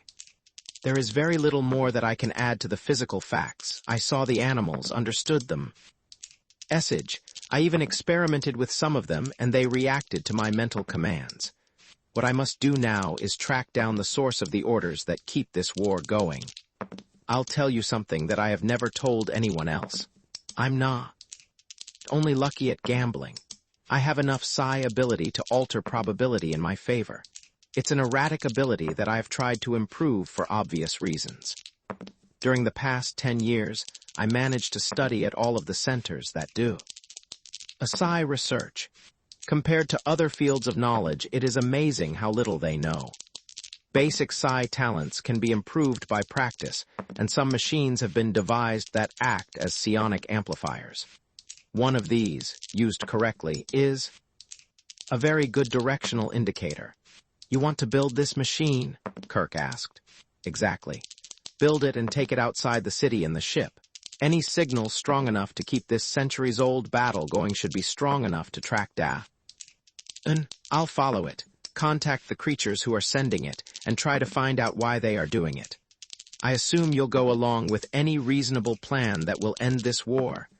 Anything reasonable, Kerk said coldly. How long will it take you to build this machine? Just a few days if you have all the parts here, Jason told him. Then do it. I'm canceling the flight that's leaving now, and I'll keep the ship here ready to go. When the machine is built, I want you to track the signal and report back to me. Agreed, Jason said, standing up. As soon as I have this hole in my back looked at, I'll draw up a list of things needed. A grim, unsmiling man named Skop was assigned to Jason as a combination guide and guard. He took his job very seriously, and it didn't take Jason long to realize that he was a prisoner at large. Kerk had accepted his story, but that was no guarantee that he believed it. At a single word from him, the guard could turn executioner. The chill thought hit Jason that undoubtedly this was what would happen. Whether Kerk accepted the story or not, he couldn't afford to take a chance. As long as there was the slightest possibility, Jason contacted the grubbers. He could not be allowed to leave the planet alive. The woods people were being simple if they thought a plan this obvious might succeed. Or had they just gambled on the very long chance it might work? They certainly had nothing to lose by it. Only half of Jason's mind was occupied with the work, as he drew up a list of materials he would need for the psionic direction finder. His thoughts plodded in tight circles, searching for a way out that didn't exist. He was too deeply involved now to just leave. Kerk would see to that. Unless he could find a way to end the war and settle the grubber question, he was marooned on Pyrrus for life. A very short life. When the list was ready, he called supply. With a few substitutions, everything he might possibly need was in stock and would be sent over. Skop sank into an apparent doze in his chair, and Jason, his head propped against the pull of gravity by one arm, began a irking sketch of his machine. Jason looked up suddenly, aware of the silence. He could hear machinery in the building and voices in the hall outside. What kind of silence, then? Mental silence. He had been so preoccupied since his return to the city that he hadn't noticed the complete lack of any kind of psi sensation. The constant wash of animal reactions was missing, as was the vague, tactile awareness of his PK. With sudden realization, he remembered that it was always his way inside the city. He tried to listen with his mind and stopped almost before he began. There was a constant press of thought about him that he was made aware of when he reached out. It was like being in a vessel far beneath the ocean, with your hand on the door that held back the frightening pressure. Touching the door without opening it, you could feel the stresses, the power pushing in and waiting to crush you. It was this way with the psi pressure on the city. The unvoiced, hate-filled creams of Pyrrus would instantly destroy any mind that received them. Some function of his brain acted as a psi circuit breaker, shutting off awareness before his mind could be blasted. There was just enough leak-through to keep him aware of the pressure and supply the raw materials for his constant nightmares. There was only one fringe benefit. The lack of thought pressure made it easier for him to concentrate. In spite of his fatigue, the diagram developed swiftly. Meta arrived late that afternoon, bringing the parts he had ordered. She slid the long box onto the workbench, started to speak, but changed her mind and said nothing. Jason looked up at her and smiled. Confused, he asked. I don't know what you mean, she said. I'm not confused, just annoyed. The regular trip has been canceled and our supply schedule will be thrown off for months to come. And instead of piloting or perimeter assignment, all I can do is stand around and weigh. For you, then take some silly flight following your directions. You wonder that I'm annoyed. Jason carefully set the parts out on the chassis before he spoke. As I said, you're confused. I can point out how you're confused, which will make you even more confused, a temptation that I frankly find hard to resist. She looked across the bench at him, frowning, one finger unconsciously curling and uncurling a short lock of hair. Jason liked her this way. As a Pyrrus, operating at full blast, she had as much personality as a gear in a machine. Once out of that pattern, she reminded him more of the girl he had known on that first flight to Pyrrus. He wondered if it was possible to really get across to her. What he meant. I'm not being insulting when I say confused, Meta. With your background, you couldn't be any other way. You have an insular personality. Admittedly, Pyrrus is an unusual island with a lot of high-power problems that you are an expert at solving. That doesn't make it any less of an island. When you face a cosmopolitan problem, you are confused. Or even worse, when your island problems are put into a bigger context. That's like playing your own game. Only having the rules change constantly as you go along. You're talking nonsense, she snapped at him. Pyrrus isn't an island, and battling for survival is definitely not a game. I'm sorry, he smiled. I was using a figure of speech, and a badly chosen one at that. Let's put the problem on more concrete terms. Take an example. Suppose I were to tell you that over there, hanging from the doorframe, was a stingwing. Meta's gun was pointing at the door before he finished the last word. There was a crash as the guard's chair went over. He had jumped from a half-doze to full alertness in an instant, his gun also searching the doorframe. That was just an example, Jason said. There's really nothing there. The guard's gun vanished, and he scowled a look of contempt at Jason as he righted the chair and dropped into it. You both have proved yourself capable of handling a Pyrrhus problem. Jason continued. But what if I said that there is a thing hanging from the doorframe that looks like a stingwing, but is really a kind of large insect that spins a fine silk that can be used to weave clothes? The guard glared from under his thick eyebrows at the empty doorframe. His gun whined. Partway out, then snapped back into the holster. He growled something inaudible at Jason, then stamped into the outer room, slamming the door behind him. Meta frowned in concentration and looked puzzled. Couldn't be anything except a stingwing, she finally said. Nothing else could possibly look like that, and even if it didn't spin silk, it would bite if you got near, so you would have to kill it. She smiled with satisfaction at the indestructible logic of her answer. "Ong again," Jason said. "I just described the mimic spinner that lives on Stover's planet. It imitates the most violent forms of life there, does such a good job that it has no need for other defenses. It'll sit quietly on your hand and spin for you by the yard. If I dropped a shipload of them here on Pyrrus, you never could be sure when to shoot, could you?" "But they are not here now," Meta insisted. "Yet they could be quite easily. And if they were, all the rules of your game would change. Getting the idea now?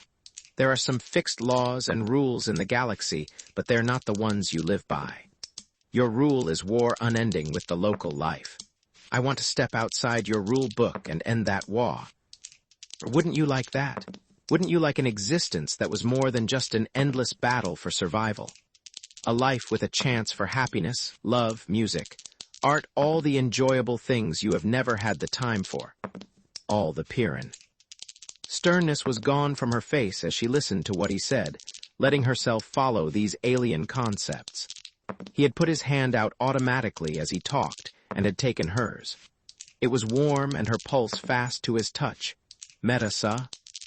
Dinley became conscious of his hand and snapped hers away, rising to her feet at the same time. As she started blindly towards the door, Jason's voice snapped after her. The guard, Skop, ran out because he didn't want to lose his presh. As two-value logic, it's all he has. But you've seen other parts of the galaxy, Meta. You know there is a lot more to life than kill and be killed on Pyrrus. You feel it is true, even if you won't admit it. She turned and ran out the door. Or, Jason looked after her, his hand scraping the bristle on his chin thoughtfully. Meta, I have the faint hope that the woman is winning over the Pyrran. I think that I saw perhaps for the first time in the history of this bloody war-torn city. A tear in one of its citizens' eyes. Chapter 21. Drop that equipment and Kerk will undoubtedly pull both your arms off, Jason said. He's over there now, looking as sorry as possible that I ever talked him into this. Skop curse. Under the bulky mass of the psi detector, passing it up to Meta, who waited in the open port of the spaceship.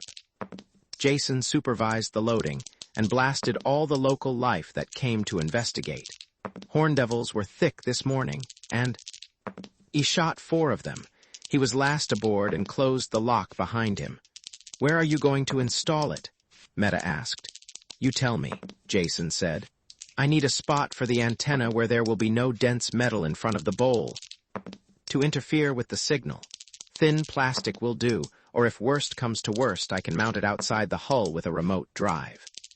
You may have to, she said. The hull is an unbroken unit. We do all viewing by screen and instrument. So I don't think... Wait, there is one place that might do. She led the way to a bulge in the hull that marked one of the lifeboats. They went in through the always-open lock, Skop struggling after them with the apparatus. These lifeboats are half buried in the ship, Meta explained. They have transparent front ports covered by friction shields that withdraw automatically when the boat is launched. Can we pull back the shields now? I think so, she said. She traced the launching circuit to a junction box and opened the lid. When she closed the shield relay manually, the heavy plates slipped back into the hull. There was a clear view, since most of the viewport projected beyond the parent ship. Perfect, Jason said. I'll set up here. Now how do I talk to you in the ship? Right here, she said. There's a pre-tuned setting on this communicator. Don't touch anything else, and particularly not this switch.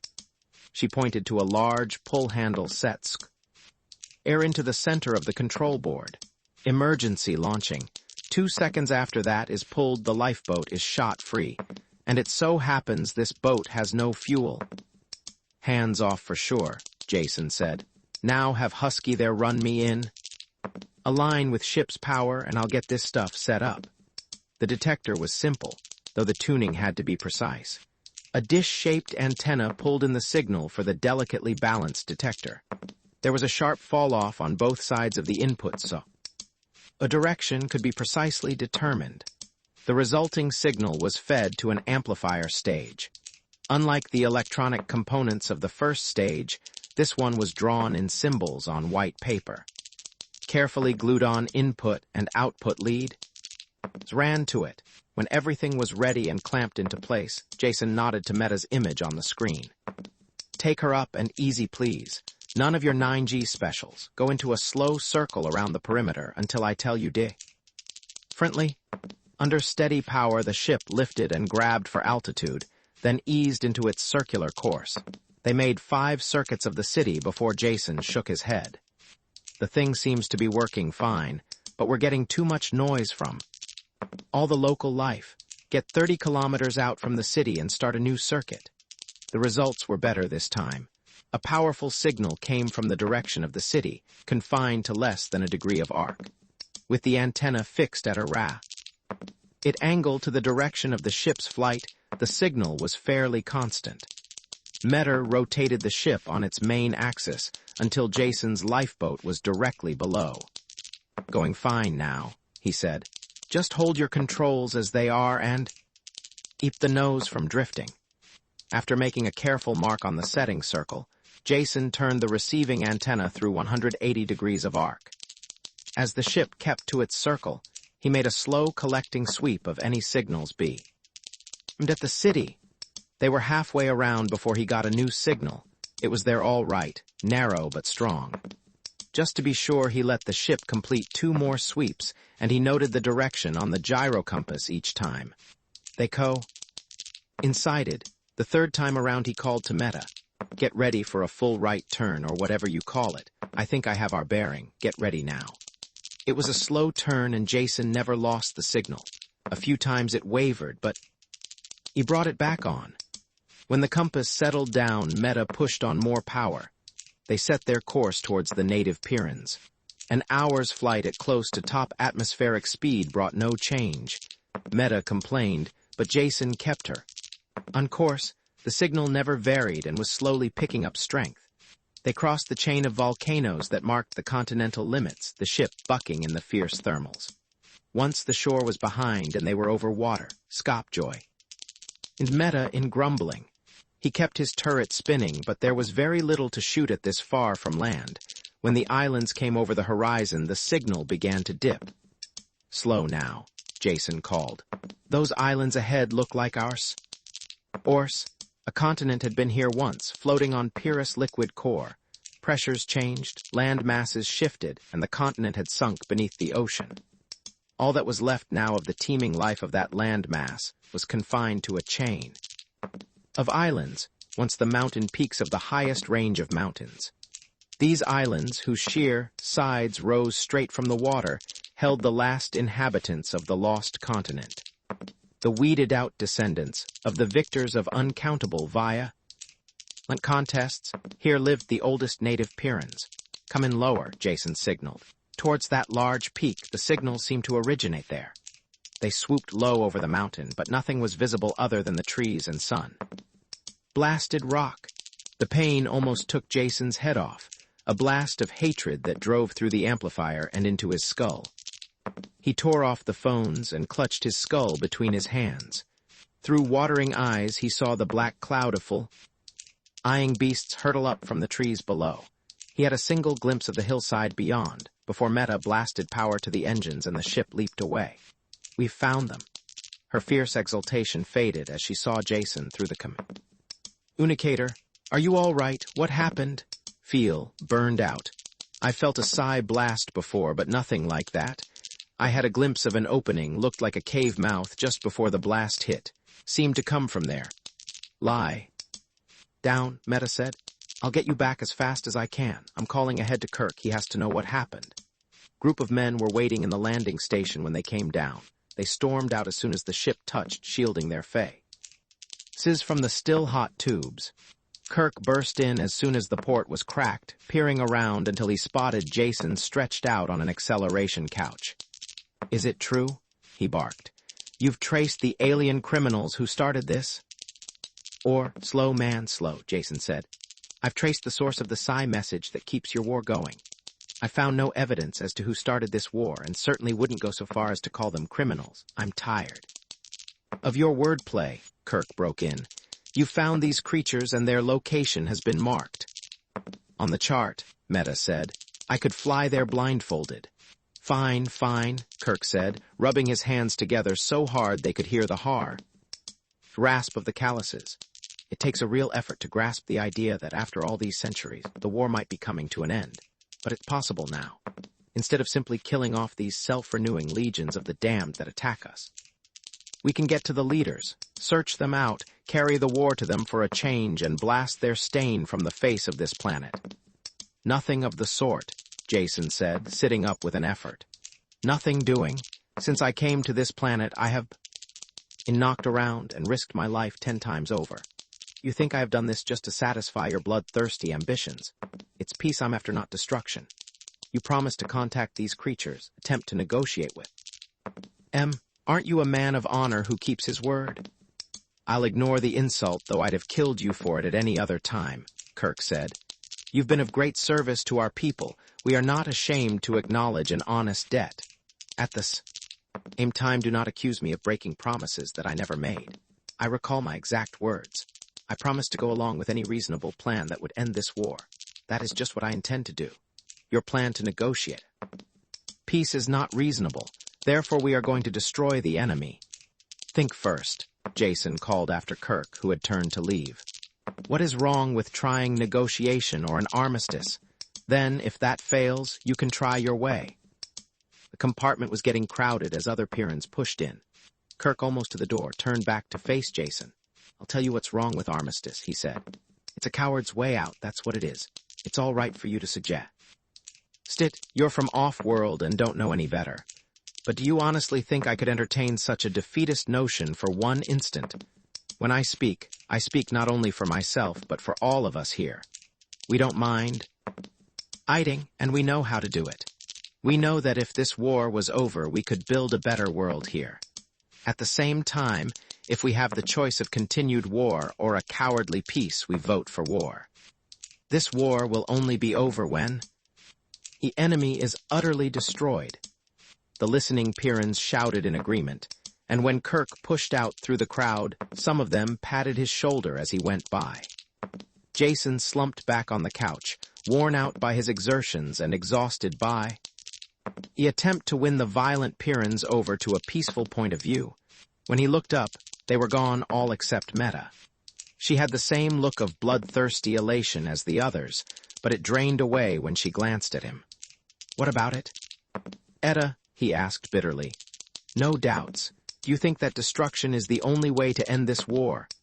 "I don't know," she said.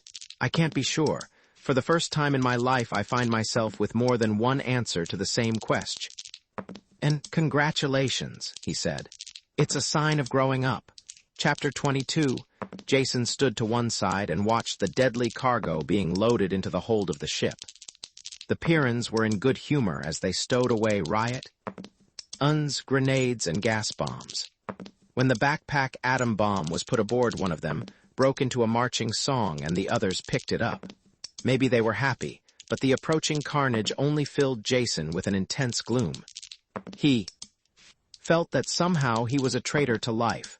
Perhaps the life form he had found needed destroying, and perhaps it didn't. Without making the slightest attempt at conciliation, destruction would be plain murder. Kerk came out of the operations building, and the starter pumps could be heard whining inside the ship. They would leave within minutes. Jason forced himself into a foot-dragging rush and met Kerk halfway to the ship. "I'm coming with you, Kerk. You owe me at least that much for finding them." Kerk hesitated, not liking the idea. "This is an operational mission," he said. "No room for observers and the extra weight, and it's too late to stop us, Jason, you know that. You Pyrrans are the worst liars in the universe," Jason said. "We both know that ship can lift 10 times the amount it's carrying today. Now, do you let me come or forbid me without reason at all?" "Get aboard," Kerk said, "but keep out of the way or you'll get ampled." This time, with a definite destination ahead, the flight was much faster. Meta took the ship into the stratosphere in a high ballistic arc that ended at the islands. Kerk was in the co-pilot's seat. Jason sat behind them where he could watch the screens. The landing party, 25 volunteers, were in the hold below with the weapons. All the screens in the ship were switched to the forward viewer. They watched the green island appear and swell, then vanish behind the flames of the breaking rockets. Jockeying the ship carefully, Meta brought it down on a flat shelf near the cave mouth. Jason was ready this time for the blast of mental hatred, but it still hurt. The gunners laughed and killed gleefully as every animal on the island closed in on the ship. They were slaughtered by the thousands, and still more came. "You have to do this?" Jason asked. "It's murder carnage just butchering those beasts like that." "Self-defense," Kerk said. "They attack us and it killed. What could be simpler? Now shut up, or I'll throw you out there with them." It was a half an hour before the gunfire slackened. Animals still attacked them, but the mass assault seemed to be over. Kerk spoke into the intercom. "Landing, Pa. Ready away and watch your step. They know we're here and will make it as hot as they can. Take the bomb into that cave and see how far back it runs. We can always blast them from the air, but it'll do no good if they're dug into solid. Keep your screen open, leave the bomb, and pull back at once if I tell you to. Now move." The men swarmed down the ladders and formed into open battle formation. They were soon under attack, but the beasts were picked off before they could get close. It didn't take long for the man at point to reach the cave. He had his pickup trained in front of him, and the watchers in the ship followed the advance. Big cave, Kerk grunted. Slants back and down, what I was afraid of, bomb. Dropped on that would just close it up. With no guarantee that anything sealed in it couldn't eventually get out, we'll have to see how far down it goes. There was enough heat in the cave now to use the infrared filters. The rock walls stood out harshly black and white as the advance continued. No signs of life since entering the cave, the officer reported. Gnawed bones at the entrance and some bat droppings. It looks like a natural cave so far. Step by step, the advance continued, slowing as it went. Insensitive as the Pyrrans were to psi pressure, even they were aware of the blast of hatred being continuously leveled at them. Jason, back in the ship, had a headache that slowly grew worse instead of better. Watch out, Kerk shouted, staring at the screen with horror. The cave was filled from wall to wall with pallid, eyeless animals. They poured from tiny side passages and seemed to literally emerge from the ground. Their front ranks dissolved. In flame, but more kept pressing in. On the screen, the watchers in the ship saw the cave spin dizzily as the operator fell. Pale bodies washed up and concealed the lens. Close ranks flamethrowers and gas, Kerk bellowed into the mic. Less than half of the men were alive after that first attack. The survivors, protected by the flamethrowers, set off the gas grenades. Their sealed battle armor protected them while the section of cave filled with gas. Someone dug through the bodies of their attackers and found the pickup. Leave the bomb there and withdraw, Kerk ordered. We've had enough losses already. A different man stared out of the screen. The officer was dead. Sorry, sir, he said, but it will be just as easy to push ahead as long as the gas grenades hold out. We're too close now to pull back. That's an order, Kerk shouted, but the man was gone from the screen and the advance continued. Jason's fingers hurt where he had them clamped to the chair arm. He pulled them loose and massaged them.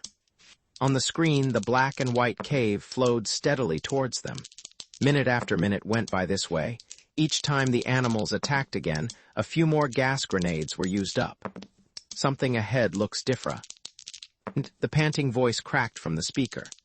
The narrow cave slowly opened out into a gigantic chamber, so large the roof and far walls were lost in the distance. What are those? Kerk asked. Get a searchlight over to the right there. The picture on the screen was fuzzy and hard to see now, dimmed by the layers of rock in between.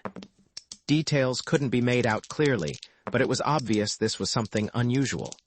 Never saw anything quite like them before, the speaker said. Look like big plants of some kind, 10 meters tall at least, yet they're moving. Those branches, tentacles, or whatever they are, keep pointing towards us, and I get the darkest feeling in my head. Blast one, see what happens. Kerk said. The gun fired, and at the same instant, an intensified wave of mental hatred rolled over the men, dropping them to the ground. They rolled in pain, blacked out and unable to think or fight the underground beasts that poured over them in renewed attack. In the ship far above, Jason felt the shock to his mind and wondered how the men below could have lived through it. The others in the control room had been hit by it as well. Kerk pounded on the frame of the screen and shouted it to the unhearing men below. Pull back, come back. It was too late. The men only stirred slightly as the victorious Pyrran animals washed over them, clawing for the joints in their armor. Only one man moved, standing up and beating the creatures away with his bare hands. He stumbled a few feet and bent over the writhing mass below him. With a heave of his shoulders, he pulled another man up. The man was dead, but his shoulder pack was still strapped to his back. Bloody fingers pulled at the pack, then both men were washed back under the wave of death. That was the bomb, Kerk shouted to Meta. If he didn't change the setting, it's still on 10-second minimum. Get out of here. Jason had just time to fall back on the acceleration couch before the rockets blasted. The pressure leaned on him and kept mounting. Vision blacked out, but he didn't lose consciousness.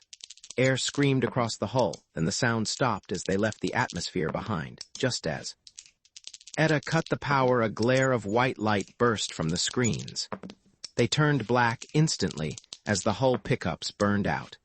She switched filters into place, then pressed the button that rotated new pickups into position, far below in the boil. See, a climbing cloud of mushroom-shaped flame filled the spot where the island had been seconds before. The three of them looked at it silently and unmoving. Kerk recovered first. Head for home, Meta, and get operations on the screen. 5 men dead, but they did their job. They knocked out those beasts, whatever they were, and ended the war. I can't think of a better way for a man to die. Meta set the orbit, then called operations. Trouble getting through, she said. I have a robot landing beam response, but no one is answering the call. Man appeared on the empty screen. He was beaded with sweat and had a harried look in his eyes. Kerk, he said, is that you? Get the ship back here at once. We need her. Firepower at the perimeter. All blazes broke loose a minute ago, a general attack from every side, worse than I've ever seen. What do you mean? Kerk stammered in unbelief. The war is over. We blasted them, destroyed their headquarters. Completely. The war is going like it never has gone before, the other snapped back. I don't know what you did, but it stirred up the stew pot of hell here. Now stop talking and get the ship back. Kerk turned slowly to face Jason, Ace pulled back in a look of raw animal savagery. You did it. I should have killed you the first time I saw you. I wanted to. Now I know I was right. You've been like a plague since you came here, sowing death in every direction. I knew. You were wrong, yet I let your twisted words convince me. And look what has happened. First you killed Welf, then you murdered those men in the cave. Now this attack on the perimeter, all who die there you will have killed. Kerk advanced on Jason. Step by slow step, hatred twisting his features. Jason backed away until he could retreat no further, his shoulders against the chart case. Kerk's hand lashed out, not a fighting blow, but an open slap. Though Jason rolled with it, it still battered him and stretched him full length on the floor. His arm was against the chart case, his fingers near the sealed tubes that held the jump matrices. Jason seized one of the heavy tubes with both hands and pulled it out. He wung it with all his strength into Kerk's face. It broke the skin on his cheekbone and forehead, and blood ran from the cuts. But it didn't slow or stop the big man in the slightest. His smile held no mercy as he reached down and dragged Jason to his feet. Fight back, he said. I will have that much more pleasure as I kill you. He drew back the granite fist that would tear Jason's head from his shoulders. Go ahead, Jason said, and stopped struggling.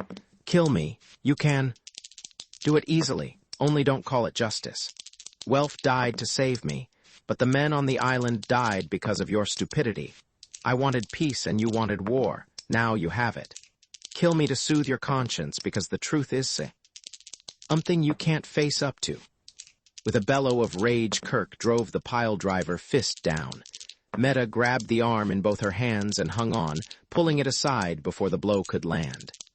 The three of them fell together, half crushing Jason. Don't do it, she screamed. Jason didn't want those men to go down there. That was your idea. You can't kill him for that. Kerk, exploding with rage, was past hearing. He turned his attention to Meta, tearing her from him. She was a woman, and her supple strength was meager compared to his great muscles. But she was a Pyrran woman, and she did what no off-worlder could. She slowed him for a moment, stopped the fury of his attack until he could rip her hands loose and throw her aside. It didn't take him long to do this, but it was just time enough for Jason to get to the door. Jason stumbled through and jammed shut the lock behind him. A split second after he had driven the bolt home Kerk's weight. Plunged into the door. The metal screamed and bent, giving way. One hinge was torn loose and the other held only by a shred of metal. It would go down on the next blow. Jason wasn't waiting for that. He hadn't stayed to see if the door would stop the raging Pyrran. No door on the ship could stop him. Fast as possible, Jason went down the gangway. There was no safety on the ship, which meant he had to get off it. The lifeboat deck was just ahead. Ever since first seeing them, he had given a lot of thought to the lifeboats.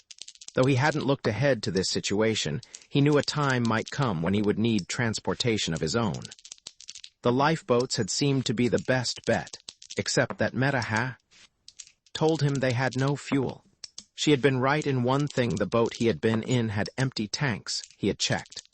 There were 5 other boats, though, that he hadn't examined. He had wondered about the idea of useless lifeboats and come to what he hoped was a correct conclusion. This spaceship was the only one the Pyrrans had. Meta had told him once that they always had planned to buy another ship, but never did. Some other necessary war expense managed to come up first. One ship was really enough for their uses. The only difficulty lay in the fact they had to keep that ship in operation, or the Pyrran city was dead. Without supplies, they would be wiped out in a few months. Therefore, the ship's crew couldn't conceive of abandoning their ship. No matter what kind of trouble she got into, they couldn't leave her. When the ship died, so did their world. With this kind of thinking, there was no need to keep the lifeboats fueled. Not all of them, at least. Though it stood to reason at least one of them held fuel for short flights that would have been wasteful for the parent ship. At this point, Jason's chain of logic grew weak. Too many ifs. If they used the lifeboats at all, one of them should be fueled. If they did, it would be fueled now. And if it were fueled, which one of the 6 would it be? Jason had no time to go looking. He had to be right the first time. His reasoning had supplied him with an answer, the last of a long line of suppositions. If a boat were fueled, it should be the one nearest to the control cabin, the one he was diving towards now. His life depended on this string of guesses. Behind him, the door went down with a crash. Kerk Pyrrus lowered and leaped. Jason hurled himself through the lifeboat port, with the nearest thing to a run he could manage under the doubled gravity. With both hands, he grabbed the emergency launching handle and pulled down. An alarm bell rang and the port slammed shut, literally in Kirk's face. Only his Pyrran reflexes saved him from being smashed by it. Solid fuel launchers exploded and blasted the lifeboat clear of the parent ship. Their brief acceleration slammed Jason to the deck, and he floated as the boat went into free fall. The main drive rockets didn't fire. In that moment, Jason learned what it was like to know he was dead. Without fuel, the boat would drop into the jungle below, falling like a rock and lasting apart when it hit. There was no way out. Then the rockets caught, roared, and he dropped to the deck, bruising his nose. He sat up, rubbing it and grinning. There was fuel in the tanks. The delay in starting had only been part of the launching cycle, giving the lifeboat time to fall clear of the ship. Now to get it under control. He pulled himself into the pilot's seat. The altimeter had fed information to the autopilot, leveling the boat off parallel to the ground. Like all lifeboat controls, these were childishly simple, designed to be used by novices in an emergency. The autopilot could not be shut off. It rode along with the manual controls, tempering foolish piloting. Jason hauled the control wheel into a tight turn, and the autopilot gentled it to a soft curve. Through the port, he could see the big ship blaring fire in a much tighter turn. Jason didn't know who was flying it, or what they had in mind. He took no chance. Jamming the wheel forward into a dive, he cursed as they eased into a gentle drop. The larger ship had no such restrictions. It changed course with a violent maneuver and dived on him. The forward turret fired and an explosion. At the stern rocked the little boat. This either knocked out the autopilot or shocked it into submission. The slow drop turned into a power dive, and the jungle billowed up. Jason pulled the wheel back, and there was just time to get his arms in front of his face before they hit. Thundering rockets and cracking trees ended in a great splash. Silence followed, and the smoke drifted away. High above, the spaceship circled hesitantly, dropping a bit as if wanting to go down and investigate, then rising again as the urgent message for aid came from the city. Loyalty won, and she turned and spewed fire towards home. Chapter 23. Tree branches had broken the lifeboat's fall. The bow rockets had burned out in emergency blast, and the swamp had cushioned the landing a bit. It was still a crash. The battered cylinder sank slowly into the stagnant water and thin mud of the swamp. The bow was well under before Jason managed to kick open the emergency hatch in the waist. There was no way of knowing how long it would take for the boat to go under, and Jason was in no condition to ponder the situation. Concussed and bloody, he had just enough drive left to get himself out. Weighty. And falling, he made his way to firmer land, sitting down heavily as soon as he found something that would support him. Behind him the lifeboat burbled and sank under the water. Bubbles of trapped air kept rising for a while, then stopped. A water stilled, and except for the broken branches and trees, there was no sign that a ship had ever come this way. Insects whined across the swamp, and the only sound that broke the quiet of the woods beyond was the cruel scream of an animal, pulling down its dinner. When that had echoed away in tiny waves of sound, everything was silent. Jason pulled himself out of the half-trance with an effort. His body felt like it had been through a meat grinder, and it was almost impossible to think with the fog in his head. After minutes of deliberation, he figured out that the medikit was what he needed. The easy-off snap was very difficult, and the button release didn't work. He finally twisted his arm around until it was to the orifice and pressed the entire unit down. It buzzed industriously. Though he couldn't feel the needles, he guessed it had worked. His sight spun dizzily for a while, then cleared. Painkillers went to work, and he slowly came out of the dark cloud that had enveloped his brain since the crash. Reason returned, and loneliness rode along with it. He was without food, friendless, surrounded by the hostile forces of an alien planet. There was a rising panic that started deep inside of him that took concentrated effort to hold down. "Think, Jason, don't emote." He said it aloud to reassure himself, but was instantly sorry because his voice sounded weak in the emptiness, with a ragged edge of hysteria to it. Something caught in his throat, and he coughed to clear it, spitting out blood. Looking at the red stain, he was suddenly angry, hating this deadly planet and the incredible stupidity of the people who lived on it. Cursing out loud was better, and his voice didn't sound as weak now. He ended up shouting and shaking his fist at nothing in particular, but it helped. The anger washed away the fear and brought him back to reality. Sitting on the ground felt good now. The sun was warm, and when he lay back, he could almost forget the unending burden of doubled gravity. Anger had carried away fear. Rest erased fatigue. From somewhere in the back of his mind, there popped up the old platitude: "Where there's life, there's hope." He grimaced at the triteness of the words, at the same time realizing that a basic truth lurked there: count his assets. Well battered, but still alive. None of the bruises seemed very important, and no bones were broken. His gun was still working. It dipped in and out of the power holster as he thought about it. Pyrrus made rugged equipment. The medikit was operating as well. If he kept his senses, managed to walk in a fairly straight line, and could live off the land, there was a fair chance he might make it back to the city. What kind of a reception would be waiting for him there was a different matter altogether. He would find that out after he arrived. Getting there had first priority. On the debit side, there stood the planet Pyrrus. Strength-sapping gravity, murderous weather, and violent animals. Could he survive? As if to add emphasis to his thoughts, the sky darkened over and rain hissed into the forest, marching towards him. Jason scrambled to his feet and took a bearing before the rain closed down visibility. A jagged chain of mountains stood dimly on the horizon. He remembered crossing them on the flight out. They would do as a first goal. After he had reached them, he would worry about the next leg of the journey. Leaves and dirt flew before the wind in quick gusts. Then the rain washed over him. Soaked, chilled, already bone-tired, he pitted the tottering strength of his legs against the planet of death. When nightfall came, it was still raining. There was no way of being sure of the direction, and no point in going on. If that wasn't enough, Jason was on the ragged edge of exhaustion. It was going to be a wet night.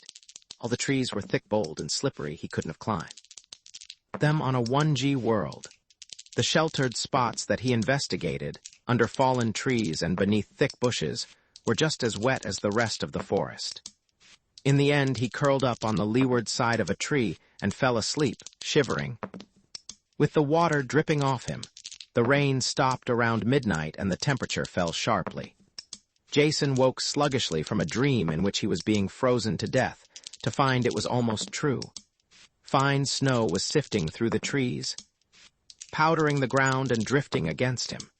The cold bit into his flesh, and when he sneezed it hurt his chest. His aching and numb body only wanted rest, but the spark of reason that remained in him forced him to his feet. If he lay down now, he would die. Holding one hand against the tree so he wouldn't fall, he began to trudge around it. Step after shuffling step, around and around, until the terrible cold eased a bit and he could stop shivering. Fatigue crawled up him like a muffling gray blanket. He kept on walking, half the time with his eyes closed, opening them only when he fell and had to climb painfully to his feet again. The sun burned away the snow clouds at dawn. Jason Lee leaned against his tree and blinked up at the sky with sore eyes. The ground was white in all directions, except around the tree where his stumbling feet had churned a circle of black mud. His back against the smooth trunk, Jason sank slowly down to the ground, letting the sun soak into him. Exhaustion had him lightheaded, and his lips were cracked from thirst. Almost continuous coughing tore at his chest with fingers of fire. Though the sun was still low, it was hot already. Inning his skin dry and hot, it wasn't right. This thought kept nagging at his brain until he admitted it, turned it over and over and looked at it from all sides. What wasn't right? The way he felt, pneumonia. He had all the symptoms. His dry lips cracked and blood moistened them when he smiled. He had avoided all the animal perils of Pyrrus, all the big carnivores and poisonous reptiles, only to be laid low by the smallest beast of them all. Well, he had the remedy for this one, too. Rolling up his sleeve with shaking fingers, he pressed the mouth of the medikit to his bare arm. It clicked and began to drone an angry whine. That meant something, he knew, but he just couldn't remember what. Holding up, he saw that one of the hypodermics was projecting halfway from its socket. Of course. It was empty of whatever antibiotic the analyzer had called for. It needed refilling. Jason hurled the thing away with a curse, and it splashed into a pool and was gone. End of medicine, end of medikit, end of Jason dinAlt, single-handed battler against the perils of Deathworld. Strong-hearted stranger who could do as well as the natives. It had taken him all of one day on his own to get his death warrant signed. A choking growl echoed behind him. He turned, dropped, and fired in the same motion. It was all over before his conscious mind was aware it had happened. Pyrrhan training had conditioned his reflexes. On the precortical level, Jason gaped at the ugly beast dying not a meter from him and realized he had been trained well.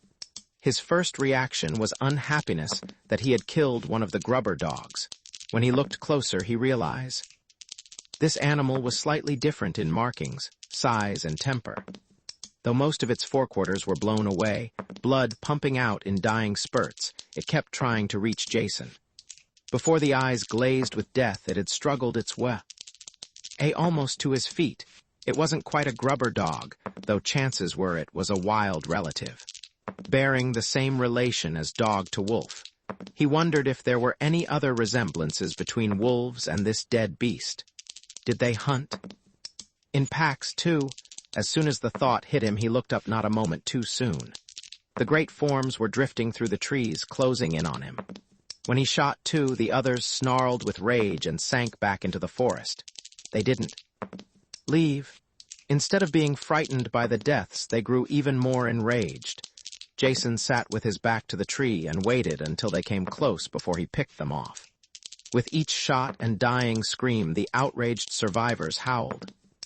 The louder. Some of them fought when they met, venting their rage. One stood on his hind legs and raked great strips of bark from a tree. Jason aimed a shot at it, but he was too far away to hit. There were advantages to having a Ever, he realized. Logically, he knew he would live only to sunset, or until his gun was empty. Yet the fact didn't bother him greatly. Nothing really mattered. He slumped, relaxed completely, only raising his arm to fire, then letting it drop again.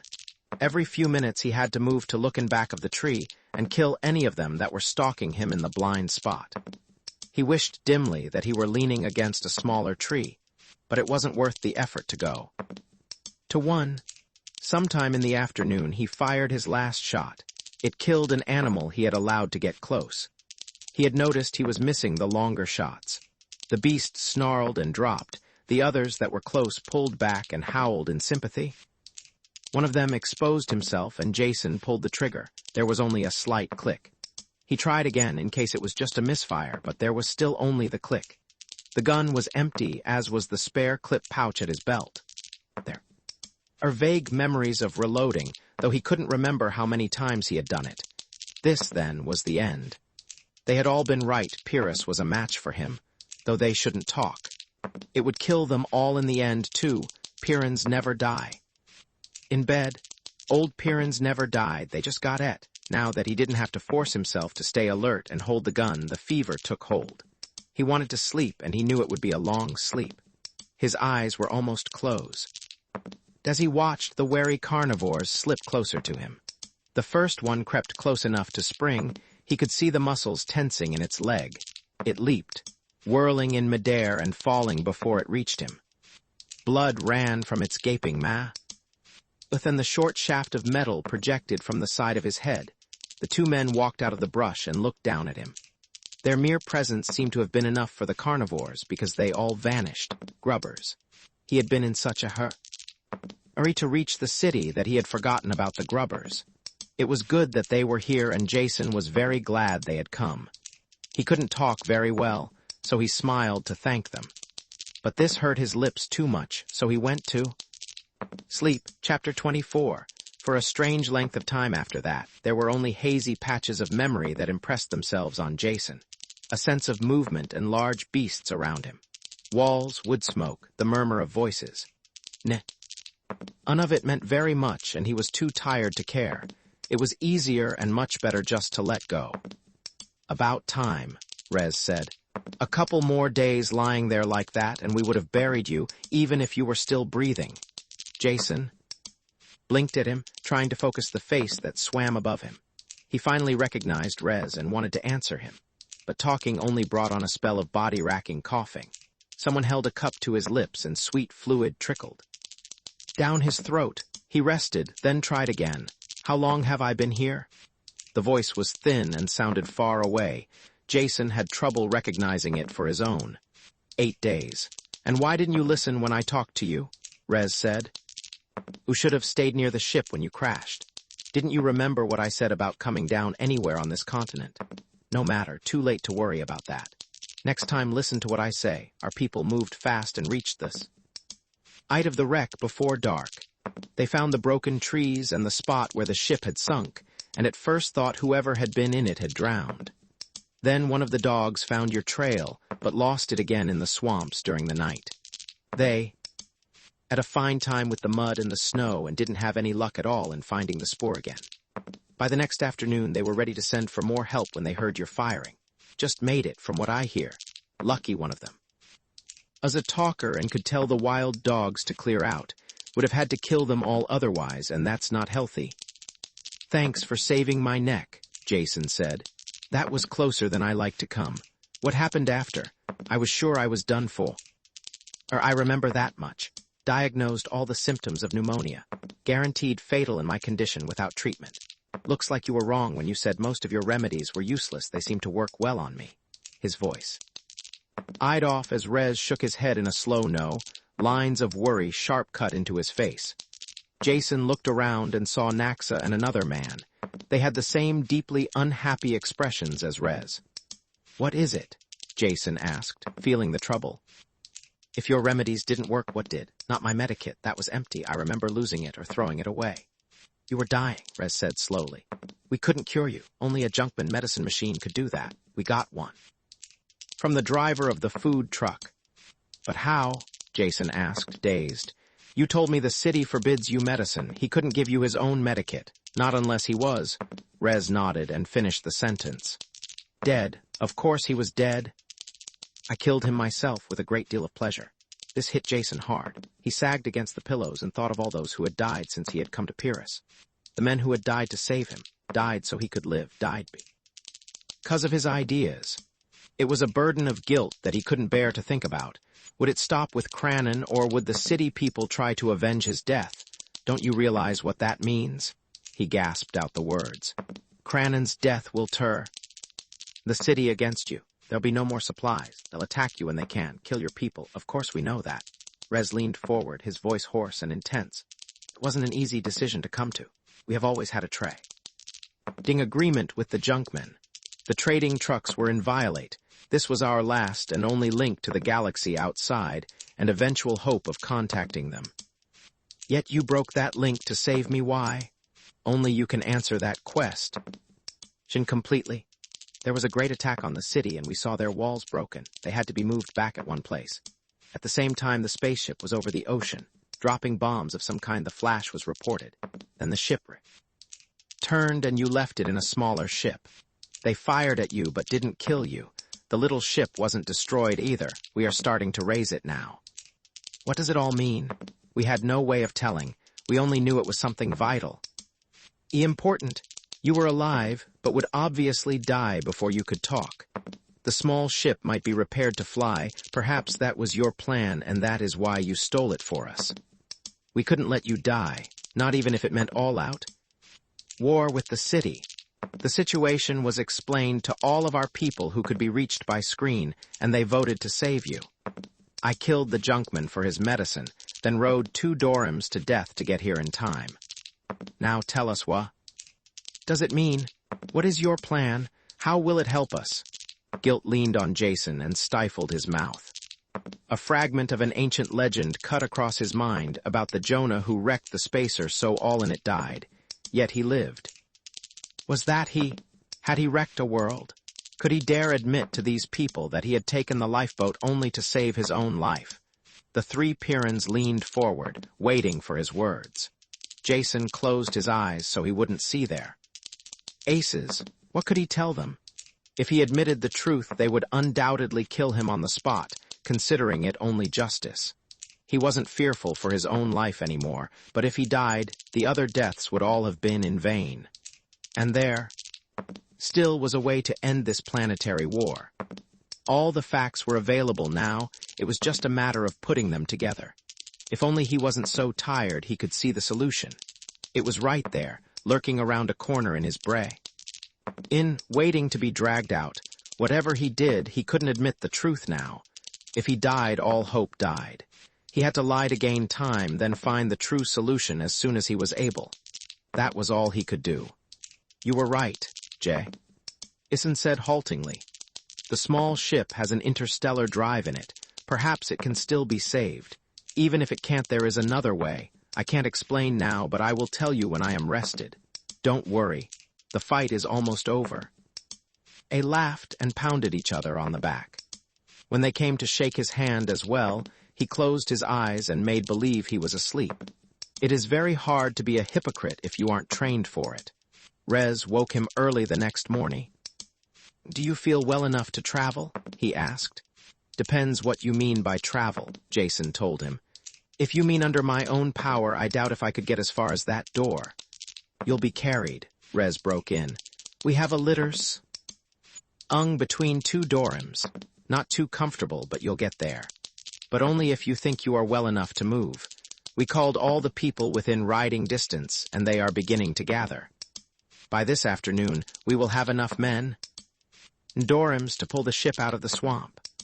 I'll come, Jason said, pushing himself to a sitting position. The effort exhausted him, bringing a wave of nausea. Only by leaning his full weight against the wall could he keep from falling back. He sat, propped there, until he heard shouts and the stamping of heavy feet outside, and they came to carry him out. The trip drained away his small store of energy, and he fell into an exhausted sleep. When he opened his eyes, the dory were standing knee-deep in the swamp, and the salvage operation had begun. Ropes vanished out of sight in the water while lines of struggling animals and men hauled at them. The beasts bellowed, the men cursed as they slipped and fell. All of the Pyrrans tugging on the lines weren't male, women were there as well. Shorter on the average than the men, they were just as brawny. Their clothing was varied and many-colored, the first touch of decoration Jason had seen on this planet. Getting the ship up was a heartbreaking job. The mud sucked at it and underwater roots caught on the veins. Divers plunged time and again into the brown water to cut them free. Progress was incredibly slow, but the work never stopped. Jason's brain was working even slower. The ship would be hauled up eventually. What would he do then? He had to have a new plan by that time, but thinking was impossible work. His thoughts corkscrewed, and he had to fight down the rising feeling of panic. The sun was low when the ship's nose finally appeared above the water. A ragged cheer broke out at first sight of that battered cone of metal, and they went ahead with new energy. Jason was the first one who noticed the dorym weaving towards them. The dog saw it, of course, and ran out and sniffed. The rider shouted to the dogs and kicked angrily at the sides of his mount. Even at this distance, Jason could see the beasts heaving sides and yellow foam-flecked hide. It was barely able to stagger now, and the man jumped down, running ahead on foot. He was shouting something as he ran that couldn't be heard above the noise. There was a single moment when the sound slacked a bit, and the running man's voice could be heard. He was calling the same word over and over again. It sounded like wait, but Jason couldn't be sure. Others had heard him, though, and the result was instantaneous. They stopped, unmoving where they were. Many of those holding the ropes let go of them. Only the quick action of the anchor men kept the ship from sliding back under, dragging the harnessed doryms with it. A wave of silence washed across the swamp in the wake of the running man's shouts. They could be heard clearly now. Quake, quake. The way, south, only safe way is south. One by one, the ropes dropped back into the water, and the Pyrrans turned to wade to solid land. Before they were well started, Rez's voice cracked out. Stay at work. Get the ship up. It's our own. You hope now? I'll talk to Hananas, find out how much time we have. These solitary people were unused to orders. They stopped and milled about, reason fighting with the urgent desire to run. One by one, they stepped back to the ropes. They worked out the sense of Rez's words. As soon as it was clear the work would continue, he turned away. What is it? What's happening? Jason called to him as he ran by. It's Hananas, Rez said, stopping by the litter, waiting for the newcomer. To reach him? He's a quakeman. They know when quakes are coming before they happen. Hananas ran up, panting and tired. He was a short man, built like a barrel on stubby legs, a great white beard covering his neck and the top of his chest. Another time Jason might have laughed at his incongruous waddle, but not now. There was a charged difference in the air since the little man had arrived. Why didn't? You have somebody near a plate. I called all over this area without an answer. Finally, had to come myself. How much time do we have? Rez cut in. We have to get that ship up before we pull out. Time? Who knows about time? The graybeard cursed. Get out or you're dead. Calm down, Rez. Ed in a quieter voice, taking the oldster's arms in both his hands. You know what we're doing here and how much depends on getting the ship up. Now, how does it feel? This going to be a fast one or a slow one? Fast. Faster than anything I felt in a long time. She's starting far away, though. If you had a plate here, I bet Mock or someone else up near the firelands would be reporting new eruptions. It's on the way, and if we don't get out soon, we're not getting out tea. There was a burble of water as the ship was hauled out a bit farther. No one talked now, and there was a fierce urgency in their movements. Jason still wasn't sure exactly what had happened. Don't shoot me for a foreigner, he said. Just what is wrong? Are you expecting earthquakes here? Are you sure? Sure, Hananas screeched. Of course I'm sure. If I wasn't sure, I wouldn't be a quakeman. It's on the way. There's no doubt of that, Rez added. I don't know how you... And tell on your planet when quakes or volcanism are going to start. Machines, maybe. We have nothing like that. But quakemen, like Hananas here, always know about them before they happen. If the word can be passed fast enough, we get away. The quake is coming all right. The only thing in doubt is how much time we have. The work went on, and there was a good chance they would die long before it was finished, all for nothing. The only way Jason could get them to stop would be to admit the ship was useless. He would be killed then, and the grubber chances would die with him. He chewed his lip as the sun set, and the work continued by torchlight. Hananas paced around, grumbling under his breath, halting only to gull ants at the northern horizon. The people felt his restlessness and transmitted it to the animals. Dogfights broke out and the doryms pulled reluctantly at their harnesses. With each passing second, their chances grew slimmer, and Jason searched desperately for a way out of the trap of his own constructing. "Look," someone said, and they all turned. The sky to the north was lit with a red light. There was a rumble in the ground that was felt more than heard. The surface of the water blurred, broke into patterns of tiny waves. Jason turned away from the light, looking at the water and the ship. It was higher now, the top of the stern exposed. There was a gaping hole here, blasted through the metal by the spaceship's guns. "Rez," he called, his words jammed together in the rush to get them out. "Look at the ship, at the hole blasted in her stern. I landed on the rockets and didn't know how badly she was hit. But the guns hit the star drive." Rez gaped at him unbelievingly as he went on, improvising, playing by ear, trying to manufacture lies that rang of the truth. "I watched them install the drive. It's an auxiliary to the other engines. It was bolted to the hull right there. It's gone now, blown up. A boat will never leave this planet, much less go to another star." He couldn't look Rez in the eyes after that. He sank back into the furs that had been propped behind him, feeling the weakness even more.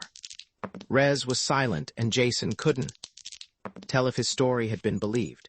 Only when the Pyrrhus bent and slashed the nearest rope did he know he had won.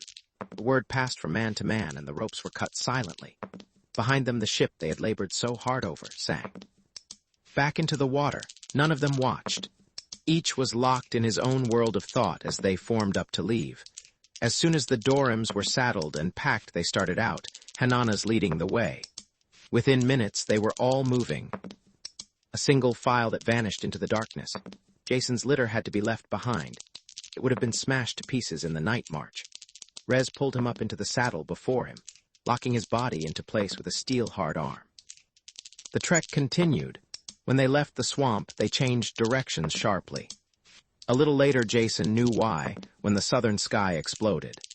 Flames lit the scene brightly, ashes sifted down, and hot lumps of rock crashed into the tree.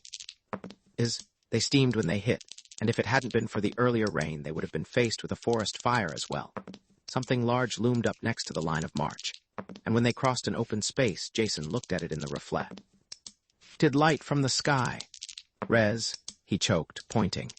Rez looked at the great beast moving next to them, shaggy body and twisted horns as high as their shoulders, then looked away. He wasn't frightened or apparently interested.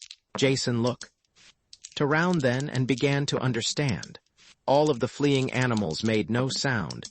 That's why he hadn't noticed them before. But on both sides, dark forms ran between the trees. Some he recognized, most of them he didn't. For a few minutes, a pack of wild dogs ran near them, even mingling with the domesticated dogs. No notice was taken. Flying things flapped overhead. Under the greater threat of the volcanoes, all other battles were forgotten. Life respected. A herd of fat, pig-like beasts with curling tusks blundered through the line. The Dorams slowed, picking their steps carefully so they wouldn't step on them. Smaller animals sometimes clung to the backs of the bigger ones, riding untouched a while. Before they leaped off, pounded mercilessly by the saddle, Jason fell wearily into a light sleep. It was shot through with dreams of the rushing animals, hurrying on forever in silence. With his eyes open or shut, he saw the same endless stream of beasts. It all meant something, and he frowned as he tried to think what. Animals running, Pyrrhus animals. He sat bolt upright suddenly, wide awake, staring down in comprehension. "What is it?" Rez asked. "Go on," Jason said. "Get us out of this and get us out safely.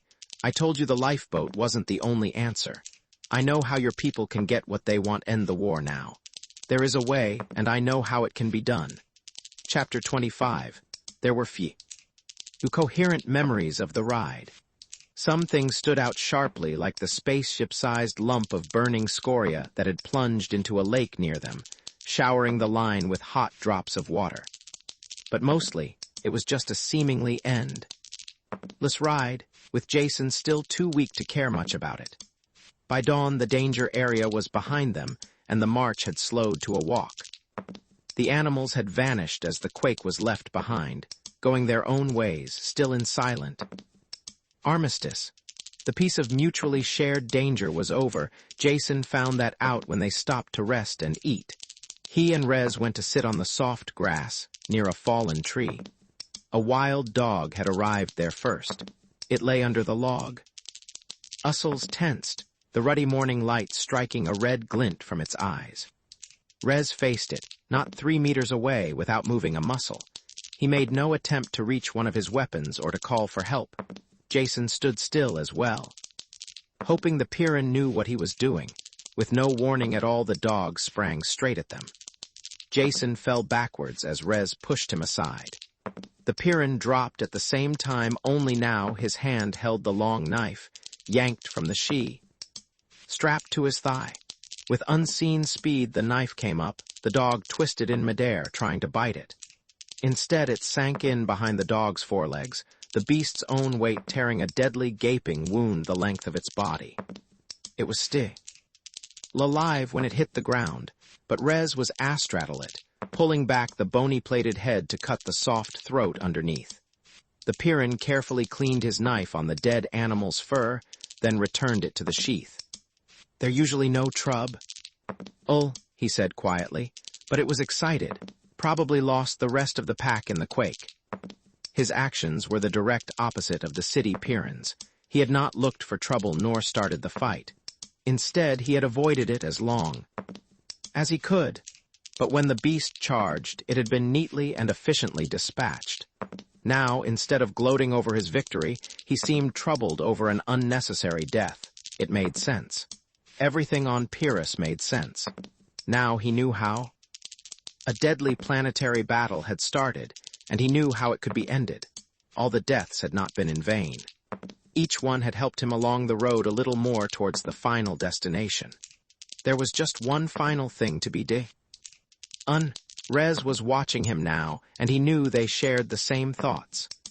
"Explain yourself," Rez said. "What did you mean when you said we could wipe out the junkmen and get our freedom?" Jason didn't bother to correct the misquote. It was, they consider him 100% on their side. Get the others together, and I'll tell you. I particularly want to see Naxa and any other talkers who are here." They gathered quickly when the word was passed. All of them knew that the junkmen had been killed to save this off-worlder, that their hope of salvation lay with him. Jason looked at the crowd of faces turned towards him and reached for the right words to tell them what had to be done. It didn't help to know that many of them would be killed doing it. "The small starship can't be used," he said. "You all saw that it was ruined beyond repair, but that was the easy way out. The hard way is still left. Though some of you may die, in the long run it will be the best solution. We are going to invade the city, break through the perimeter. I know how it can be done."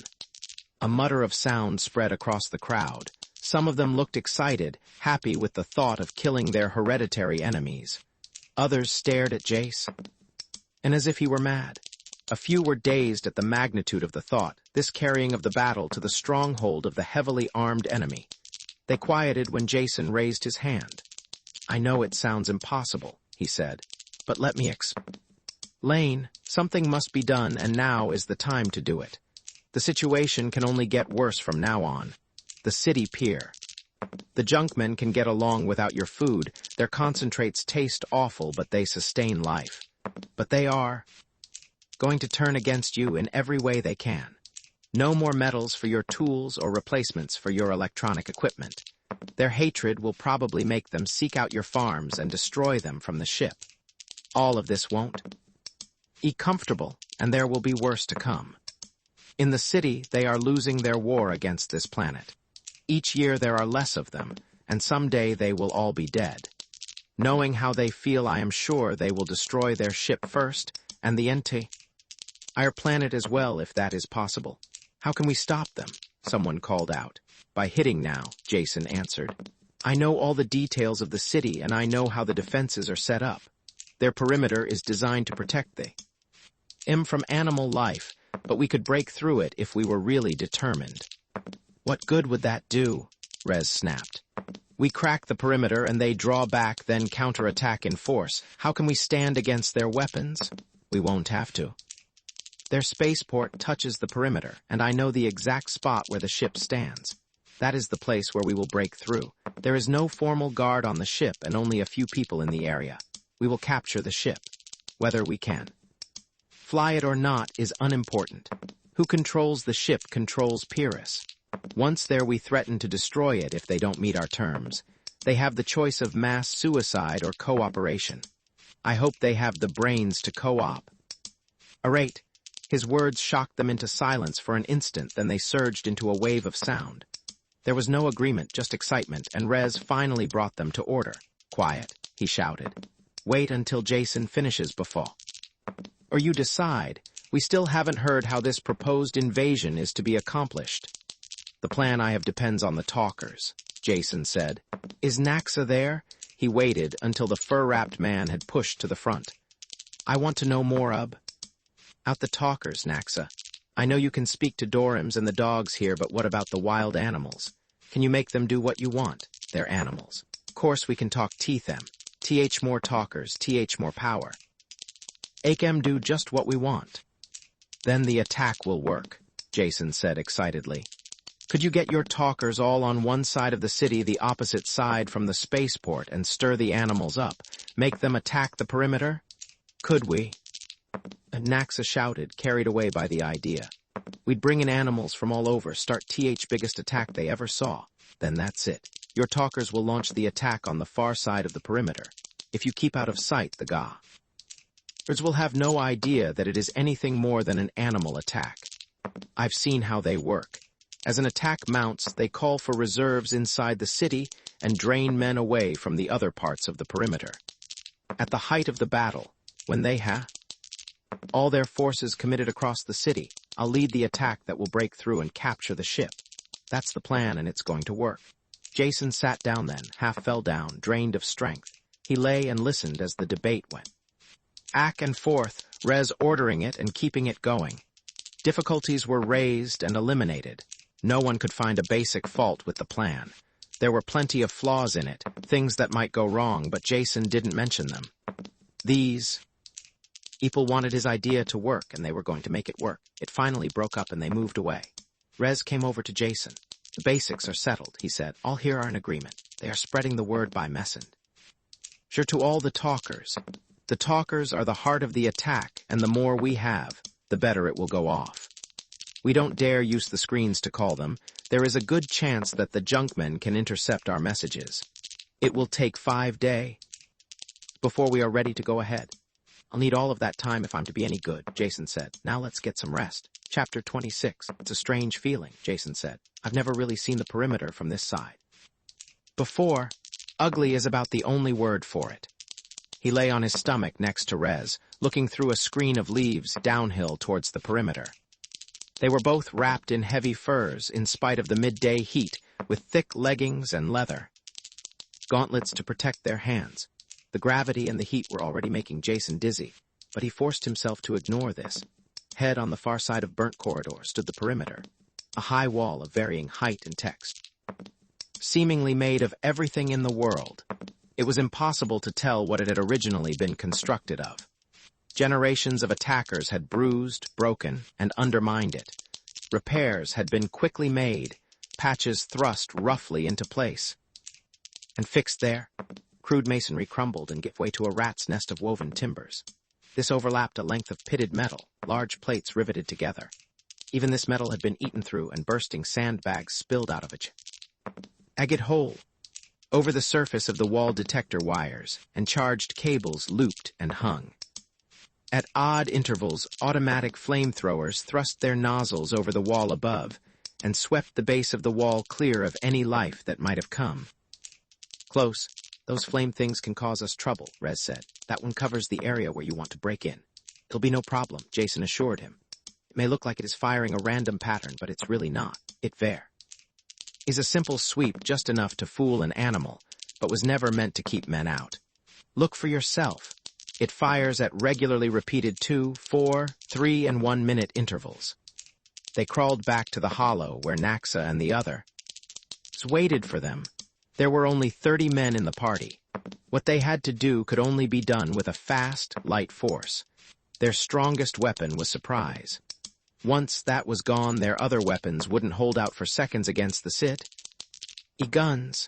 Everyone looked uncomfortable in the fur and leather wrappings, and some of the men had loosened them to cool off. "Wrap up," Jason ordered. "None of you have been this close to the perimeter before, and you don't understand how deadly it is here. Naxa is keeping the larger animals away, and you all can handle the smaller ones. That isn't the danger. Every thorn is poisoned, and even the blades of grass carry a deadly sting. Watch out for insects of any kind, and once we start moving, breathe only through the wet cloths." "He's right," Naxa snorted. "Enver been closing this himself. Death up by that wall. Do like E says." They could only wait then, honing down already needle-sharp crossbow bolts, and glancing up at the slowly moving sun. Only Naxa didn't share the unrest. He sat, eyes unfocused, feeling the movement of animal life in the jungle around them. "On the way," he said. "Biggest thing I've heard, not a beast tween.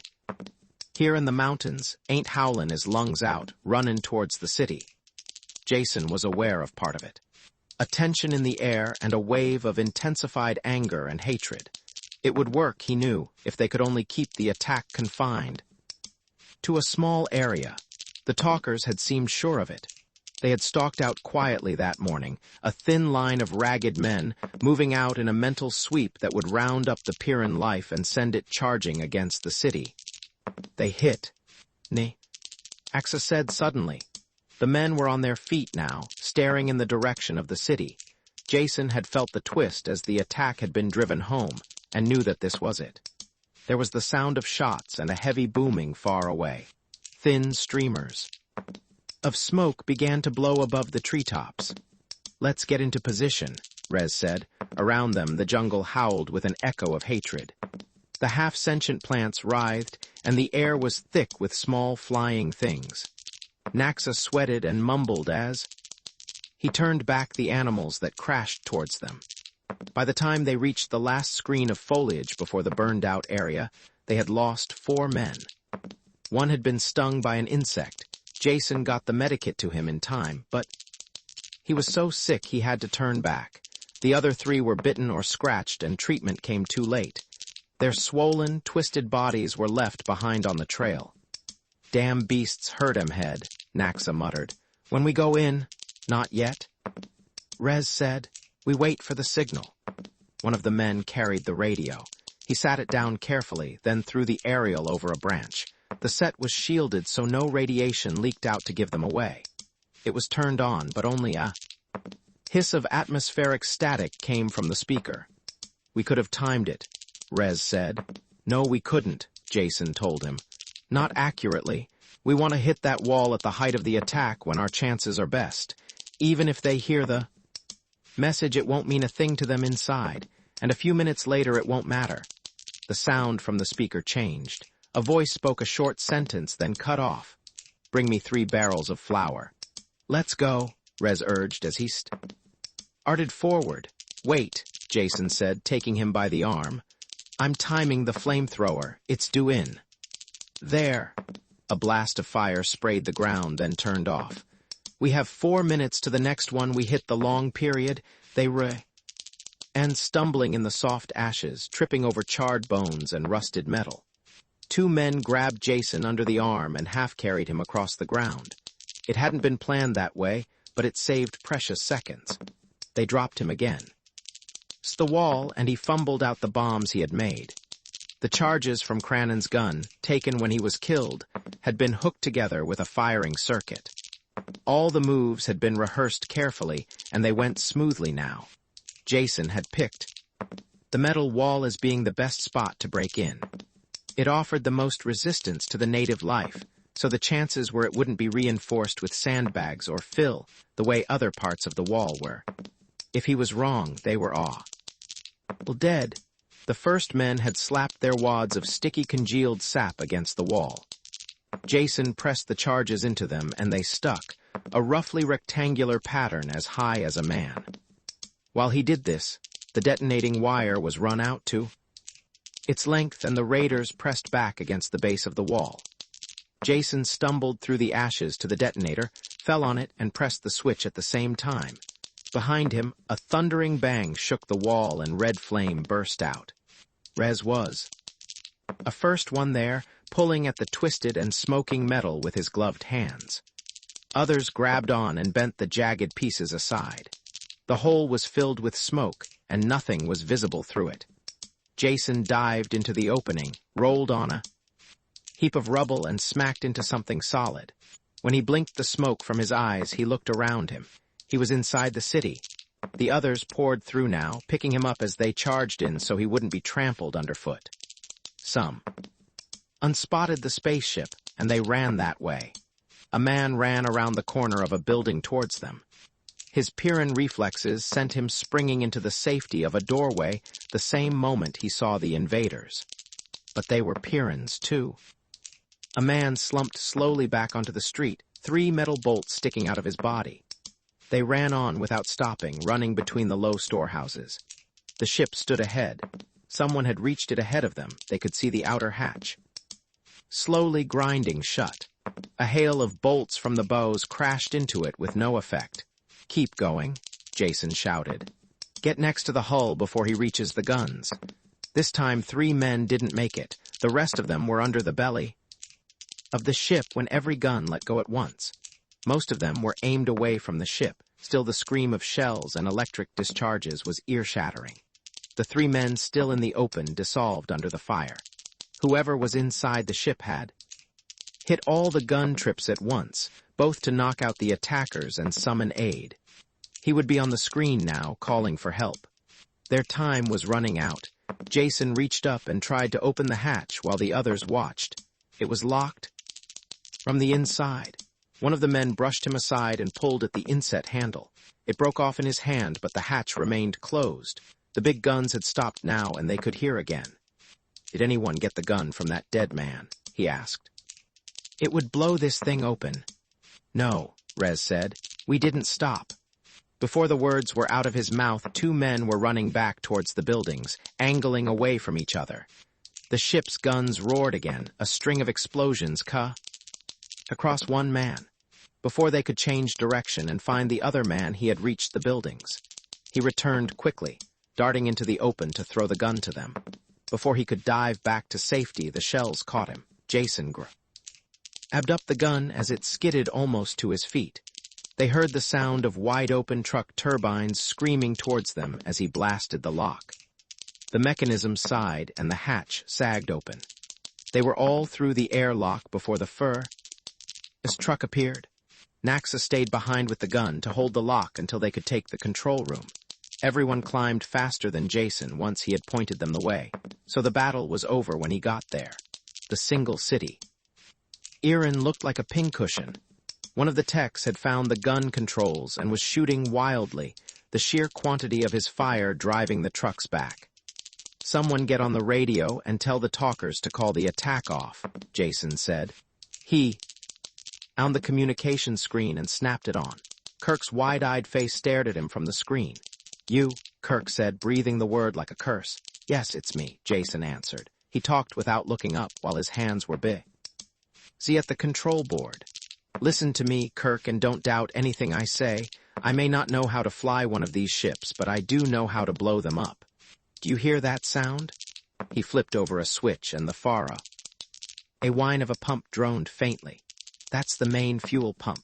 If I let it run, which I won't right now, it could quickly fill the drive chamber with raw fuel. Pour in so much that it would run out of the stern tubes.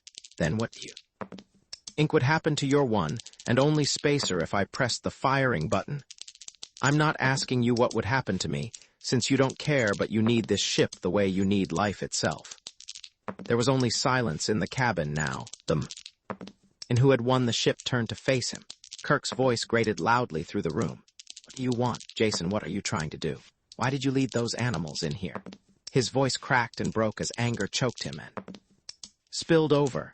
"Watch your tongue, Kerk," Jason said with soft menace. "These men you are talking about are the only ones on Pyrrus who have a spaceship.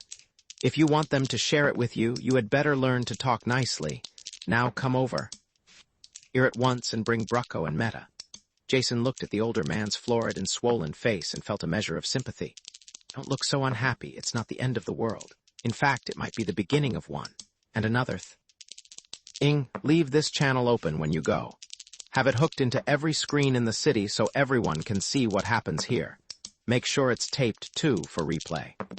Kerk started to say something, but changed his mind before he did. He left the screen, but the set stayed alive, carrying the scene in the control room to the entire city. Chapter 27. The fight was over. It had ended so quickly the fact hadn't really sunk in yet. Rez rubbed his hand against the gleaming metal of the control console, letting the reality of touch convince him. The other men milled about, looking out through the view screens or soaking in the mechanical strangeness of the room. Jason was physically exhausted, but he couldn't let it show. He opened the pilot's med box and dug through it until he found the stimulants. 3 of the little gold pills washed the fatigue from his body, and he could think clearly again. "Listen to me," he shouted. "The fight's not over yet. They'll try anything to take this ship back, and we have to be ready. I want one of the techs to go over these boards until he finds the lock controls. Make sure all the air locks and ports are sealed. Send men to check them if necessary. Hurry. Turn on all the screens to scan in every direction, so no one can get near the ship. We'll need a guard in the engine room. My control could be cut if they broke in there. And there had better be a room-by-room search of the ship, in case someone else is locked in with us." The men had something to do now and felt relieved. Rez split them up into groups and set them to work. Jason stayed at the controls, his hand next to the pump switch. The battle wasn't over yet. "There's a truck coming," Rez called, "going slow." "Should I blast it?" the man at the gun controls asked. "Hold your fire," Jason said, "until we can see who it is. If it's the people I sent for, let them through." As the truck came on, Oli, the gunner, tracked it with his sights. There was a driver and 3 passengers.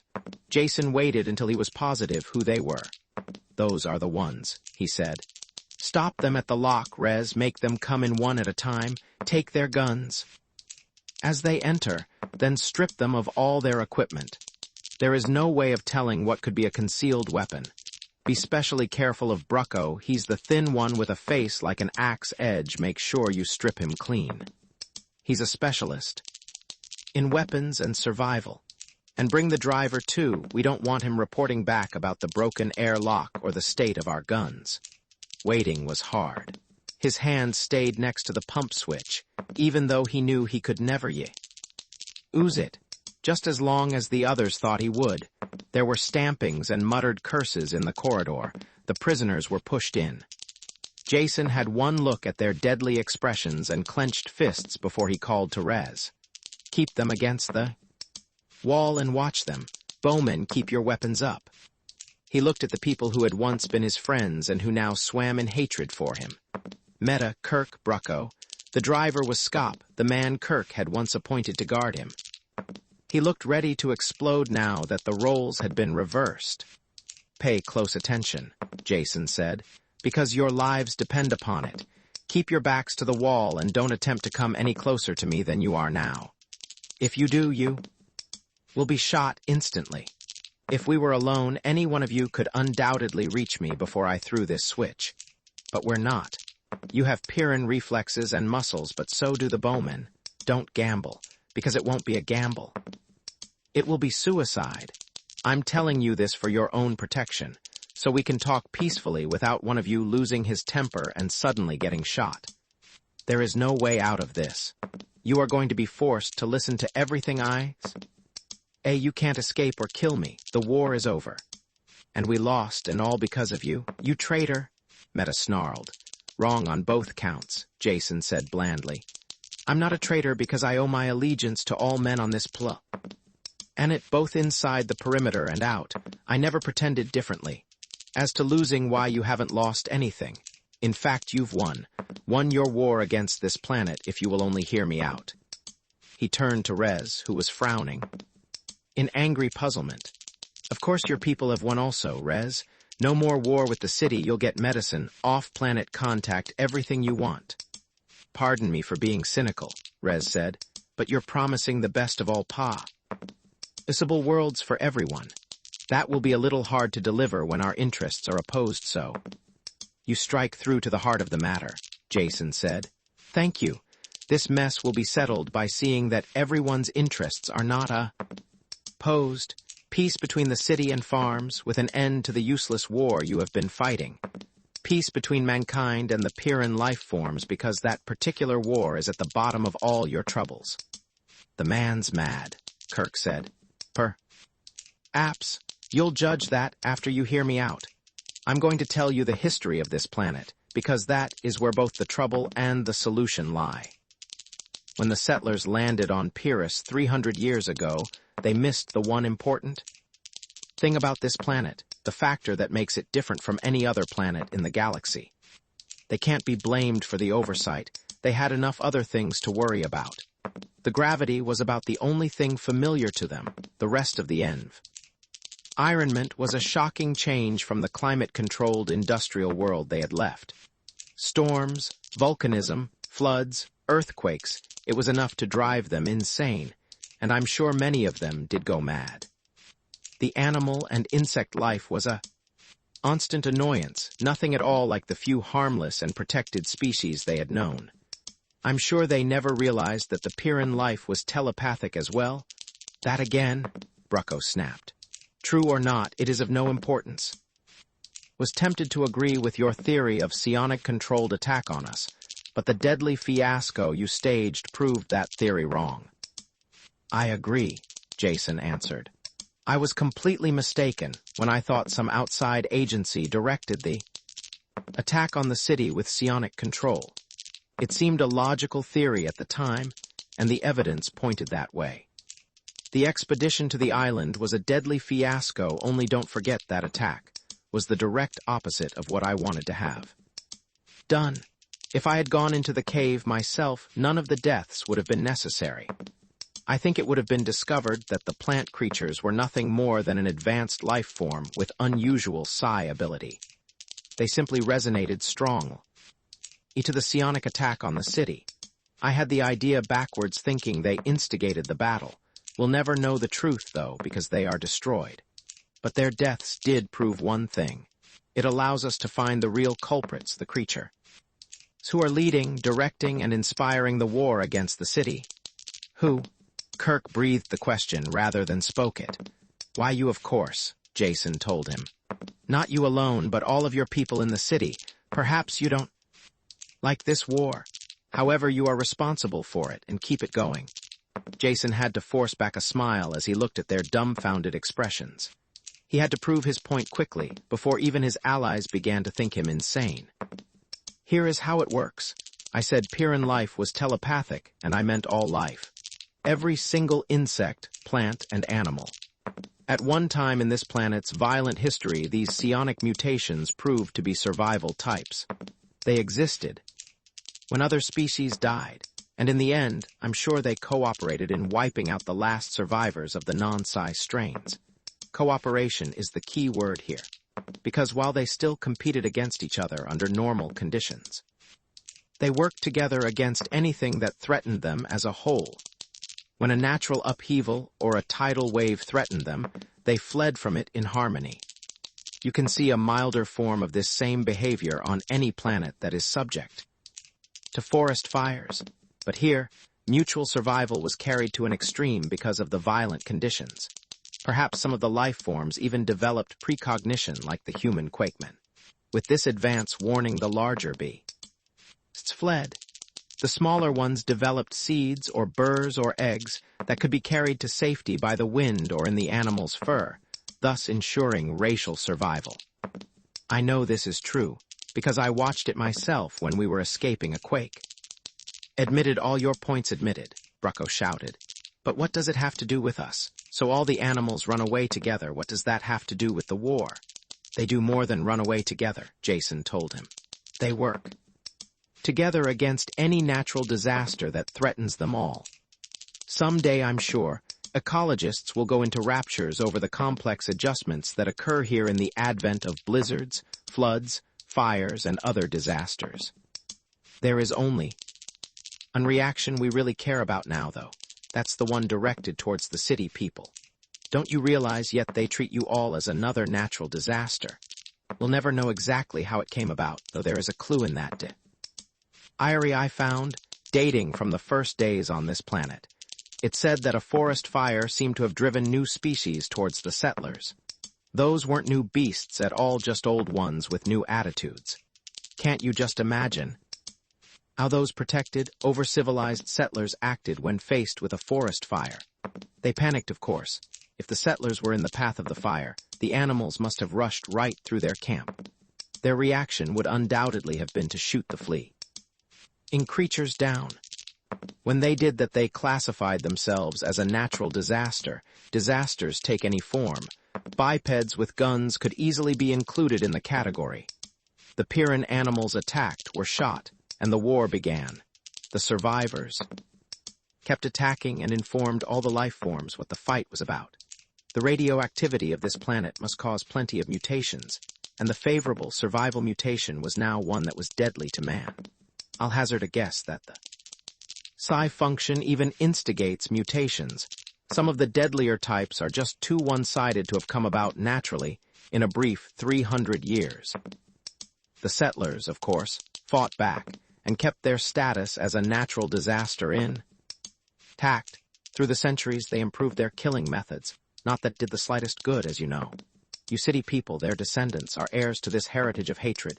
You fight and are slowly being defeated.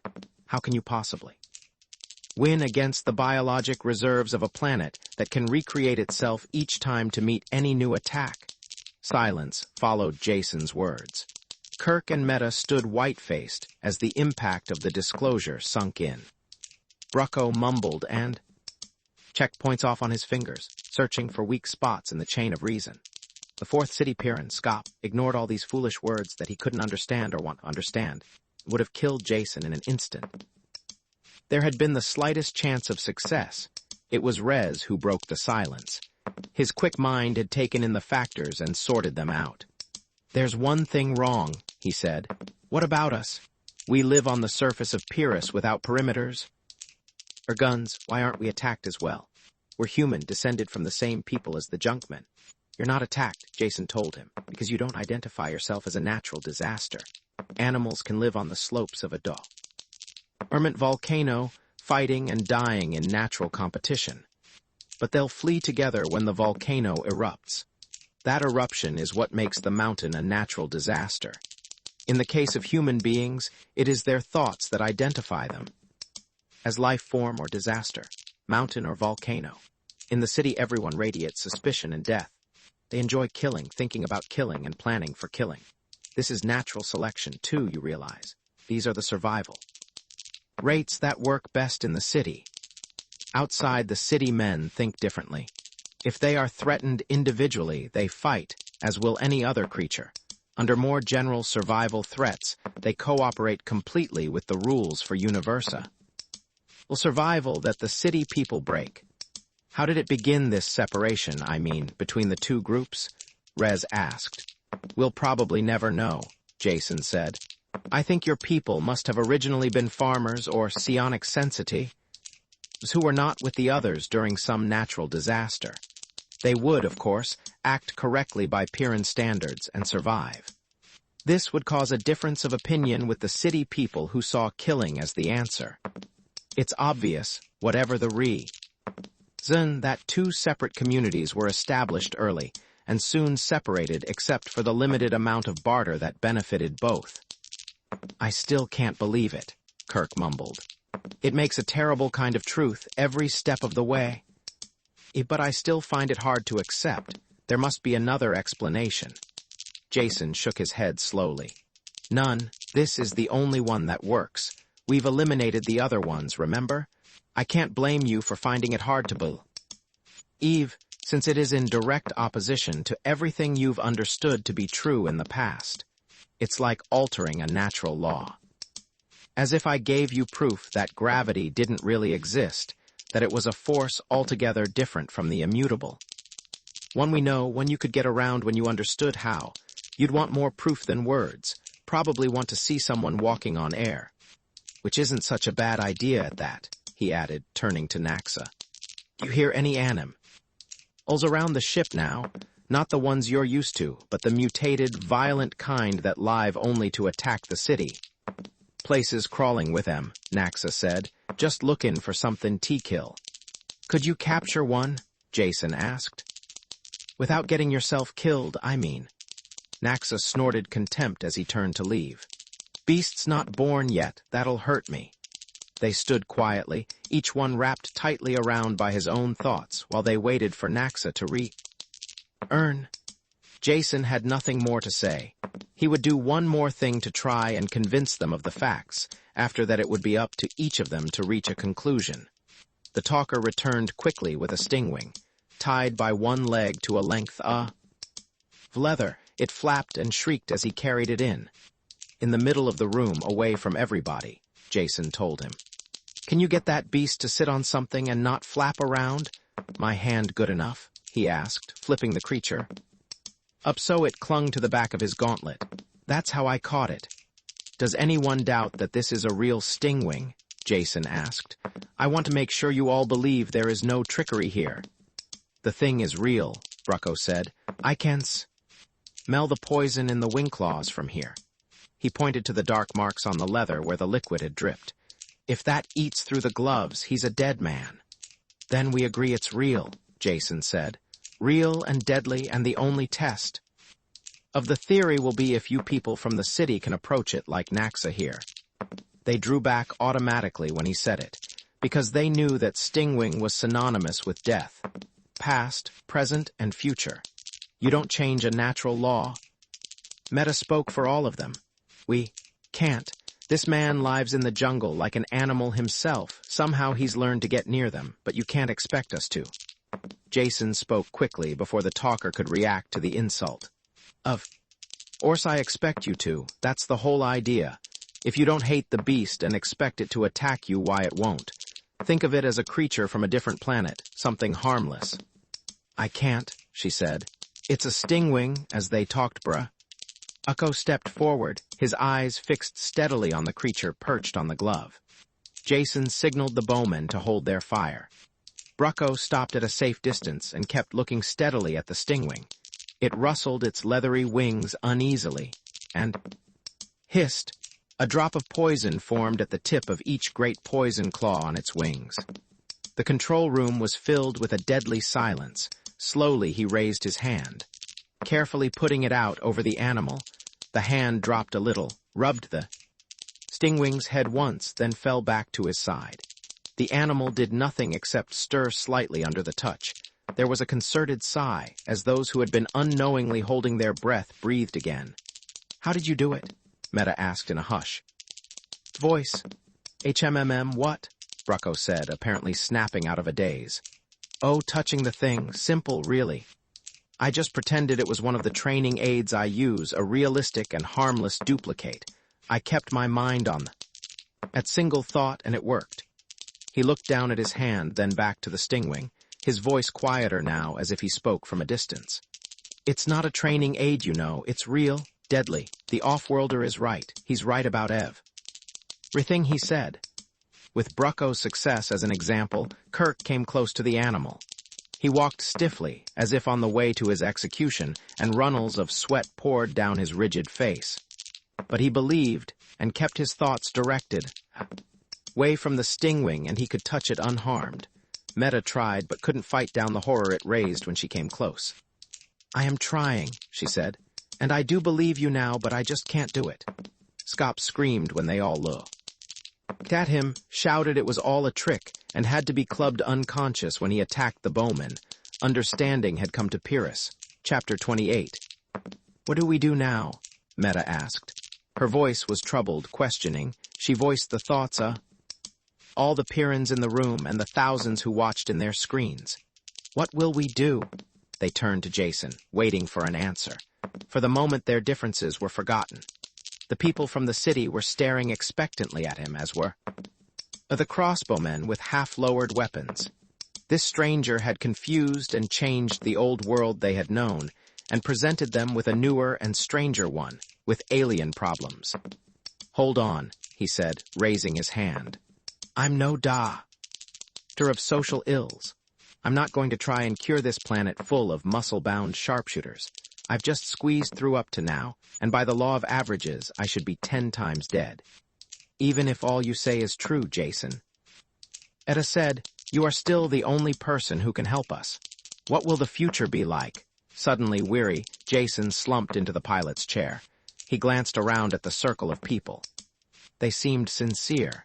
None of them even appeared to have noticed that he no longer had his hand on the pump switch. For the moment at least, the war between city and farm was forgotten. I'll give you my conclusions, Jason said, twisting in the chair, trying to find a comfortable position for his aching bones. I've been doing a lot of thinking the last day or two, searching for the answer. The very first thing I realized was that the perfect and logical solution wouldn't do at all. I'm afraid the old ideal of the lion lie down with the lamb doesn't work out in practice. About all it does is make a fast lunch for the lion. Ideally, now that you all know the real causes of your trouble, you should tear down the perimeter and have the city and forest people mingle in brotherly love. Makes just as pretty a picture as the one of lion and lamb, and would undoubtedly have the same result. Someone would remember how really filthy the grubbers are, or how stupid junkmen can be, and there would be a fresh Orps cooling. The fight would spread, and the victors would be eaten by the wildlife that swarmed over the undefended perimeter. No, the answer isn't that easy. As the Pyrrans listened to him, they realized where they were, and glanced around uneasily.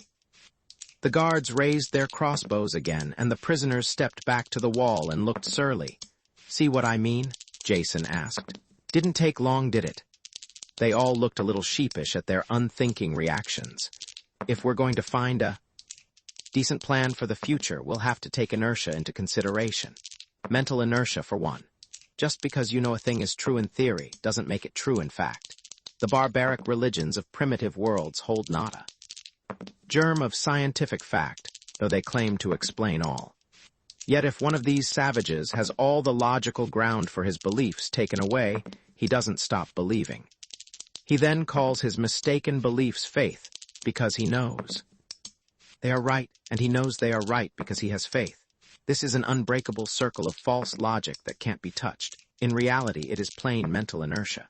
A case of thinking what always was will also always be, and not wanting to blast the thinking patterns out of the old rut. Mental inertia alone is not going to cause trouble. There is cultural inertia, too.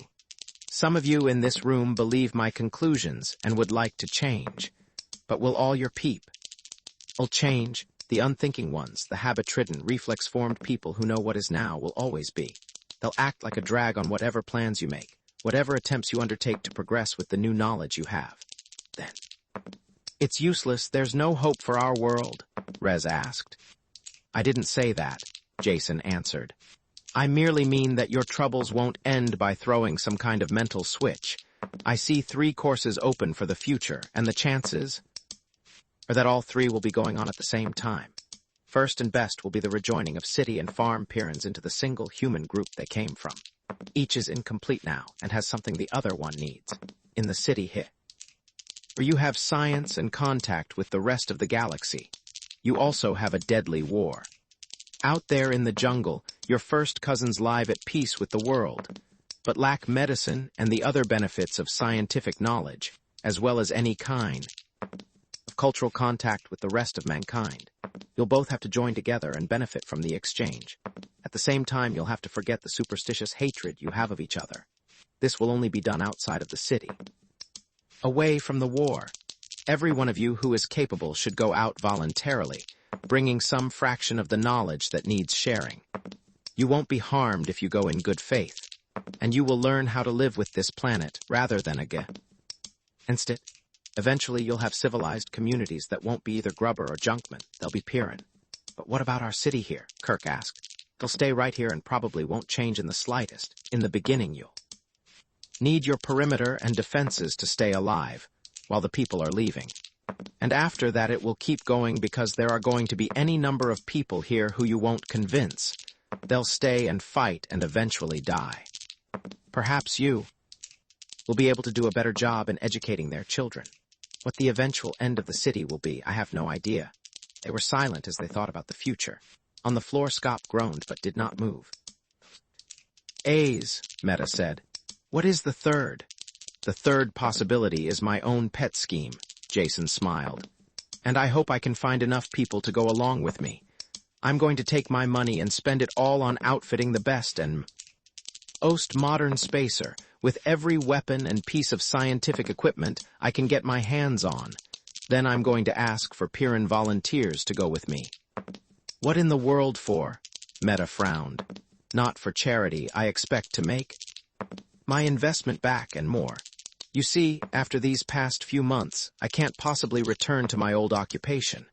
Not only do I have enough money now to make it a waste of time, but I think it would be an unending bore. The thing about Pyrrus, if you live, is that it spoils you for the quieter places. So I'd like to take this ship that I mentioned and go into the business of opening up new worlds. There are thousands of planets where men would like to settle, only getting a foothold on them is too rough or rugged for the usual settlers. Can you imagine a planet a Pyrran couldn't lick after the training you've had here, and enjoy doing it? There would be more than pleasure involved, though. In the city your lives have been geared for continual deadly warfare. Now you're faced with the choice of a fairly peaceful future, or staying in the city to fight an unnecessary and foolish war. I offer the third alternative of the occupation you know best. That would let you accomplish something constructive at the same time. Those are the choices. Whatever you decide is up to each of you personally.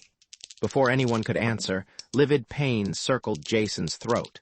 Scop had regained consciousness and surged up from the floor. He pulled Jason from the chair with a single motion, holding him by the neck, throttling him. Kerk, Meta, Scop shouted hoarsely. Grab guns, open the locks, our people'll be here, kill the grubbers and their lies.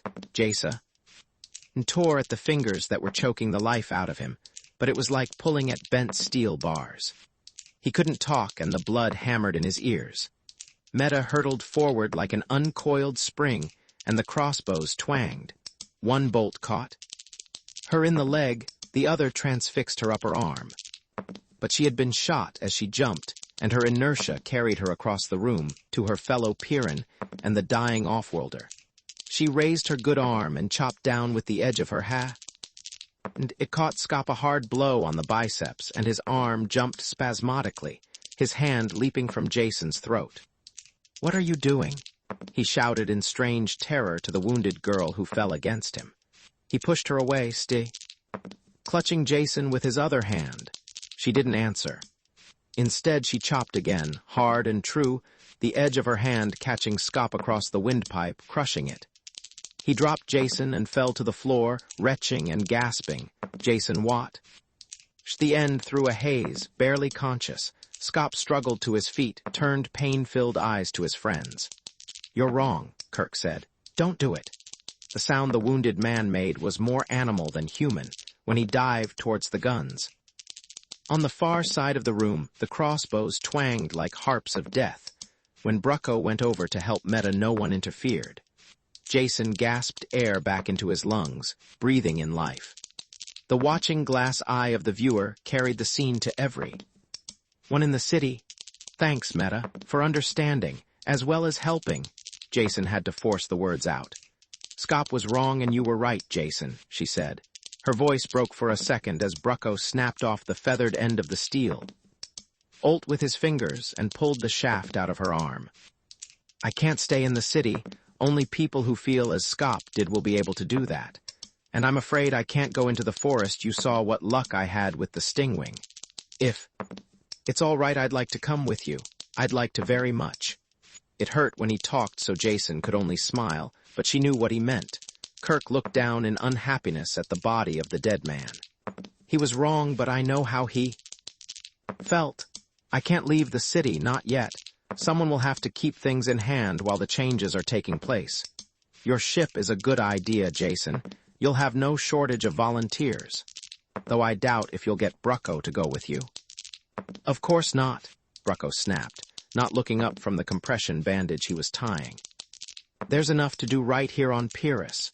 The animal life, quite a study to be made, probably have every ecologist in the galaxy visiting here. Erk walked slowly to the screen overlooking the city. No one attempted to stop him. He looked out at the buildings, the smoke still curling up from the perimeter, and the limitless sweep of green jungle beyond. "You've changed it all, Jace." "And," he said, "we can't see it now, but Pyrrus will never be the way it was before you came. For better or worse." "Better," Jason croaked and rubbed his aching throat. "Now get together and end this war so people will really believe it." Rez turned and, after an instant's hesitation, extended his hand to Kerk. The gray-haired Pyrran felt the same repugnance himself about touching a grubber. They shook hands then, because they were both strong men. The end,